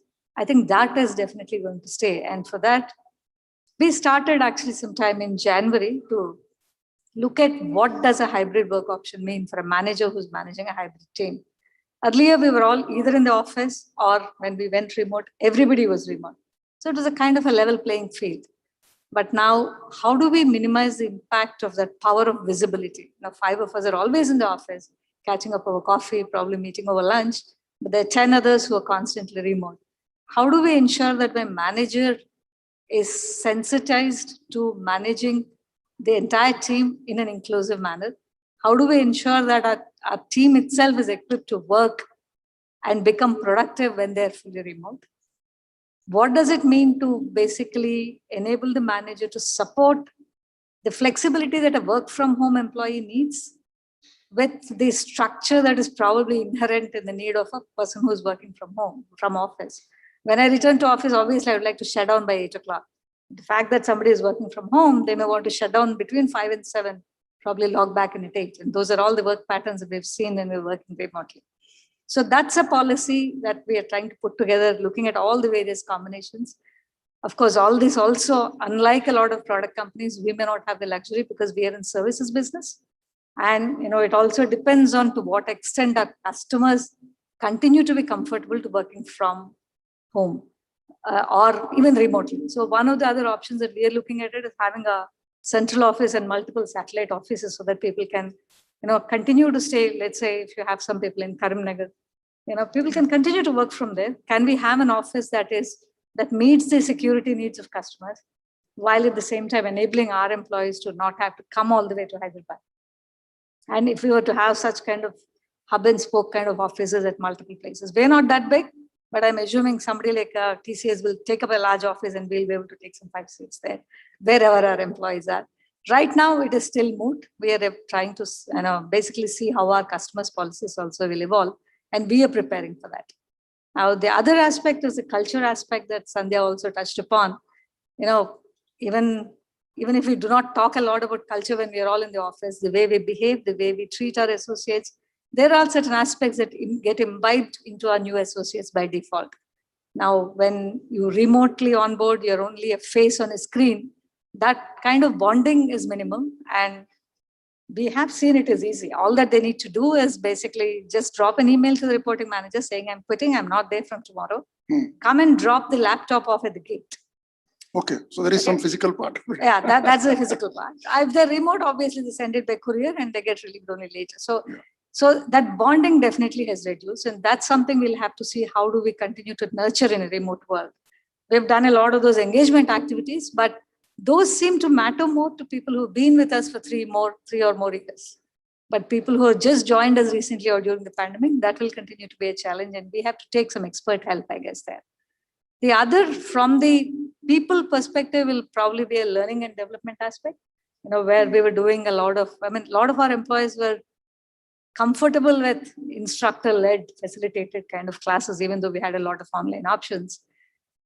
I think one primary emphasis now, earlier we were all looking at specialization and efficiency. We'll probably have to move a little more towards resilience now. What worked well, as I said, as a part of the remote delivery framework, one aspect that we did was in each of the project teams, we ensured that people knew what others were doing. So we built in a certain amount of redundancy. We cross-skill people so that if somebody was unwell, somebody else could immediately take over. I think that probably will become a more structured and kind of an ongoing requirement for all of us to succeed in the remote world. Those are the three initiatives I can think of will become a priority in the near future. Let me ask you 2-3 rapid questions on latching on to some keywords that you mentioned. Do you see bigger organizations having a chief culture officer going forward? I understand a lot of them already have. They have. Yes. My erstwhile organization also has one of the very seasoned HR leaders is now a culture leader. Right. Do you see a need? So based on what you are saying, culture is now seems to be an important thing, right? I don't know if we can. A dedicated focus. Me as an individual, I don't know if we can really take it away as a separate function. You play that role today. Yeah, today, basically, as a group, we all play. I mean, not just me, probably our center head also plays that role because he's representing the organization. He has to embody those values. Okay. So Now, it's not, culture is not just something that we'll put on. Understood. But I think very large organizations are probably looking at slightly differently because they're globally spread very heavily. Absolutely. Second question, how will you see this appraisal system, which even in the best of the times doesn't work as well as we expect that to work? So now with all this, you made very good points about people being out of sight, out of mind kind of a situation. So apart from saying, okay, you will make sure this, that will happen and all that, concretely, systemically, do you see any changes happening in the way appraisals are done in terms of periodicity, nature, goal setting, etc.? Anything you see? So even today, I mean, in however a rudimentary manner, we have actually implemented a system where employees can define their own goals every quarter and basically check how much they've accomplished, and the manager will validate that. And we are also facilitating some kind of check-ins by the employee and the manager together in an informal manner. It doesn't have to be a quote-unquote formal meeting. But if they're able to record their comments after the check-in, that would really help in creating that record for the employee for the entire year. So we have quarterly goals that are actually set at the beginning of the quarter. At the end of the quarter, they review themselves and see whether they've accomplished or if it's still work in progress. And similarly, there are certain annual goals that are set that are reviewed at the end of it. But as you said, it still continues to be a subjective process. Honestly, I do not know if it can ever become objective. It also, we are trying to build the capability of those first level managers to do it in an as objective a manner as possible. But I think that subjectivity, that uncertainty will remain. Okay, thanks. So Lalit, swinging back to you. For all the talk, this industry, I'm referring to the services industry, from a financial model or a business model perspective, leaned very heavily and continues to lean on what we call a time and material model, right? You put X number of people and you make some amount of money, okay? And then there were fixed price models where you take some ownership and risk and you deliver and you can probably make better profit. As a finance leader, do you now see the pandemic has induced changes for the better going forward, where these models will be replaced by newer models that will be good for the client and also good for the organization from a profitability and predictability perspective? What kind of changes are you seeing? So there are a lot of changes with newer business models that were evolving even before COVID and even during the COVID. So that has made it imperative to even relook at the commercial models, the engagement, the kind of engagement, business engagement that is happening. So that is bringing up new models. Gain share, again, I think we have been discussing it for ages. A lot of experiment also happened. There is a lot of success also which have happened in various pockets. Now, there are newer models with a change in business. Now there is a lot of platform-based services which have emerged. So platform as a service, software as a service. Then there is a subscription model which have come up. So there is a lot of learnings over there, and I think it has been picked up very well now. Beside this, in line of this, even anything as a service. So we have some services in IT, like workspace as a service. Okay. So a lot of things we have heard in the past, the different variant, which is like moving from a CapEx model to an OpEx model. So these are all our variants of that. Okay. And earlier, like we were talking, the business solutions for our customers. Now, in a platform-based model, we are now talking even the business enablement. Mm-hmm. So getting all our supply chain, the customers, the demand and supply together on a single platform and create value for all of them. So in this, all these digital transformations, there is a lot of experiment that customers has to do. Now, we have also seen the terms in the industry, skin in the game. Yeah. So these are all also variant of the same thing, like whether the gain shares or taking more risk and reward. So there are again various variant. Sometimes even the IT service provider, they go and invest at their own. So gain will come in later. So it is something like a venture capitalist. You go and invest in 10 startups. Only one may succeed, but that one will make up for all the losses which are there in other 9. Got it. So same way, these different investments in various POCs, proof of concepts, some experiments, some co-creation, collaborations. So these are again the terms which we are hearing it very often in our conversation with the customers, and we build our commercial models around that. And it has accelerated during this COVID time. So if your sales team today comes back to you with a particular RFP or a proposal, how likely with the current way the resources are distributed all over the place and everybody working from home, a lot of technology deployed, and your centers, ODCs are all empty. How likely are you as a business finance head to advise them to go for a newer model and convince the client rather than go with the old model and submit the proposal? You have those kind of conversations with your business development teams? Definitely. I think the immediate response comes, the first message we should go to the customer is that we are open and flexible. Mm-hmm. So let's start the conversation with that and then gets into the detail. So sometimes like everyone wants, as they say, let's have a gain share model or outcome-based model. So once we start with the, okay, yes, we are flexible, let's explore, let's have a discussion. You go into the detail. The basic requirement for those kind of model is that you have to have an objective measurability of an outcome.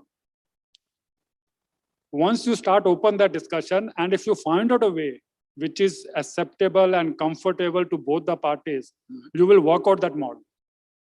And if you don't find that unit of measure and the clarity and reduce uncertainty around that, I think more than the vendor, the customer themselves will say, yes, it may not be worked out. Let's wait for some more time and that clarity comes. So let's start with T&M and fixed price. Maybe we'll gradually move. So there's not just the measure, but also how much of that can be attributed to ours. I'm saying it's not just being able to measure the outcome, but how much of that can be attributed to us. So I think that becomes very critical too in those gain share models. Okay. I think we have about 7 minutes. At this point of time, before I ask any further questions myself, any audience questions? Can we circulate the mic? Anybody?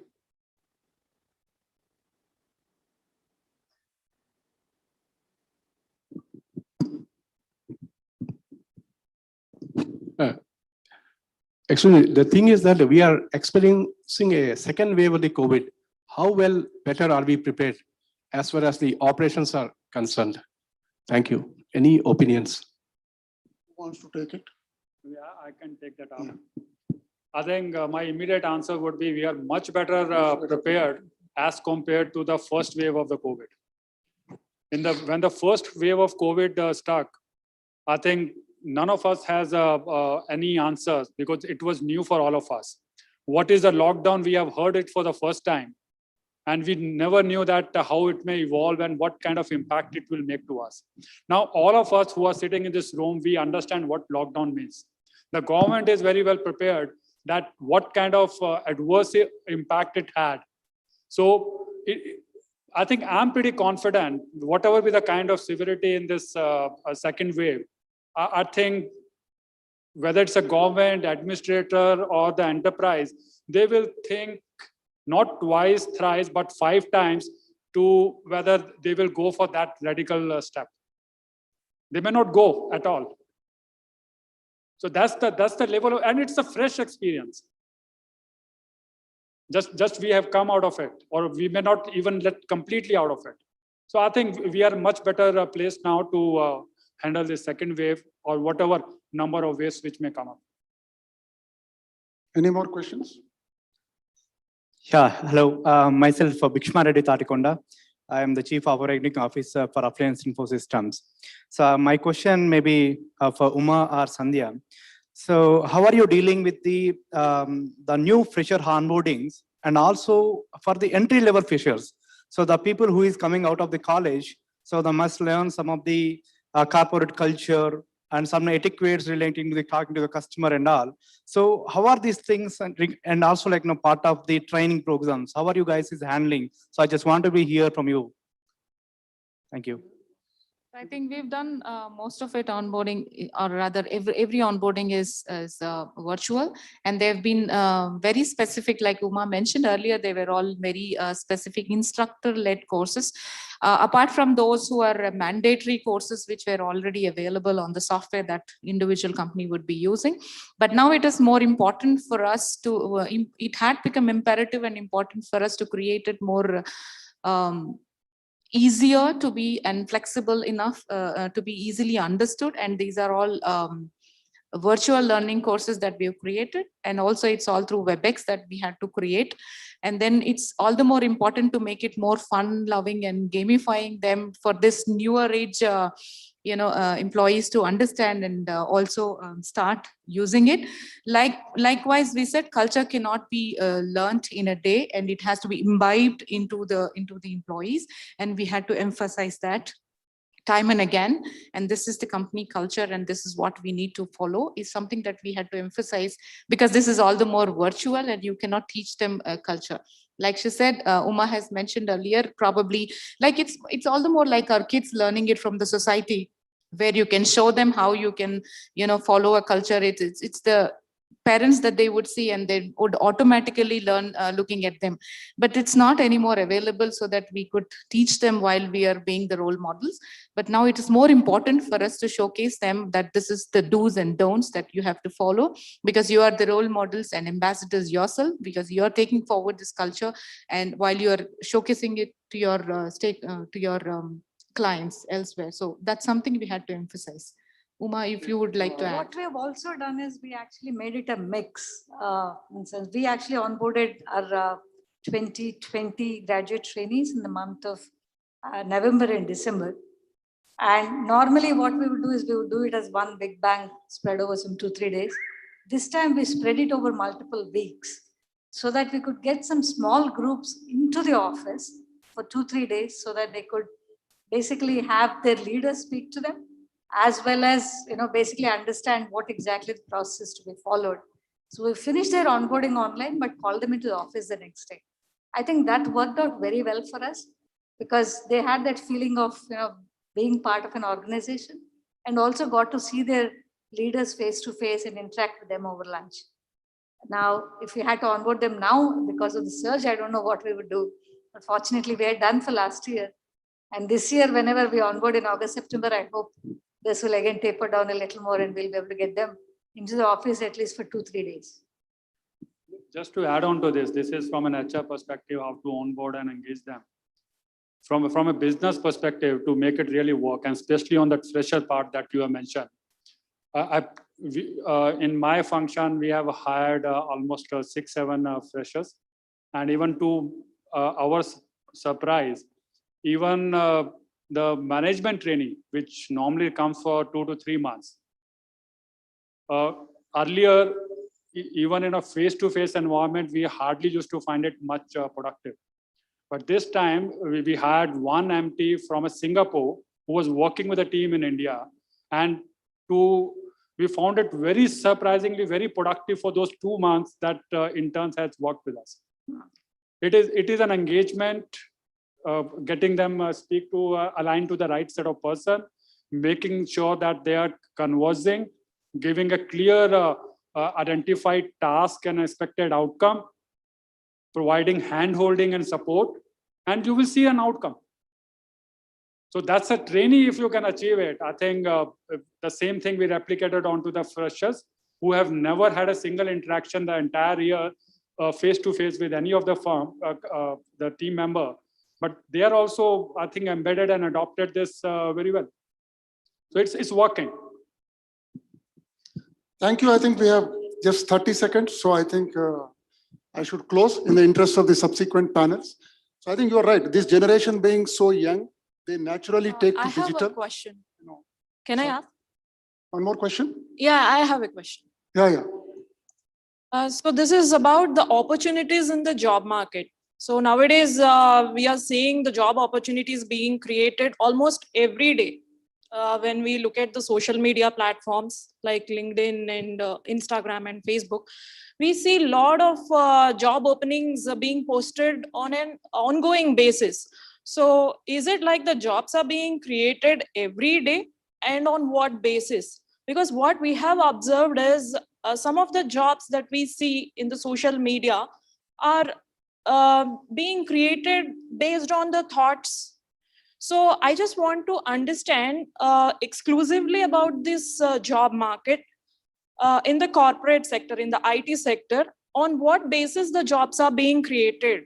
Are we living in a thoughts-driven world? That means I think of having a job opening in some company and I see it there in the social media. Is it happening that way? Because for the people who are not really aware of what exactly is happening in the HR sector, or as in the talent acquisition, the number of jobs that are being created, the projection ratio. So we understand that the jobs are being created on a daily basis, on an ongoing basis. I think A take on that. Fine. Maybe I can try, give it a try, and you can add on to that, because I would only say that no job is created on thoughts. Let me put it that way. If we are seeing a surge in the jobs being opened, it's positive that the market is in opening and we are now hiring. So that's the only answer. I would say that there are no jobs that are open on thoughts, and we, in being in the recruiting, would never accept that thrown at us. So I make it clear.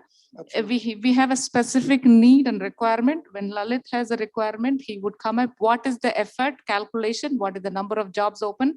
What is that I need to hire? It would thrown at me, and I would go into the market, hire them, and then give it to Uma to handle them.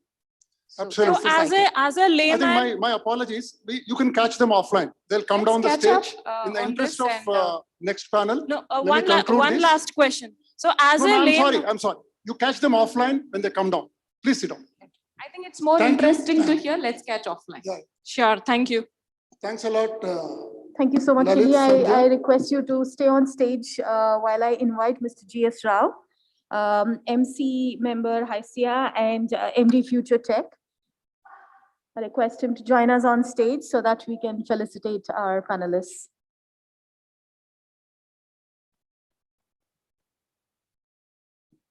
Welcome, sir.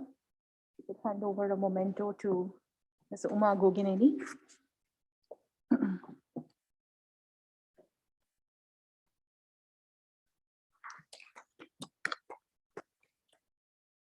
Our session chair, Mr. Srinivas Rao.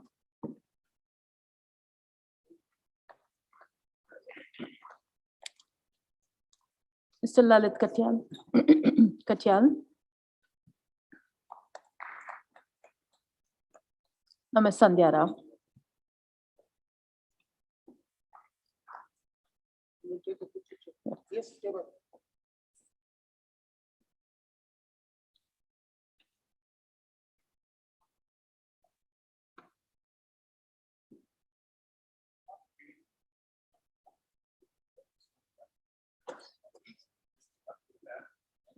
No, what to keep, what to drop. That is correct.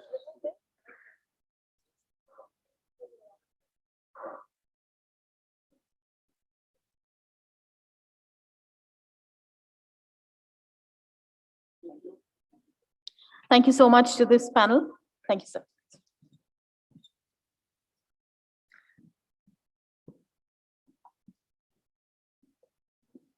Ladies and gentlemen, our next panel will focus on the emerging opportunity landscape, and they will give us a sectorial view across key industries like BFSI, manufacturing, life sciences, healthcare, telecom, and technology sectors. I'd like to invite to the stage our session chair, Mr. Kiran Cherakuri, Vice President, HYSEA, and CEO, Tech Era. He doesn't need an introduction, but I'll still go through it. Kiran is the founder and CEO of Tech Era, an IT services, learning and advisory services company with a presence in India and the US. He comes with 28 years of IT experience and has earlier worked with Tech Mahindra as VP and Group Head for IT infrastructure, cloud services business across Europe, Asia, Asia Pacific, Middle East, and India regions. Welcome, Kiran. And I'm going to request our panelists to join us. The first panelist who will join us virtually is Mr. Shashi Reddy. Do we have him online?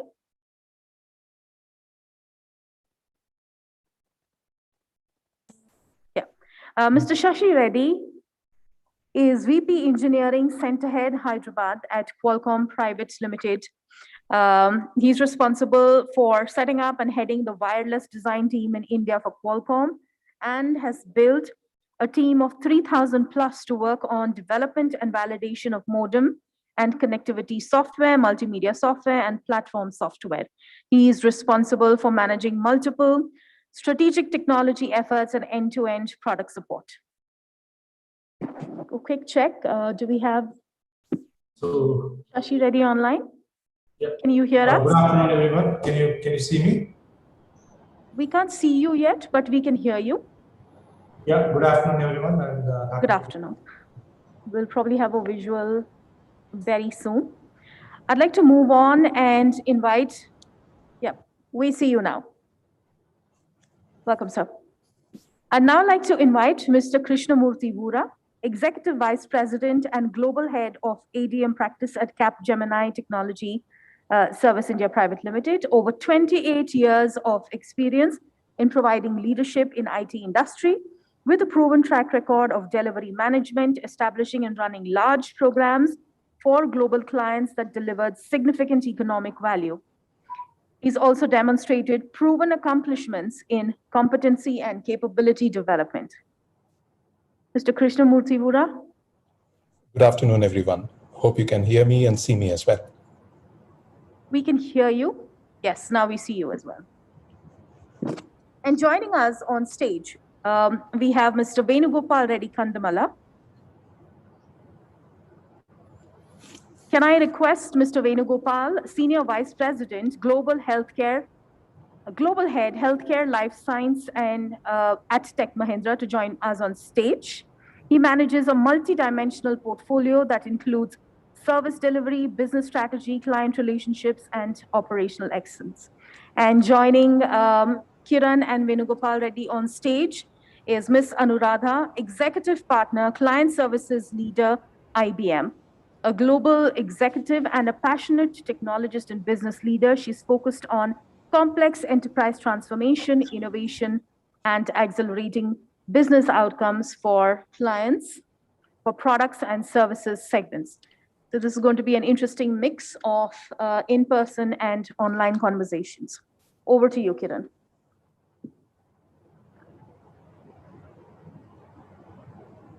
No.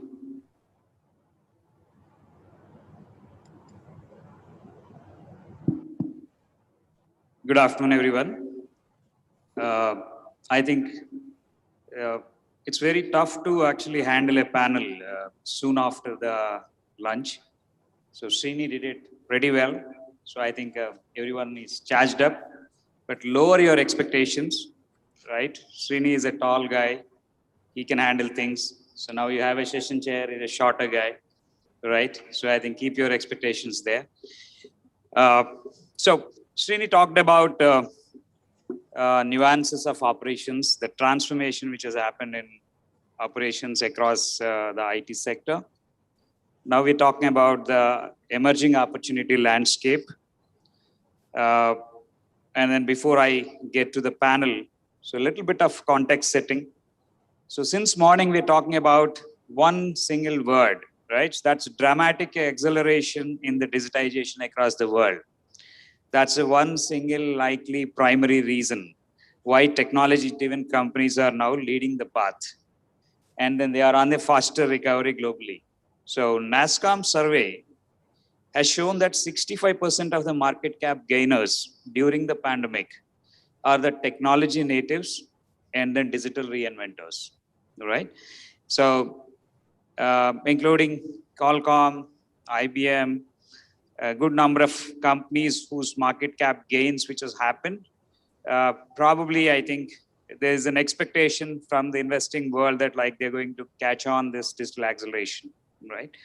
So a little bit about the industry verticals. Like I said in the morning that like not all have impacted similarly. So there are certain verticals have been impacted positively, and then some of the sectors have been impacted either negatively or neutrally.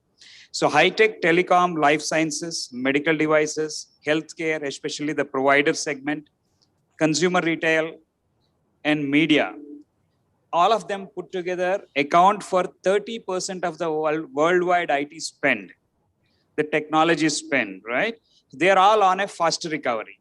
So somewhere around anywhere between 2% to 5% on overall global technology spend, okay, which is going to grow in these sectors, right? So banking, healthcare, logistics, utilities, which account for 40% of the technology spend, which probably would be on a flatter growth. I'm only talking about the immediate future, 1 year period, basically. Banking, healthcare, logistics, and utilities, right? So, which is a 40% spend, which is on a flatter growth. Aero, defense, heavy engineering, airlines, hospitality, and leisure. So these are the most impacted verticals. They have posted actually a lot of negative growth in the year 2019, but 2020 and 21. So it looks like they're going to be posting anywhere between -2% to -8% in terms of the overall technology spend that is going to happen in these sectors.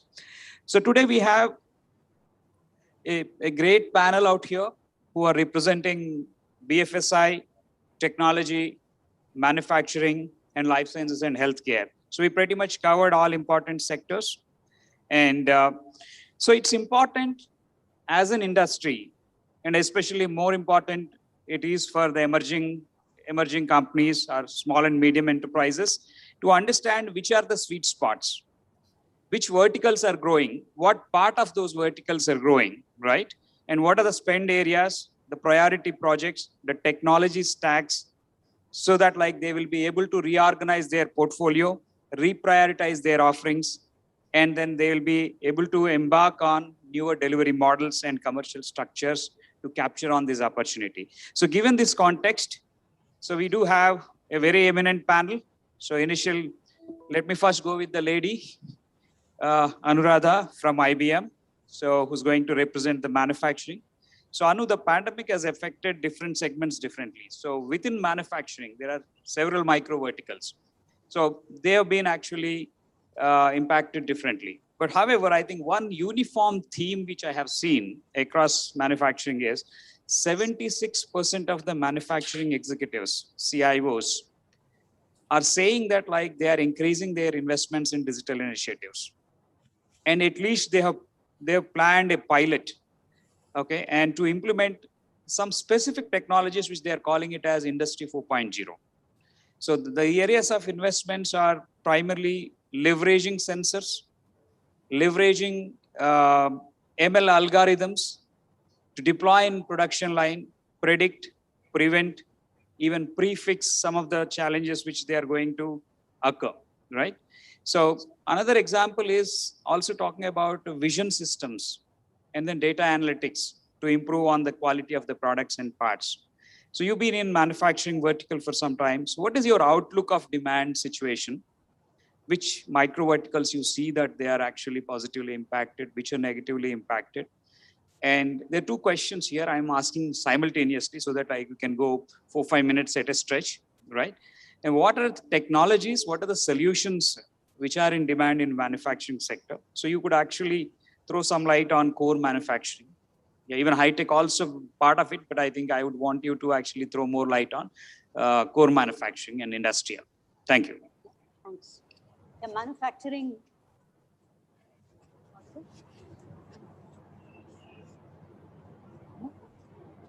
Manufacturing is a large vertical in that way, right? It covers a wider segment.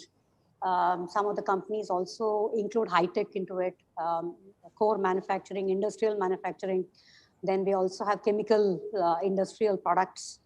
We also have aerospace, automobiles. So in that way, it's a large segment.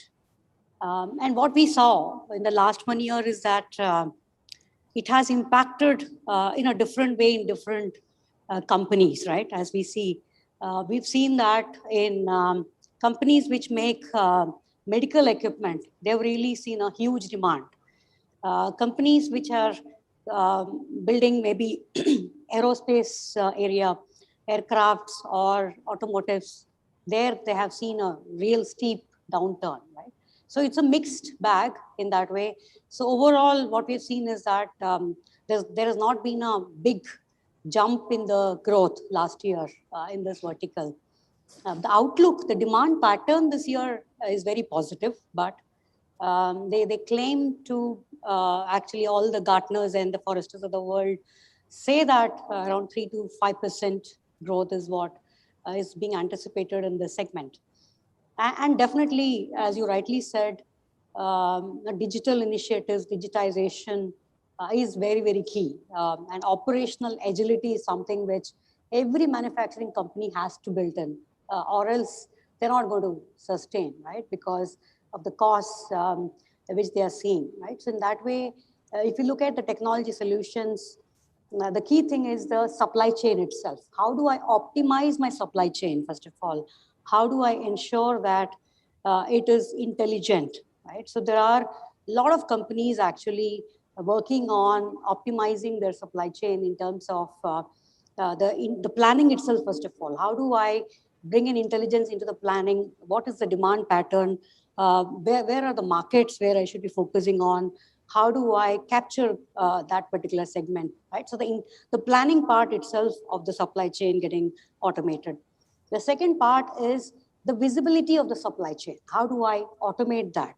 Right from the order, customer, ordering, right up to the fulfillment part. How do I automate the whole thing? And how do I get a visibility of where that particular equipment is, right? In fact, people are using blockchain as well, for this. Many of the companies are looking at using IoT, right? They're using AI, IoT, cloud across each of these supply chain areas. And then the final fundamental part is the asset itself. how can I actually make it more intelligent? So IoT is also coming there, where we have sensors getting built into the asset itself, so that you're able to understand health of that asset real time, right? So in that way, the supply chain automation is one key technology area where there's a lot of focus. I would say 60–70% of the industry is focusing on the supply chain automation. The second part is the whole customer service and support also has changed, right? It's all virtual now. And in fact, there is a lot of convergence of industries here. So a lot of manufacturing clients are going towards e-commerce, looking at having CRM systems. In fact, the pandemic has helped the manufacturing clients, manufacturing companies to actually go towards a B2C rather than B2B. So B2C is evolving, where they're selling directly to the clients, because now they don't need somebody in between. So the pricing is becoming competitive because of that. So they are implementing the CRM systems, a platform which will actually help. So that's the second technology area which can be focused on. The third one is on the whole manufacturing, the core manufacturing itself. How do I build intelligence there? Smart manufacturing is picking up a lot. In terms of the shop floor itself, how do I automate? How do I bring in IoTs there? How am I able to look at my material which is required? In fact, it is said even 1 day of loss of manufacturing, there's $100,000 loss, right? So how do I optimize so that my manufacturing goes on continuously, right? So that is the third element, I would say, which is really picking up. And the fourth one, which I would say in the customer support area again, is AR, VR itself, augmented reality and virtual reality. So where earlier the technical support guy used to go to the client premises and do the troubleshooting. But now with the pandemic, it's not possible. So it is more of using these techniques to get some of the initial troubleshooting done by the customer itself and get the data from there, right? And then analyze these. So these are some of the areas I see where we're seeing opportunities, where we need technology focus, and where there's a lot of growth, I would say, in the segment. Thanks. I think that point of, so you're saying that like what size of manufacturing companies are actually tending to directly go to B2C instead of B2B? Is there any specific size of the manufacturing companies, or is it that like across you see this trend across the sector? I think it is across, because with the supply chain becoming automated, right? In fact, small and medium segment, it's more easier for them, right, to directly sell to the clients, so that they're saving on the cost. So I would say it is more beneficial for the small and medium segments to go B2C rather than look at B2B, right? While, yeah, they may be having partners. So the other thing which I've seen also is partnerships. Is helping them, right, expand their ecosystem. So I would say it's beneficial for all, but more for the small and medium segments. Thanks, Anu. I'll come back to you. The next, let me actually ask a question virtually. Krishna, you're there, right? Am I audible? Yes, I can hear you. Yeah, okay. So I think you represent the BFSI vertical. I think this has the lion's share of the overall IT sector, right? So the economic consequences which BFSI has put through is nothing compared to the global financial crisis of 2008. So that way, probably you're lesser impacted as compared to the past, but it is still notable, right? So the new normal is expected to shape global banking industry on several dimensions. There are changes, right? Ushering into the new competitive landscape, promoting new way of innovation, right? Accelerating digital almost to increase the reach of whether it is banking or capital markets or insurance. So any segment for that matter, right? So if BFSI is in forefront of actually adapting to the digitalization. So how do you see the tech spending across micro verticals of BFSI? That's question number one. And same, what technologies, solutions are in demand in these verticals? That's the second question. You can go for 4-5 minutes, Krishna. Thank you, Kiran. I think a good question. I think we all believe and understand that COVID-19 was a performance catalyst for many organizations, right? And it has increased, and even in the BFSI segment as well. I think the entire segment has taken a relook at as to how they need to spend going forward. So they've increased digital spend to build an agile, flexible, scalable, most importantly, platform-based operating model, right? Which will basically fuel them the road to recovery, for the banks and the insurances, right? And if you look at the last 1 year, the growth challenges were amplified by falling in the operating incomes, right? But then one most important thing that you need to notice in the BFS segment is that the banks and the insurance companies have not stopped making their investments in IT, and they are making it in such a way that it becomes a major differentiator as they go forward into the later years, 21, 22, and so on and so forth. And this is not a phenomenon just happening at the larger banks, but this is also a phenomenon that is happening at the regional banks and credit unions of the world as well. They were slightly behind in terms of the digital curve adoption, but I think they are accelerating their way as well onto the digital side as well, right? But however, what is most important is that how the BFSI clients are finally balancing their run, manage, and change initiatives to ensure that they have higher returns from their IT investments and manage uncertainty.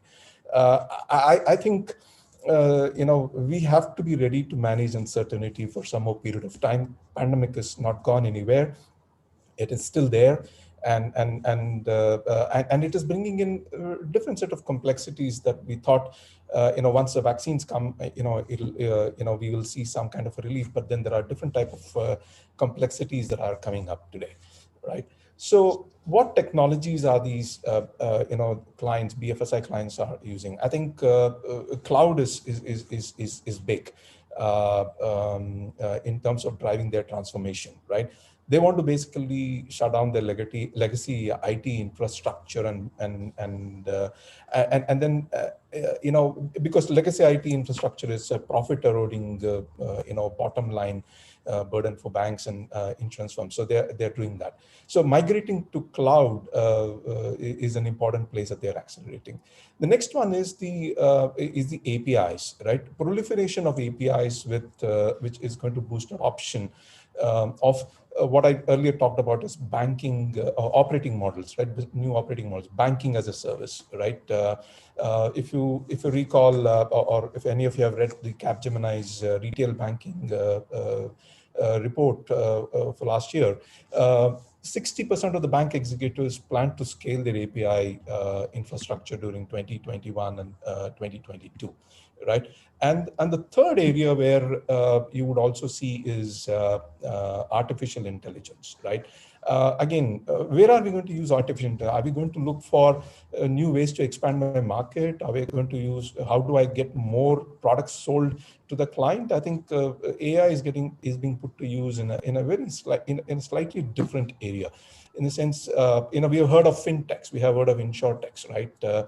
Now we have regulatory tech, right? RegTech. So the banks are now looking at how do I ensure compliances by making sure that I use AI and I process data in a consistent manner and spot any regulatory deviations that could occur within the industry. It could be banking or it could be insurance. Both are heavily regulated industries, as you guys know, right? So those are some of the areas that from a technology point of view, I think you would see becoming very important and critical for the industry.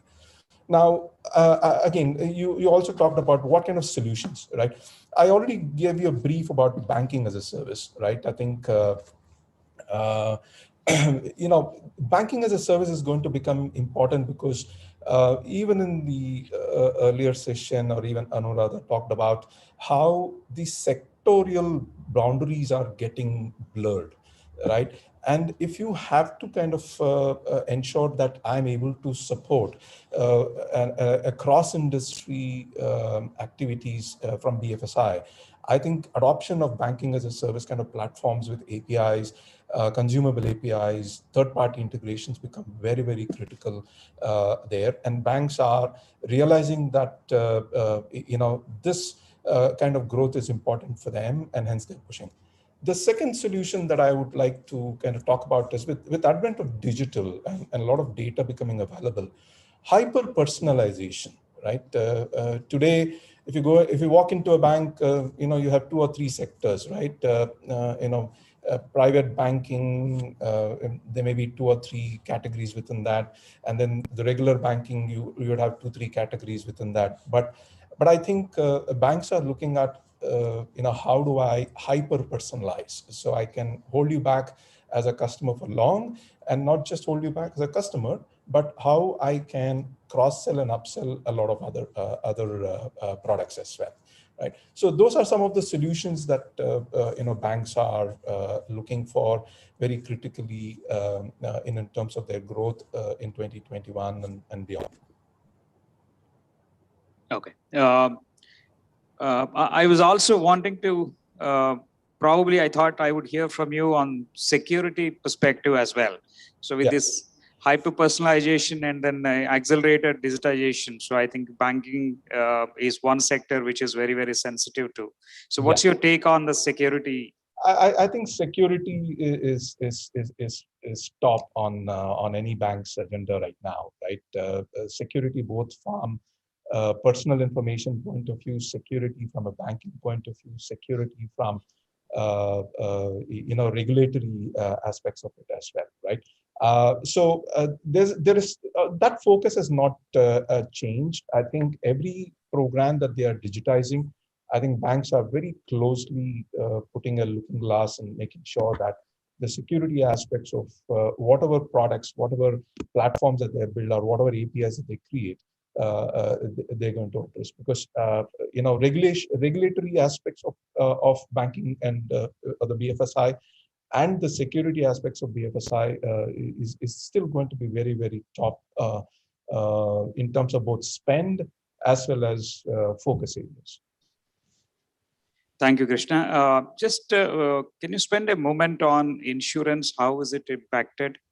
Because that's an area I think which is believed to be a little bit of a negative impact. I'm not sure what's your take on that. Banking has been able to survive, though their incomes are lower. Banking is able to kind of survive, and they're basically looking for growth. When it comes to insurance, I think that has become a challenge, right? Insurance is insurance industry. Given the pandemic and other stuff, all of us know that there's been a huge impact. What insurance is trying to do is how to again, personalize the products, bring in the personal experience, reduce their spend on document management. Insurance is all about a lot of document management when it comes to claims and other stuff. How do we automate? How do we, bring in, OCR plus AI kind of technologies, and not just process a document, but get intelligence out of the documents, so they're able to process their claims much more easily and more digitally as well. So insurances are focusing more in terms of how they are also looking at customizing their products to the client's needs, and how they can more and more automate their claims process, especially where there is documentation involved. Yeah, thank you, Krishna. So I'll come back to you. Let me go to Shashi. So Shashi, thanks for actually joining in. So I thought probably I would have 3+1, but I think you ensured that like I have 4+1. So, Shashi, Qualcomm is one of the significant market cap gainers along with the other peers in the last few quarters. So, which is a great sign of demand revival for your sector. So, I'm not sure whether you call yourself as a technology sector or a semi or telecom. So, I think all the three that which your Qualcomm is being part of. What's your outlook of demand situation in technology spending in telecom as well as technology verticals, right? And what type of services are demand in these sectors? And then what changes are you noticing in terms of the tech stacks being used, right, for these solutions? Over to you. Sure, thanks, Kiran. I think the reason could be multiple for the market cap going. I don't think it's just maybe the pandemic, but I think the process of digital transformation is, I think, the key area which helps a lot of these technology or telecom wireless companies. I mean, if I look at it, this digital transformation or the buzzword which we are talking about is nothing new. It's been there for... Shashi, one second, actually, let me interrupt you for a second. Is the voice clear? Shashi's voice is clear? Okay. Please go on, Shashi. Okay, yeah, thanks.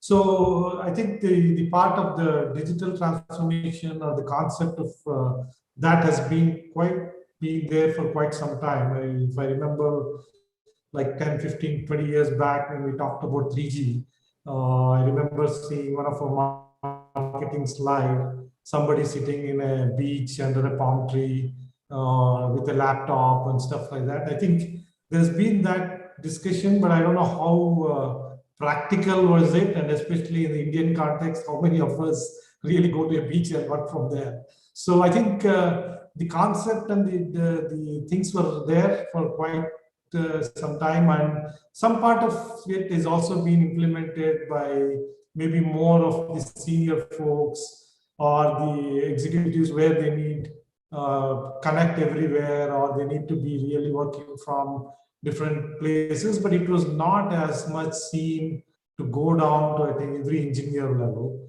So I think, I mean, all said and done, 2000 has been a very difficult year, and it's a black swan, I would say. And if there is any silver clouding there, I think it has given a chance to look back on ourselves, how the organizations, how even individuals need to kind of upgrade ourselves to the technology.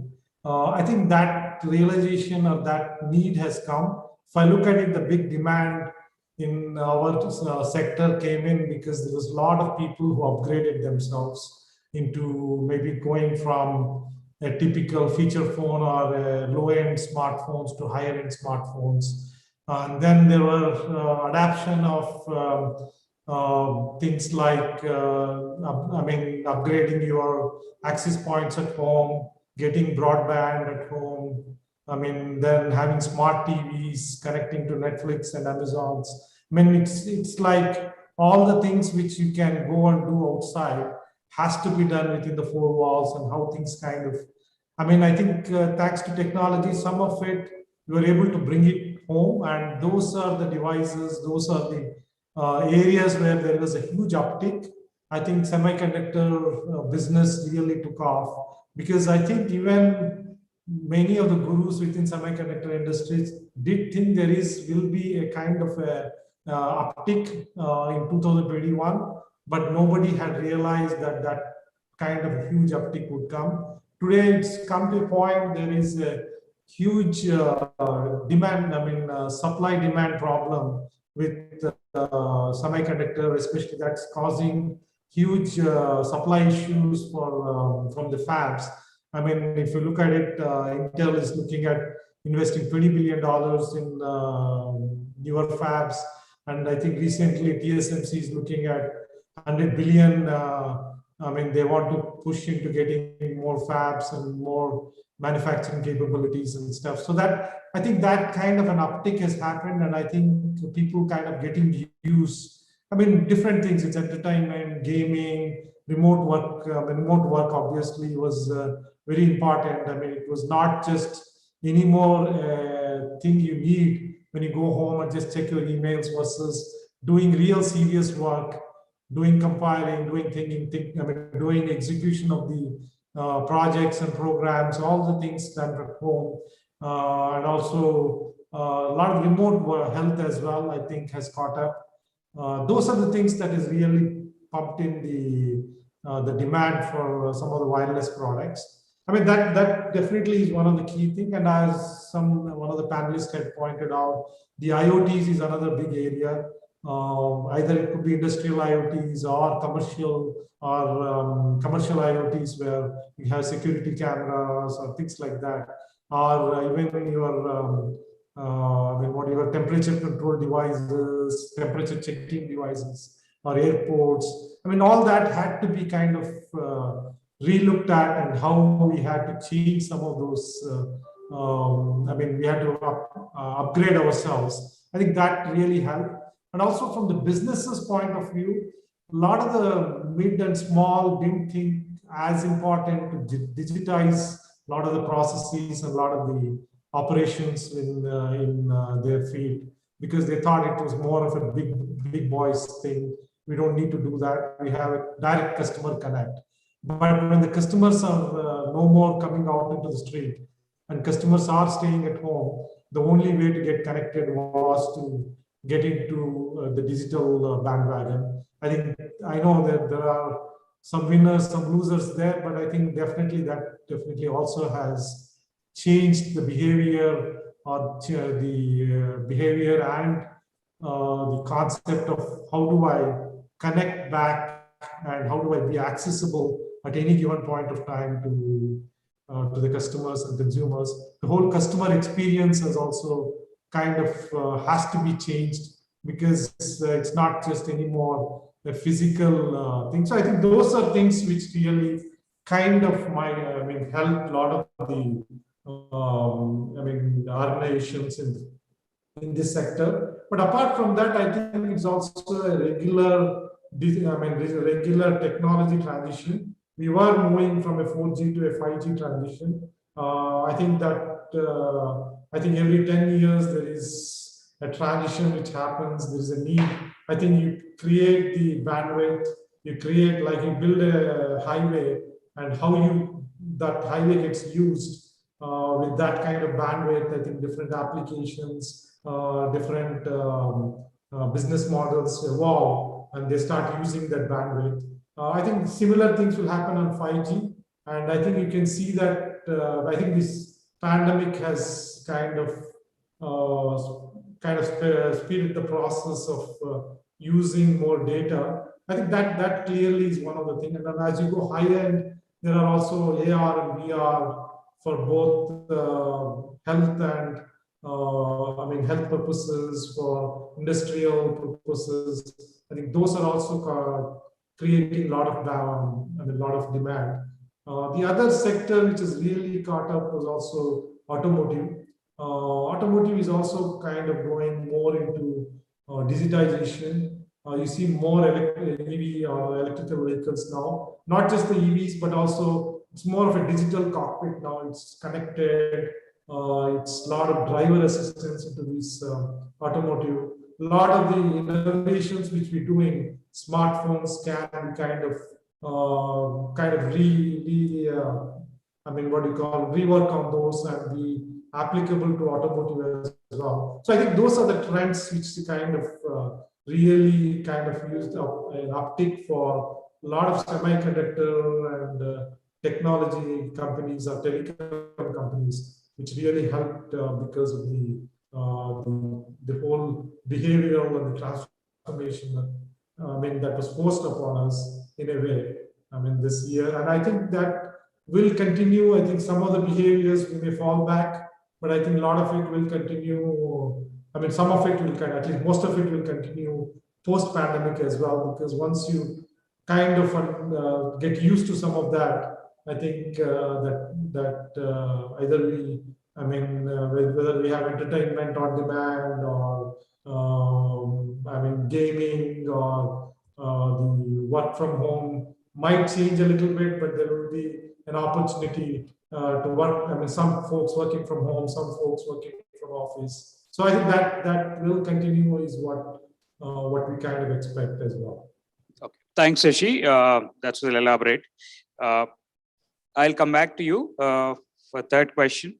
So, Venu, I think you're pretty close to me, but I came all around because your sector is in the most limelight, life sciences and healthcare. So, life sciences, medical devices, healthcare, especially provider. I think these verticals are very less impacted or positively impacted during the pandemic time. So the demand recovery is much faster as compared to rest of the verticals, right? So it looks like 65% of the EU healthcare providers said that their organizations are increasingly looking at adapting digital ways, even to connect to clinicians as well as the patients. So that's one uniform message that which we got. So what's in your take? What is the tech spending driving in your sectors, and what technologies, solutions, and stacks that are in demand at this point of time? Thanks, Kiran. Broadly, if I look at there are a lot of trends that existed pre-COVID as well, but COVID basically has accelerated most of those trends.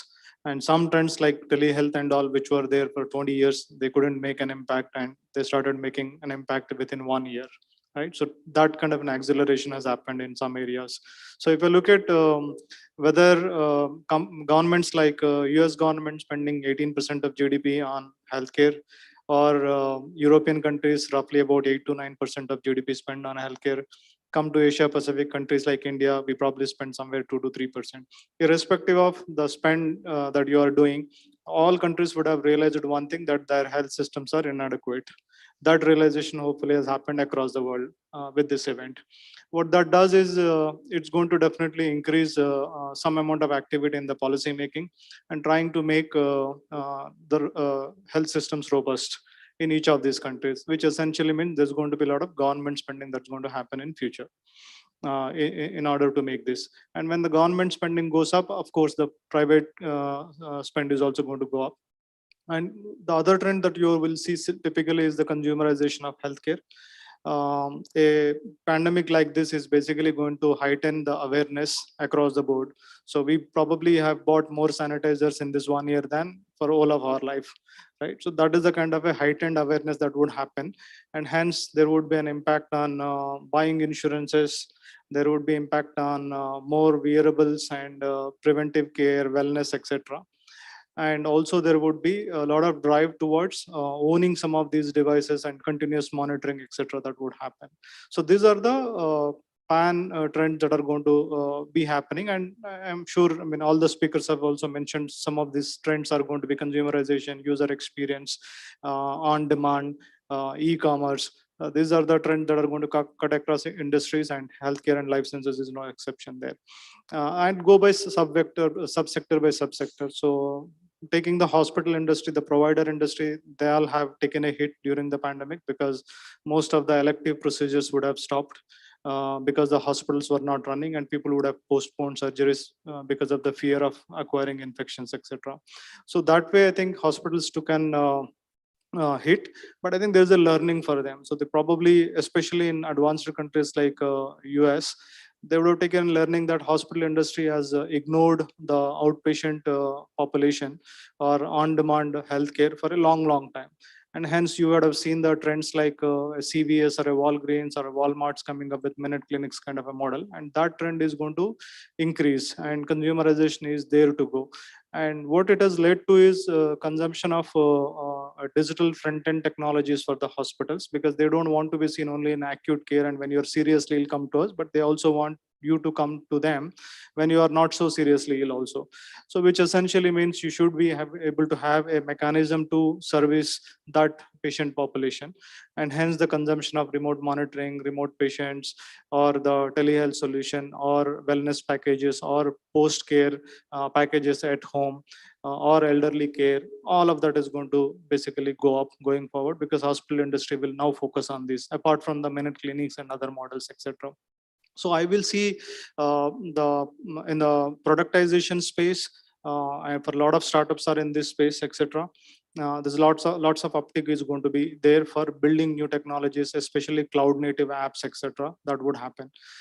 Second, we have seen in the medical devices industry again taken a hit because they were not even able to sell imaging equipment or industrialized analyzers to the laboratories, etc. during this period because nobody was doing a capital investment in this anymore.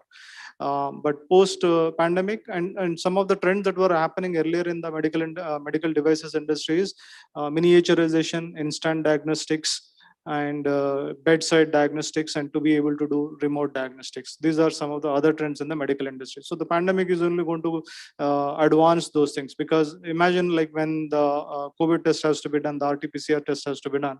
We were saying like the turnaround time is going to be somewhere about 2 to 3 days. And then there's the rapid antibody test that has come in, which we said like, okay, we can get it done in an hour or so. And more diagnostic kits started coming. So the trend is always going to be, can I not have it now?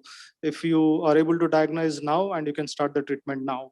So the demand is going to be miniaturization, just-in-time diagnostics or on-demand diagnostics, and hence you will see a lot of consumption of IoT or 5G or any of the ability to use AI and machine learning for processing high amount of data, whether it is images or data, etc., and to be able to give you a diagnostics faster or a predictive diagnostics also. So you would see consumption of those technologies in the device space.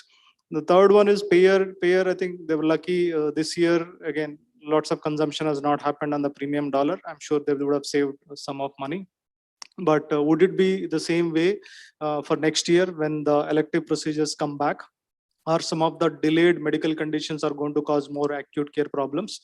And what would happen to the payer industry, especially in the countries like US, etc. Of course, in governments like UK model, government spends, India model, both private and public spends, not much insurance, etc. But my guess is in different markets, the payers will play out very differently. But one theme that would definitely happen is ability to underwrite differently, because during this COVID period, people would have captured a lot of data, and that should help you underwrite your policies better, and you should be able to focus targeted population with the right kind of a policy. So the whole underwriting will go through a change, and data analytics will be a good consumption area from a payer point of view. And the last one, life sciences customers. I think of all the four, I think life sciences is least impacted. There's tons of money that is being saved because you don't really have to have field representatives going around selling anymore. A lot of that got shut down. And so bottom lines across the board in life sciences companies have improved. And it also provided them an opportunity to come back with newer products now. But where I see lots of opportunity in the life sciences is, especially we don't want to wait for 10 years for a vaccine to come. That is a realization. So everybody would be now questioning, saying that why should the regulatory process take so much time? Are there tools and technologies available to fast track the drug development? And people have proven it in this period of time. Whether it's 100% not, that's a debate for another day. But the pedal is going to be pushed in the direction of, can we come to the market with a faster drug development? So computational drug discovery, AI-driven modeling is going to be the mainstay for drug discovery process. It should at least save off at least 3 to 4 years of time from the overall drug development timelines. Second, do you really need to continue with your medical representative model? Can you actually reach out to your healthcare professionals in a very different way? So digital way of reaching the HCPs is going to be there. Third, investment into education content and right way of actually taking care of the patient. So patient engagement area, etc., is going to be a huge area for investments. And the last one is the whole cycle of regulatory approvals. Are there alternatives? How do you do clinical trials in tomorrow? Can you do virtual trials, such siteless trials? How do you process the entire data in a way that you can shrink the whole clinical trial time period? So I would see equal opportunities both on the technology, also on the domain and process side in the life sciences industry going forward. I'll stop here. Thank you, Venu. That was very elaborate.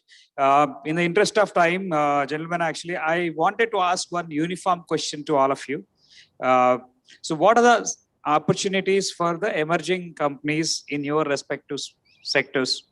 So probably we wouldn't have so much of time, but I think one solution area that is suitable for emerging companies. So I want you to conclude in one sentence. First with Anu. One sentence.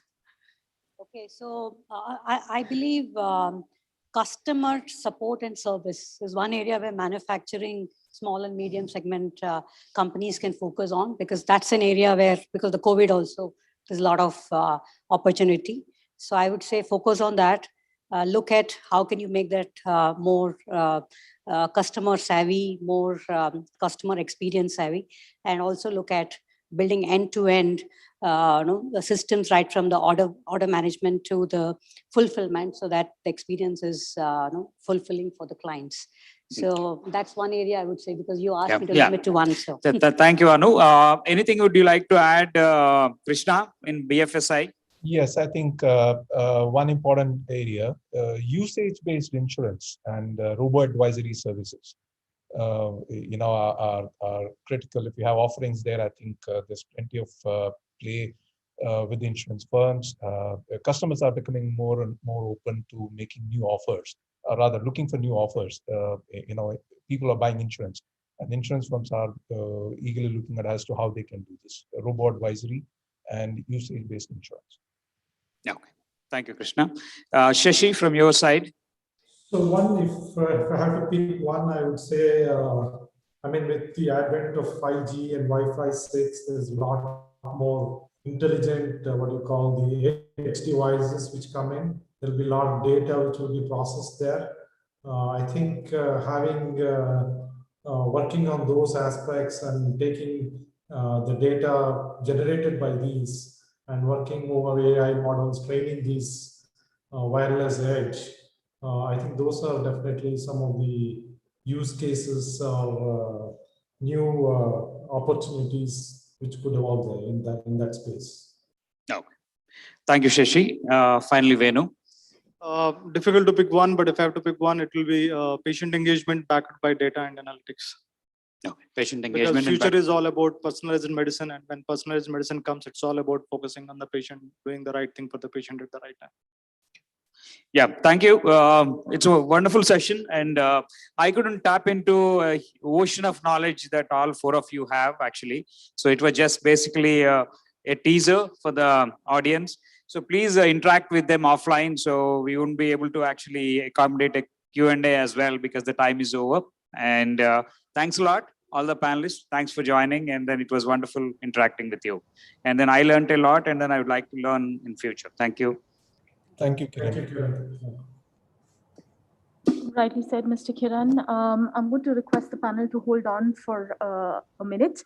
Can I also request Mr. Murli Bolu to join us on stage?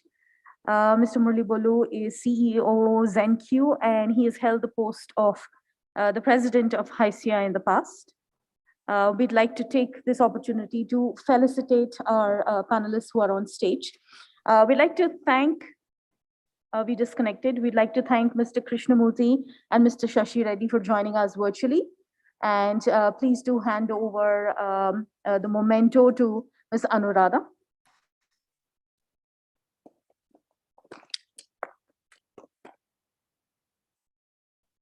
Then we have our next panelist, Mr. Venugopal.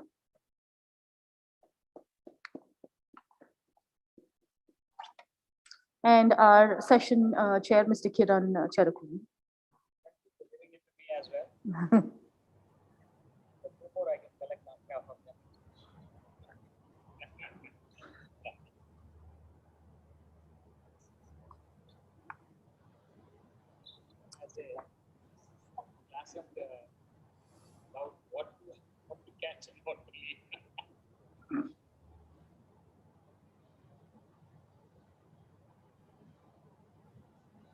Thank you to our panel for covering that very interesting and detailed topic.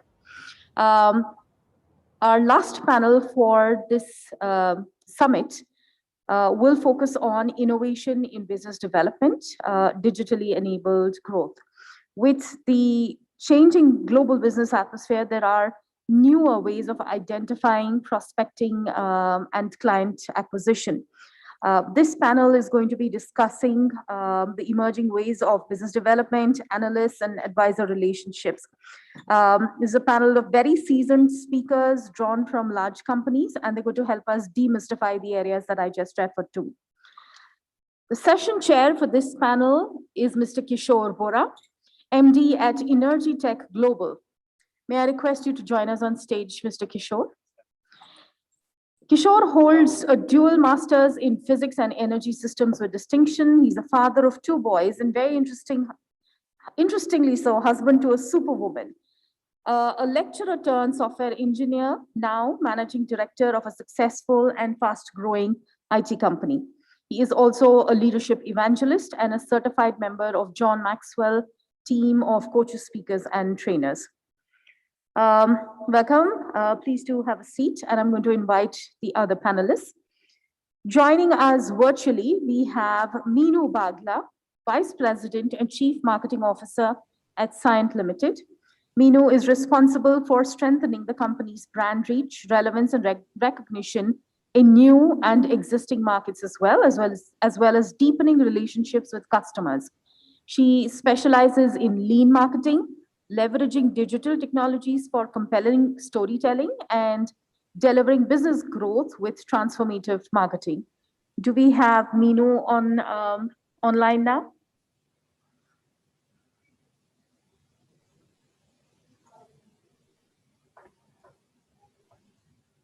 Yes, we do. Meenu, do you hear us well enough? Yes, I can hear you loud and clear. Hi, everyone. Thanks for having me there. I'd like to invite to the stage our next panelist, Mr. Puneet Gupta, AVP and Large Deals Integrator Global Markets Infosys Limited. Puneet has nearly 25 years of diversified international experience in marketing, sales, corporate strategy, operations, planning, communication, bid management, e-commerce consulting for large multinational companies across industries. And the next person to join this panel is Sairam Vedam, CMO, InnoMinds.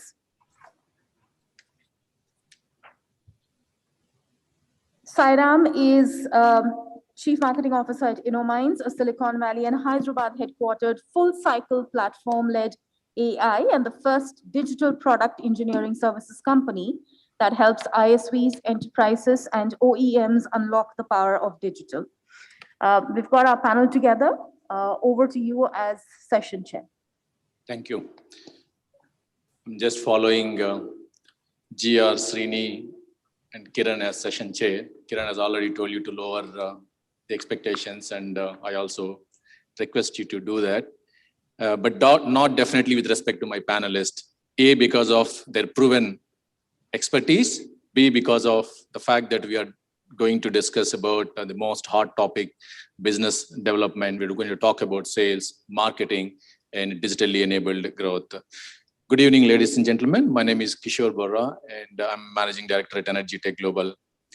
And I'm sure those who are present here and those who are attending online, you would have had a very productive and insightful day of learning about the growth opportunities in the new normal. We are very fortunate that we had the opportunity to listen to a lot of people from morning. And ours is the last panel, and hopefully we will be the showstoppers for the day, because I've got immense faith. I've done some research on all my panelists. I can definitely tell you with confidence that they are going to provide you a lot of wisdom and knowledge. And between 3 of them, they got about 70 years of collective experience in sales, marketing, deals integration, corporate strategy, and leadership. Okay. Let me take a minute and set the context. And you've been hearing this from the beginning, from the morning.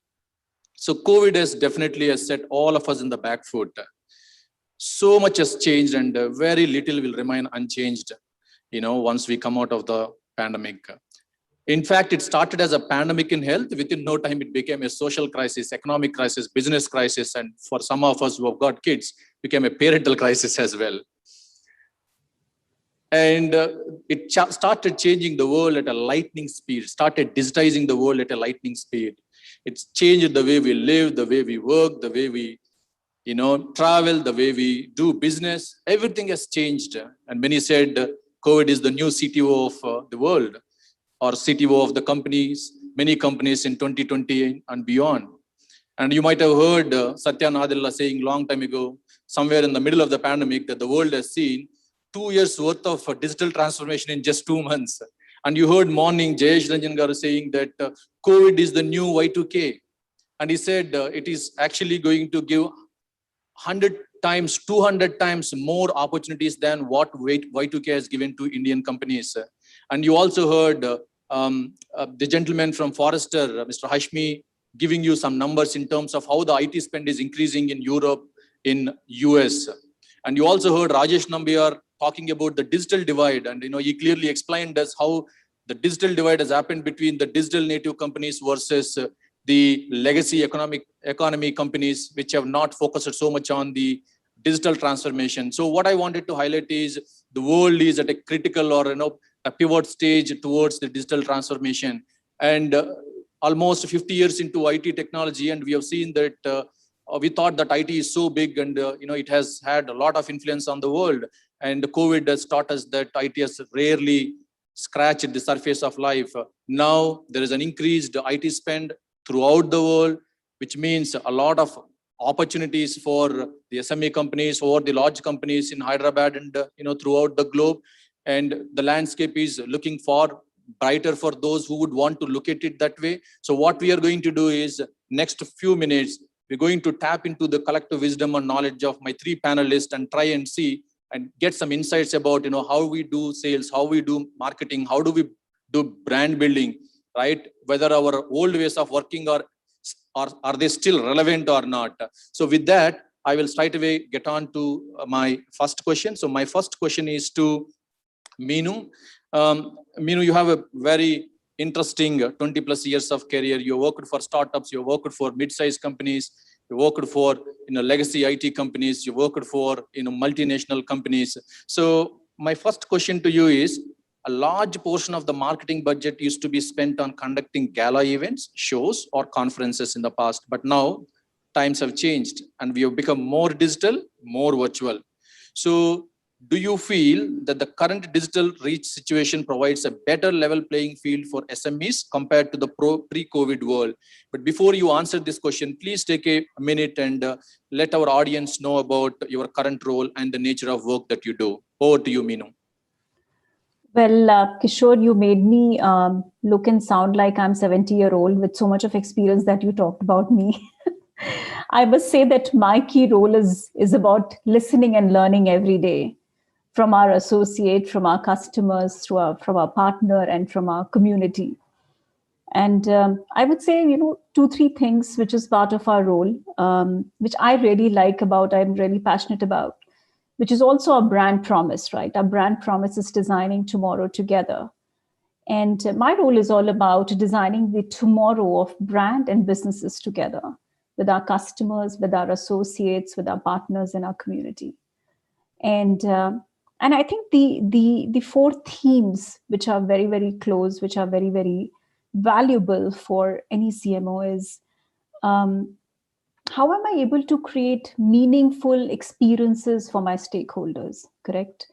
How I'm able to create engagement that is purposeful, right? And how am I able to tell stories which are authentic and data-driven?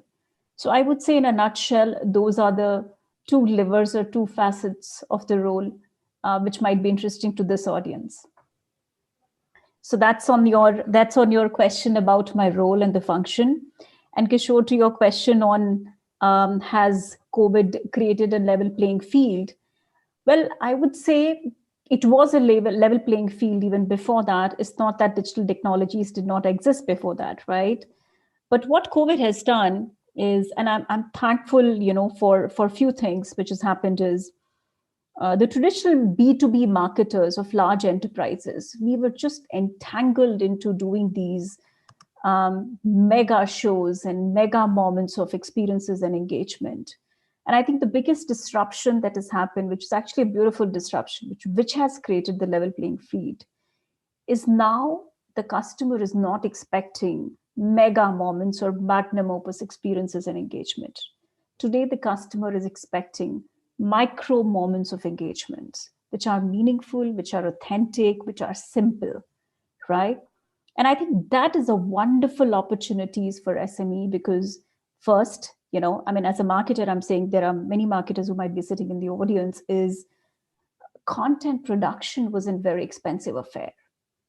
I think that has become much simpler because customers are no longer expecting very fancy, high production value content, as long as your content is valuable, data-driven, and authentic, right?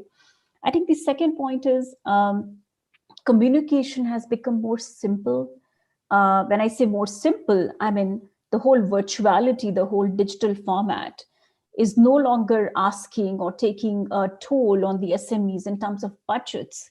You don't have to necessarily travel to these mega shows and spend on travel and exhibitions and expos, etc.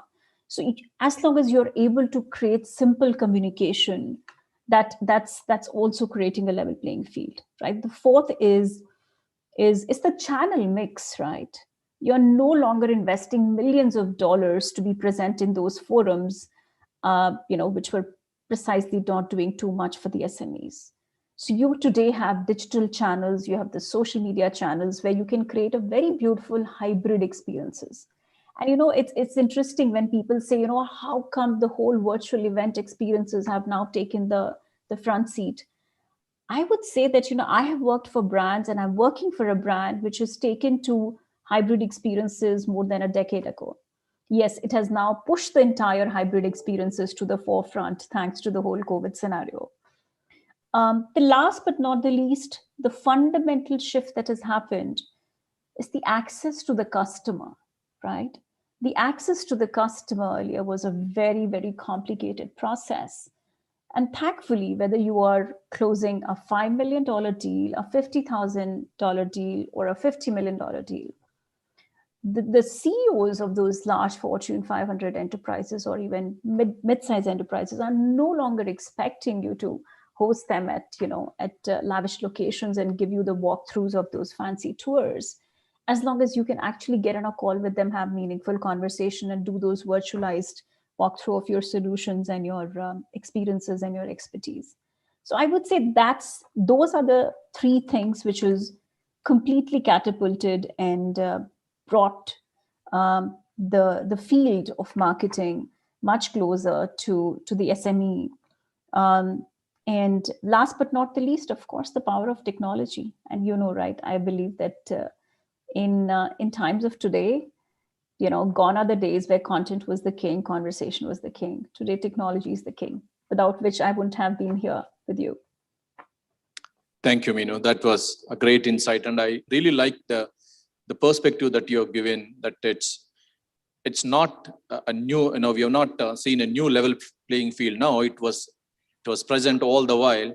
Even some of the technologies that we talked about and the digital transformation that we are talking about, it was there. You take any sector, education, medicine, any sector, it was there. We are not using it either by saying either it is too expensive or we have always done it this way. But now COVID has forced us to get over it, get used to it, get going, right? So I really liked it. Thank you, Meenu. And my next question is to Sairam Vedam. What permanent changes do you see in sales and marketing after the pandemic in a post-COVID world? How do you see the impact on marketing for SMEs? And before you answer this question, Sairam, and I also request you to say a few words about your nature of work and roles and responsibilities. And by the way, congratulations for being recognized as the marketing maverick by the World Marketing Congress. Over to you, Sairam. No. Now? Yeah. First of all, many congratulations for HYSEA for pulling this off. I think it's commendable that we're doing this. This itself is a reflection of what's happening today. It's a phygital experience. Some of us are here. Meenu is online, and then scores of people have joined online, right? So that's going to be the future, by the way. And thank you for your wishes.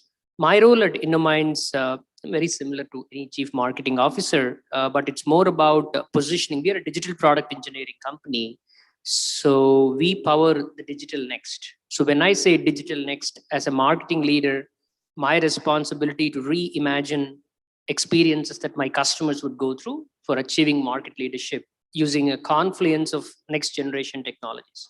So I belong to the tribe of marketing technologists, so which is something that I'm quite excited about, which means that Responsibilities include product management, building next set of platforms that are very important for us to provide digital acceleration, which means that it's a conduit between outside in and inside out thinking. So that's the fundamental thing.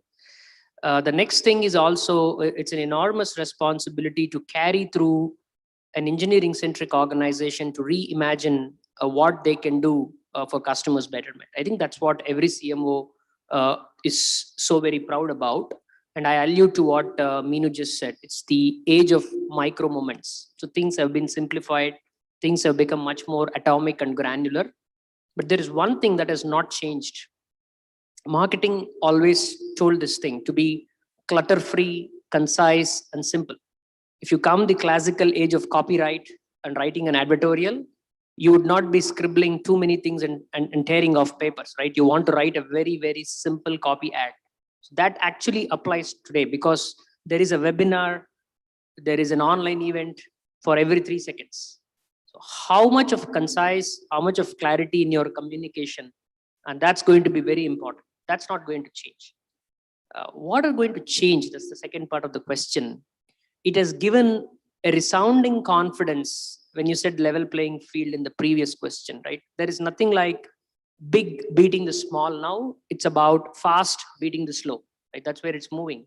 So in that scheme of things, it's about reimagining those digital touch points and also making sure there is a lot of empathy and care in your communication. So customers are also going through enormous pressure points. So you need to understand that their businesses are being redefined.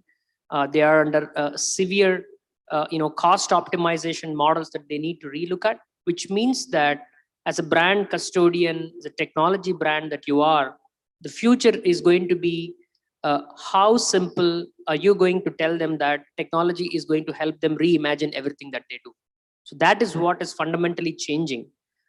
Then there is also the third dimension, right? I was reading a stat.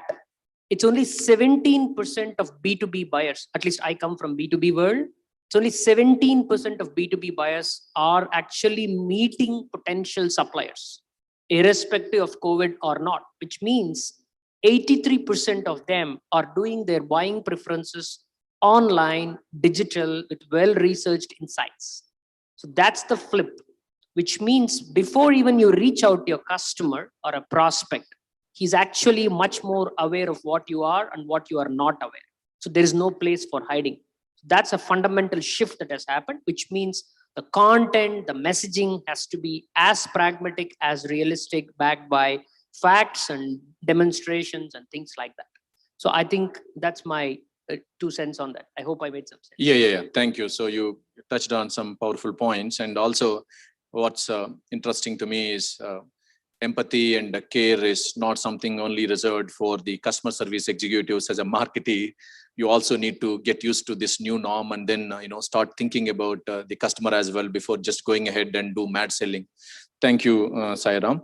Mr. Puneet, you got a very interesting profile, got more than 26 years of experience. You're working as a deal integrator, taking care of 50 deals more than $50 million or so across all service lines at Infosys.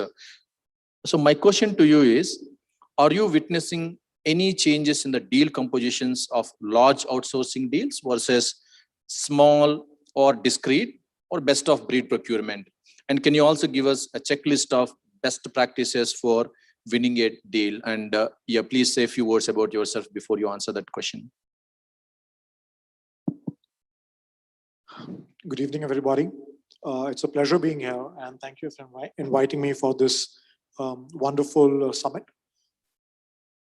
My role within Infosys is primarily to work around global markets on any deal which is greater than $50 million. But I primarily work around deals which are about $200 to $50 million is the ticket size of the deals that I work around.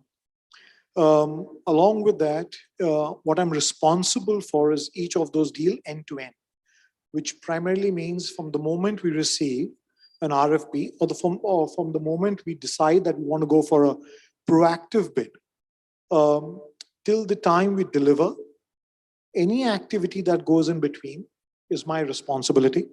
And I work till either we win or lose, and the win-loss is my responsibility.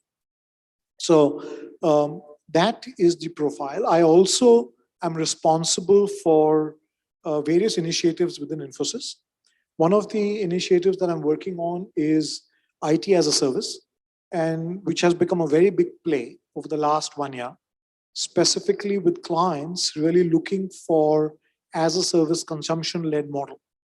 And so there was a question earlier in the day, which was, what are the different pricing models that have been coming out? Consumption-based pricing is one of the hottest models which are coming out. It has a severe repercussion on the organization's financials, as well as the client's bottom line and profitability. So that's the role that I play. Your question is, has there been any difference in the large deals compositions that we've seen recently? Yes, there has been. Previously, you would see a lot of deals which are primarily either application maintenance oriented, or you would see a BPO oriented, or you would see an infrastructure oriented, or you'd see a mix of these. But now organizations or customers are re-looking at their entire IT costs because they want to reduce their cost structures and bottom line, and they want to synchronize, and they want to come out with the best synergies between each of these three pillars of an IT sector. Therefore, you're seeing a lot of hybrid, a lot of deals which have all three facets in it, with the largest chunk being the infrastructure chunk, where it has, where they're looking at outsourcing everything. Their entire infrastructure is getting outsourced, so that becomes a very large deal. Those deals span, hundreds of millions of dollars. To deals which come down to about $50–60 million, where you've got small chunks which they want to outsource at the beginning, and then look at outsourcing the entire chunk at a point in time. So that's something which you really are seeing. We're seeing a lot, and Infosys is focusing on large deals. And you're seeing a lot of these large deals. We've got a fantastic pipeline on large deals, primarily coming from here. The other thing that we are starting to see is organizations wanting to piggyback with different clients or with competitors on a platform. And therefore, you're seeing platform as a service, or you're seeing infrastructure as a service, or you're seeing IT as a service, you're seeing application as a service. They don't want to procure the entire application. They want to only pay as much as they consume. Primarily because they don't know the number of, they get higher margins from a cost perspective, and it enables them to get a lot of working capital, release CapEx, and use that money for OpEx perspectives within their organization. So that is something which is a significant trend that we've seen over the last 1.5 years. Can you mention about 1 or 2 best practices winning a deal as well? So if you look at best practices, each organization, based on their capability, has their own ways of working. I've worked across IBM, Accenture, Deloitte, Infosys.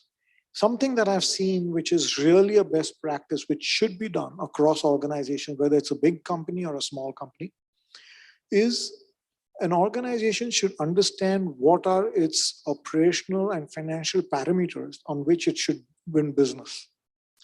Put that as a template. And then on every deal, measure that vis-a-vis that template. For example, if you want productivity to be at 40%, then that should be the target. And an organization has multiple service lines, whether it's horizontal or vertical. There's always a conflict with them between delivery and sales on what to provide the client. And therefore, some teams would come back at 30%, some teams would have come back at 40%. Overall, you don't meet that 40% organization goal. When you have a template which has all these operational parameters noted down as targets, or you have financial parameters noted down as targets, each service line measures themselves accordingly and then gets an approval from the senior management.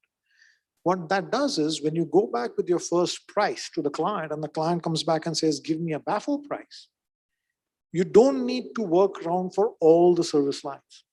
You just need to work around that service line which didn't meet the company target. And therefore, it's very easy to turn around the BAFO price much faster.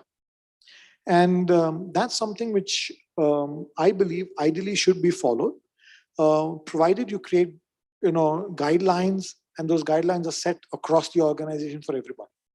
Thank you, Puneet. Now back to you, Minu.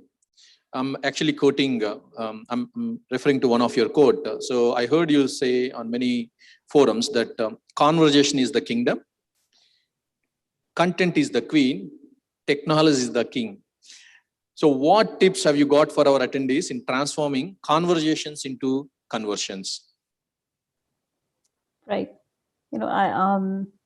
Great question, Kishore. And I can tell you that I would have had a different answer if you were asked me this question maybe pre-March 2020, right? But I think the quality, the frequency, the kind of conversations that have happened after March 2020 have drastically changed the conversion strategy. However, the fundamental remains the same, okay? And I'll quote a story, I'll quote an instance here.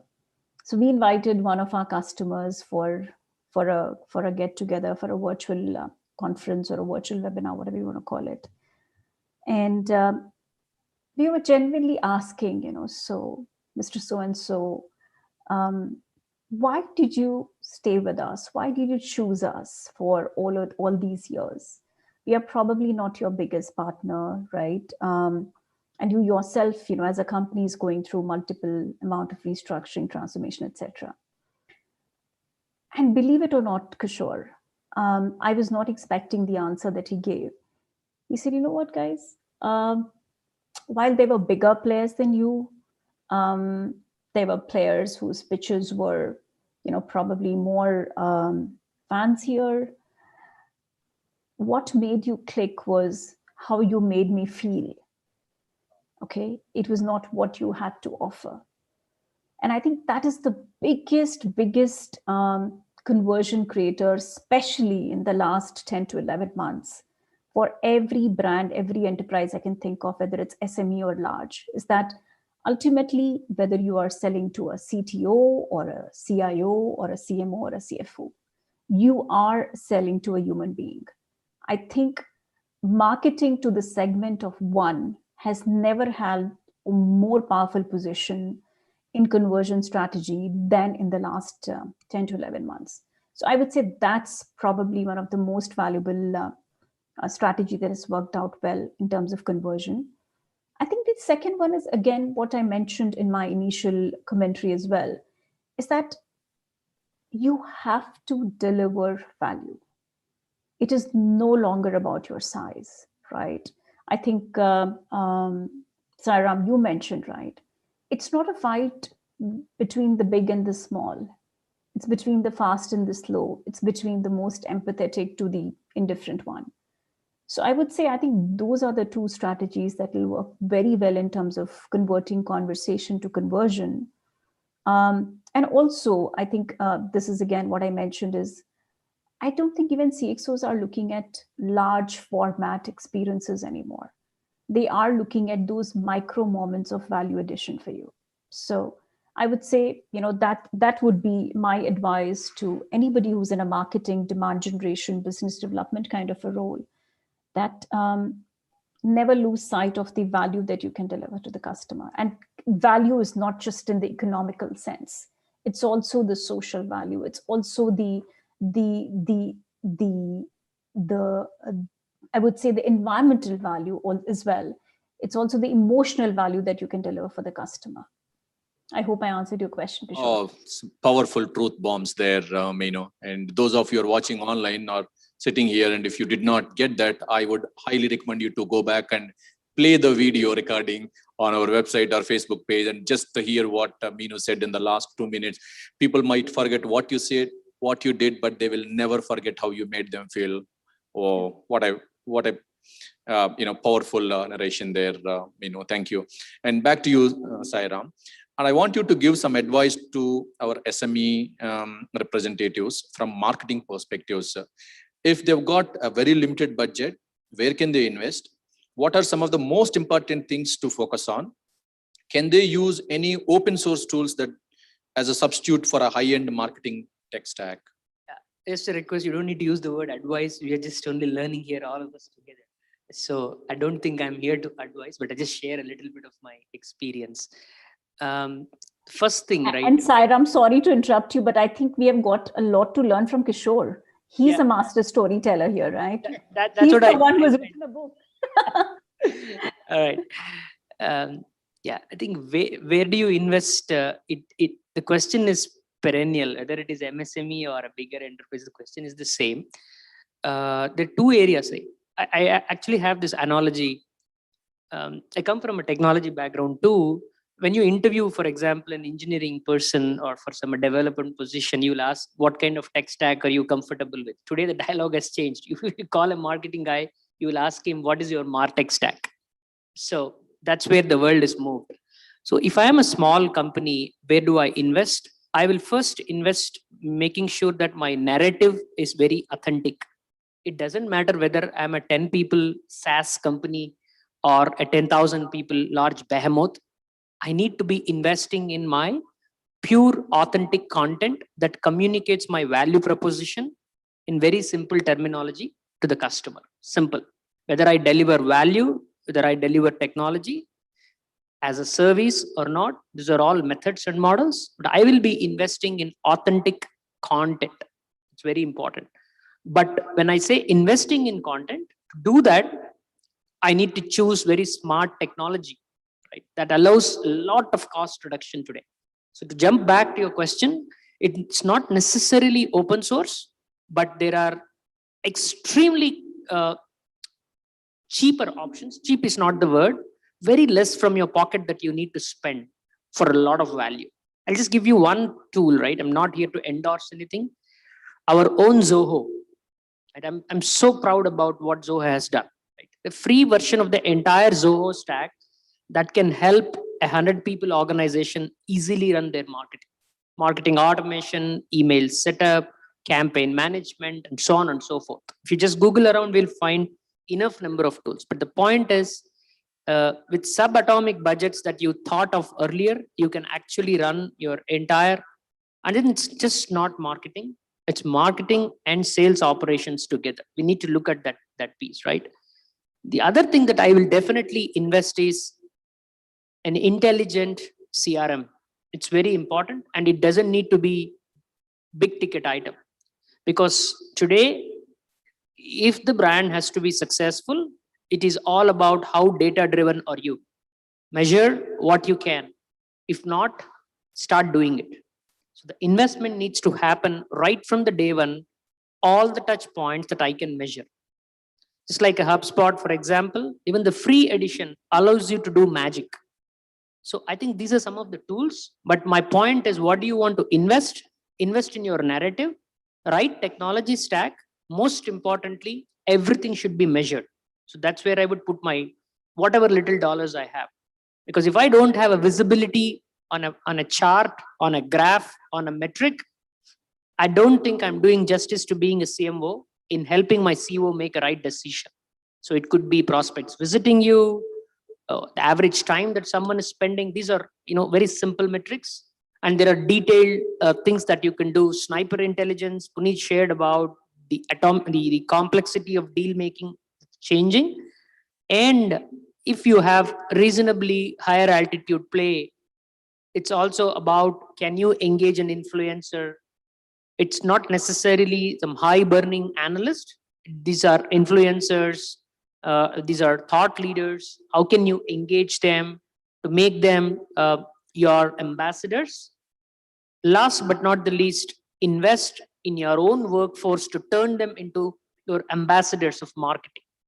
So that's very, very important, because they're the one who are creating those stories for you to go and tell. So empower them by creating collaborative platforms, allow them to speak and share and things like that.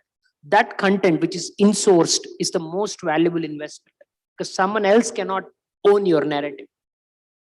Thank you, Sairam. So my take from it is authentic content, intelligent CRM, and then start measuring and tracking, and then invest in your staff and make them better storytellers, of or brand ambassadors of your company? And just because we're talking about MSMEs, this whole concept of account-based marketing, people, I mean, there's so much of literature around, but simply put, make sure that you have enough information about your existing customers rather than trying to go and chase new ones, and try to see how better you can expand your value offering to them. Particularly in troubled times, it's better to hold on to your existing customers and grow that. And that's where marketing can play a phenomenal role if done right. Thank you, Sairam. That was awesome. So back to you, Puneet. I read, according to one survey, latest survey, 90% of the marketing is now happening through digital channels. Email, LinkedIn, cold calling has become the only way to generate leads. And with the data privacy laws in force in Europe and elsewhere, companies are now tiptoeing around such laws to generate leads. So what is the impact of data privacy laws on lead generation after pandemic? See, data privacy laws have been there before and after. Those laws haven't changed. Primarily, sometimes they get more stringent in different geographies. The idea is to see how you can, within the framework of these laws, yet generate leads. Cold calling has come to a standstill. There is no cold calling left anymore. Emailing has picked up, and so has other events. Primarily, what I have seen in my experience across multinational companies is that there are multiple different ways of reaching out to these clients. Number one, people have started to use webcasts or webinars quite a bit. Now that becomes a very easy way of showcasing your capability to a selected set of people, and people can come and be a part of that. And therefore, that enables you to generate a lead, and that enables you to send them mailers and pointers around that. Number two, the more important aspects are some of the organizations who are specifically in the BFSI area. What they've started to do is, in the US, you need to get a CPA needs to update his CPA points every year. And therefore, they need to undergo certain courses every year so that they have that certified public accountant certificate for them, for which they can practice. Now, you do certain programs which enable them to get that CPA point. And if you publicize that I have this webinar which you attend, 45 minutes webinar on a certain topic, which gives you 5 CPA points, that enables the organization to get a lot of these financial resources of various organizations to be a part of your webinar. And that gives you a very good lead into getting into these organizations at any point in time. Third thing which I have seen, which is very interesting concept, which nobody generally uses, is that when a professional gets promoted to a CXO level or just a level before the CXO, those individuals really don't know the job. They're moving, they got promoted, they know the previous job that they did, but they don't know the new challenges which they're going to come across. They need to be handheld and trained. There are so Deloitte as an organization, I managed an entire program wherein you would handhold those CXO resources who've just become promoted or who are getting nominated to get promoted. Now, these guys, when you start handholding them and start taking them across that entire procedure, we have a 3-day workshop, and then we've got repeated workshops quarterly or 6 monthly. What they do is they become your brand ambassadors within the organization. They stand by you at all points in time. So today you invested in them, but tomorrow they invest in you. And we've started to generate, or Deloitte started to generate, over $200 million only from this one service line across, promote getting CXOs in Europe and the US up to speed on what they need to do in their jobs. So these are some of the very unique ways that you're trying to leverage some digital platforms and go across and circumvent data privacy laws and getting people to be with you and your brand ambassadors. So yeah, good insight, Puneet. Thank you. Probably this would be the last question, and then hopefully we'll take 1 or 2 questions if there are any. Back to you, Meenu. What are the key changes that you have noticed in lead generation, lead conversion, and client reach methods? Has whatever old practices that you are following, are they still applicable? Is there any change? Should people needed to start doing things in a different manner because now we are in a different season? Interestingly, it's not so much the change in channel, the change in content, or the change in communication. It's the change in the mindset. It's the change in the culture of how marketing team and sales team earlier used to think what is going to get them in front of the customer, correct? Imagine you're no longer just selling, you're actually telling a powerful story, and you're actually pulling more customers to engage in that storytelling. And 2 strategies that has worked really well for us in the past. One is, and I think Puneet, you mentioned, and you brought up a great point, and I have seen that and I have observed that too, is that, the example that you made that, when you are a CXO, you really don't know what is that current role of the CXO and can you help the CXO? On similar lines, when the pandemic hit, when people said, so what's the next blueprint? I don't think so either we or the customers or the partners have any blueprint to tackle this, right? We all, of course, had our own crisis management plans and crisis communication plan. And we leveraged collaborative learning with our customers, right? For us to generate great, meaningful conversation and leads. Again, I'll give a point in case in point here, Kishore. When all of this was happening and we were, of course, into our whole business continuity planning, within 2 weeks, we were all pretty much 90% of us were working from home. We realized that, as much as we want to reach out to the customers, our customers also wanted to engage with us. They also wanted to learn from us, so what is it different that you guys are doing that I can do to run my business better, to make my business more resilient in these times, right? And we started this forum called the CXO Science Forum, okay? And the entire agenda of the forum was not to talk about science solution pitches or how great science is, none of that. It was all about bringing minds from different industries, from different walks of life, to start to collaborate, communicate, debate, and brainstorm, how do we tackle and how are we learning from each other?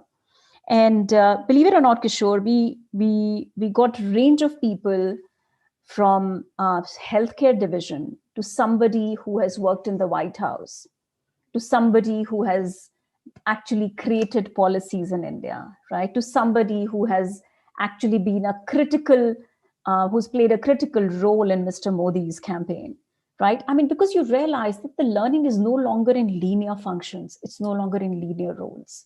When you break these boundaries is where we thought is the sweet spot of lead generation. I think that I would say was the biggest learning of how we generated leads and generated conversations. And as far as the customer outreach, right? I think Puneet, you mentioned, or I don't remember, Sairam, you mentioned that, cold calling is dead, right? I would say the traditional selling is dead, right? You're no longer pitching, right?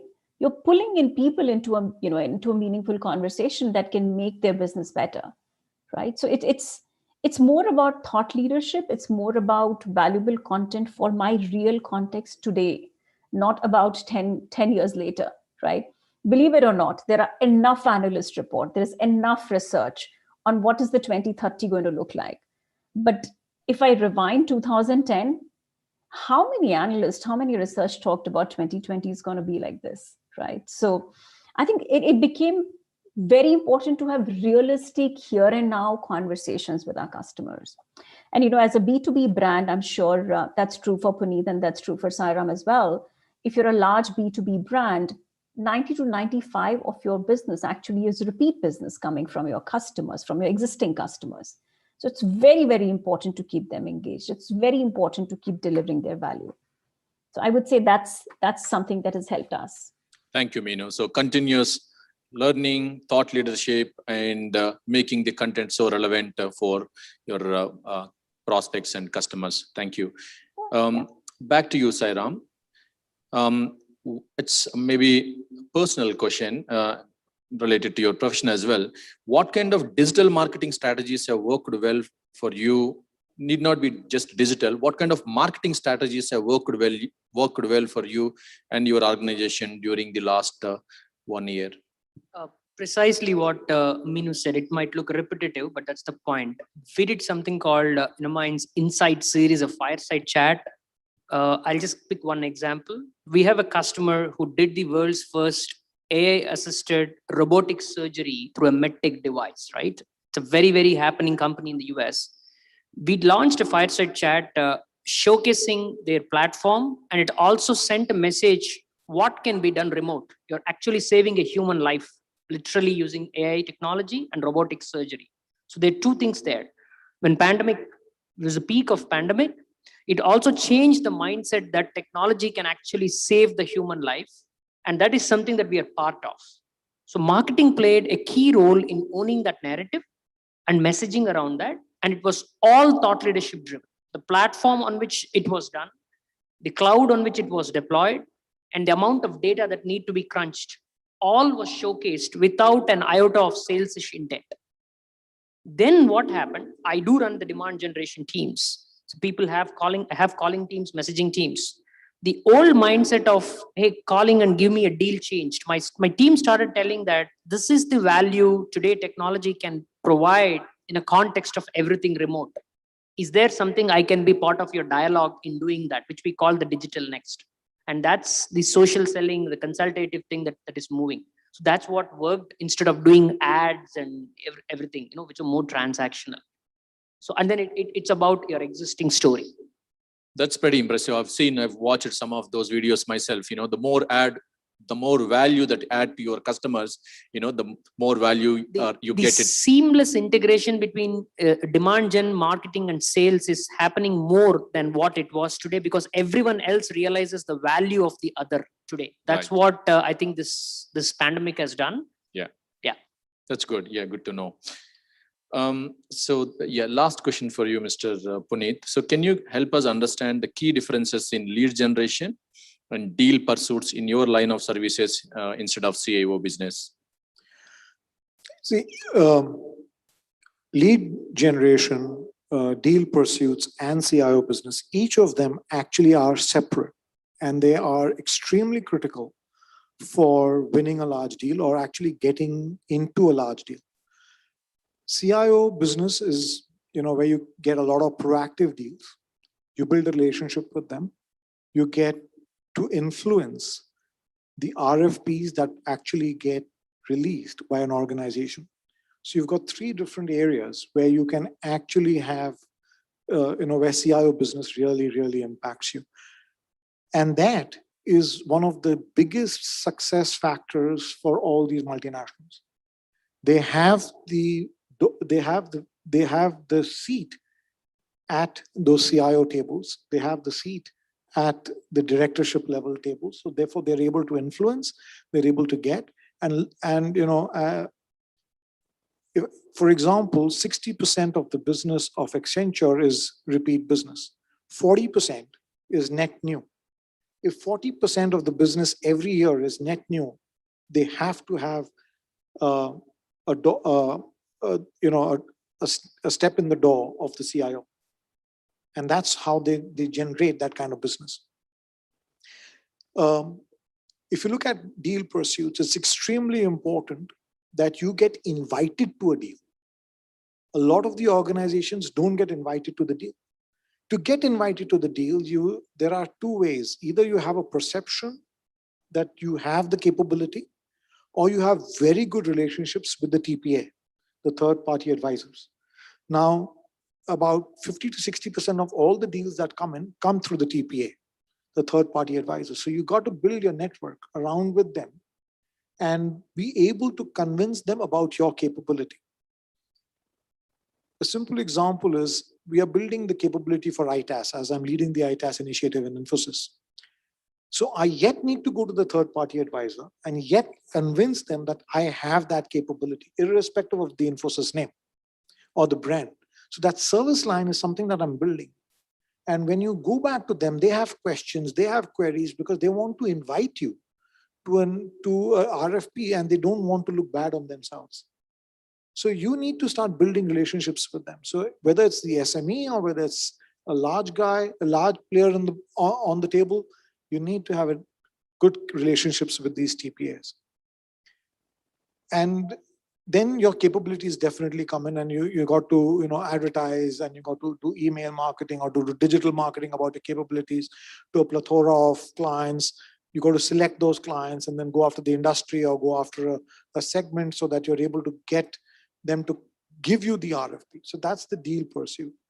Lead generation is a lot longer in terms of its time to get to that deal or time to get into getting that RFP for a particular client. You are nurturing, you are building relationships with that lead. That lead may be across levels within the organization. The higher the lead in the organization, the faster it is. But you got to start building those leads across the hierarchy of an organization. So that's a longer time. It takes a long time to first build the lead, identify the lead, and then start engaging with the lead for that lead to actually become your supporter, to invite you or to recommend you or to influence you into getting into a pursuit. So each of these three are extremely critical. They have their own standing, and it depends upon an organization's wherewithal of where it can actually enter into a client using any of these three channels. Thank you. Can I just add, I think it will be useful. Amongst ourselves, if you see, we represent three different sizes of organizations, Infosys, Cyient, and InnoMinds. Obviously, we are smaller amongst the three, but what he said just happened. We did about 1.5 years of work because we are primarily an ISV-focused organization. We wanted to win enterprises, right? This is a classic example. Where do we move the needle? So about 16 analyst recognitions for us happened in the last 15 months. Just 3 days ago, our first influencer-led RFI call happened. It happened out of the blue? No. Because we built substantial mind share and sent them a message that we can play the big boys game, but it took time. So it's a parallel effort and it does yield. So you need to move that needle and that's what he just said. Yes, thank you. Thank you very much. So unfortunately, we ran out of the time, and I can promise you that each one of them are great storytellers, and they've got proven track record in there as marketeers. And last 1 year, they've added a lot of value by participating in a lot of conferences online. I would highly encourage you to go back and watch some of their videos online, and I'm sure you would be in treat for a lot of free learning, quick learning. Thank you very much, gentlemen. Thank you, Meenu, for joining us virtually. Over to you, Shobna. Back to you. Thank you, Ms. Meenu, for joining us. I'm going to request the panel to stay on stage. And I'm going to ask Mr. Isaac Rajkumar to join us on stage. Mr. Isaac is MD OpenText and Joint Secretary HYSEA.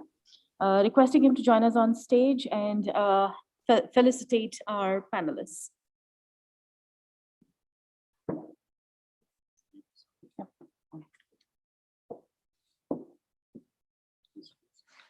Yes.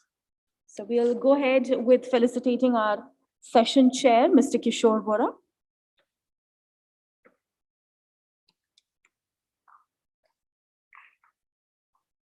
And then we have Mr. Puneet Gupta from Infosys.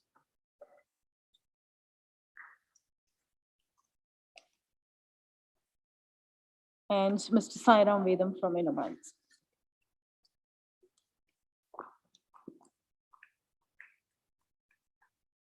A photograph.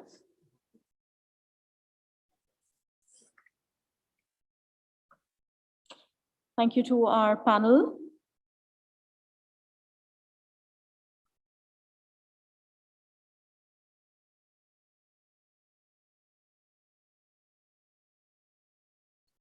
Thank you so much. I'm going to request Mr. Isaac to share the vote of thanks.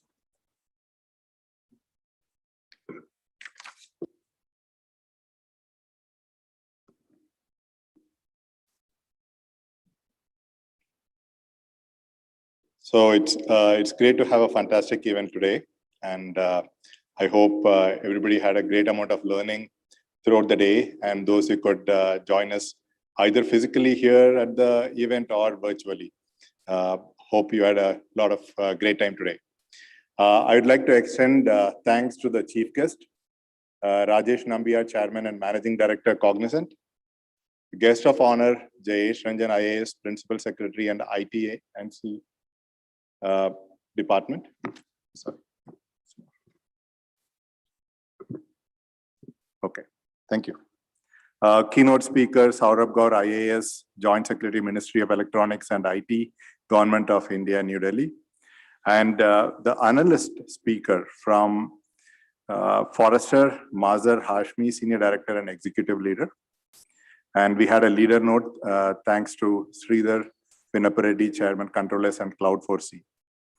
And we also had Andrew Edlefson join us, who was Principal Commercial Officer from the US Consulate based out of Hyderabad, India. And we had a great set of panels throughout the day. And thanks go to all the panelists who participated. And also want to call out here the panel moderators, G.R. Reddy, Founder and Chief Facilitator, HYSEA Consulting Limited, R. Srinivas Rao, COO, HYSEA, Kiran Cherukuri, Vice President, HYSEA, and also CEO, Tekera, Kishore Bora, Managing Director at Energy Tech Global. Okay, my thanks go to all the great sessions. I think from the beginning to the very end, great amount of insights. I hope everybody enjoyed that. I also want to extend my thanks to SME Forum and the forum leader, Kiran Cherukuri, again, Vice President, HYSEA and CEO, Tekera, and the core SME team, consisting of Bharani Arol, G.R. Reddy, Kishore Bora, Srinivas Rao, Neeraja.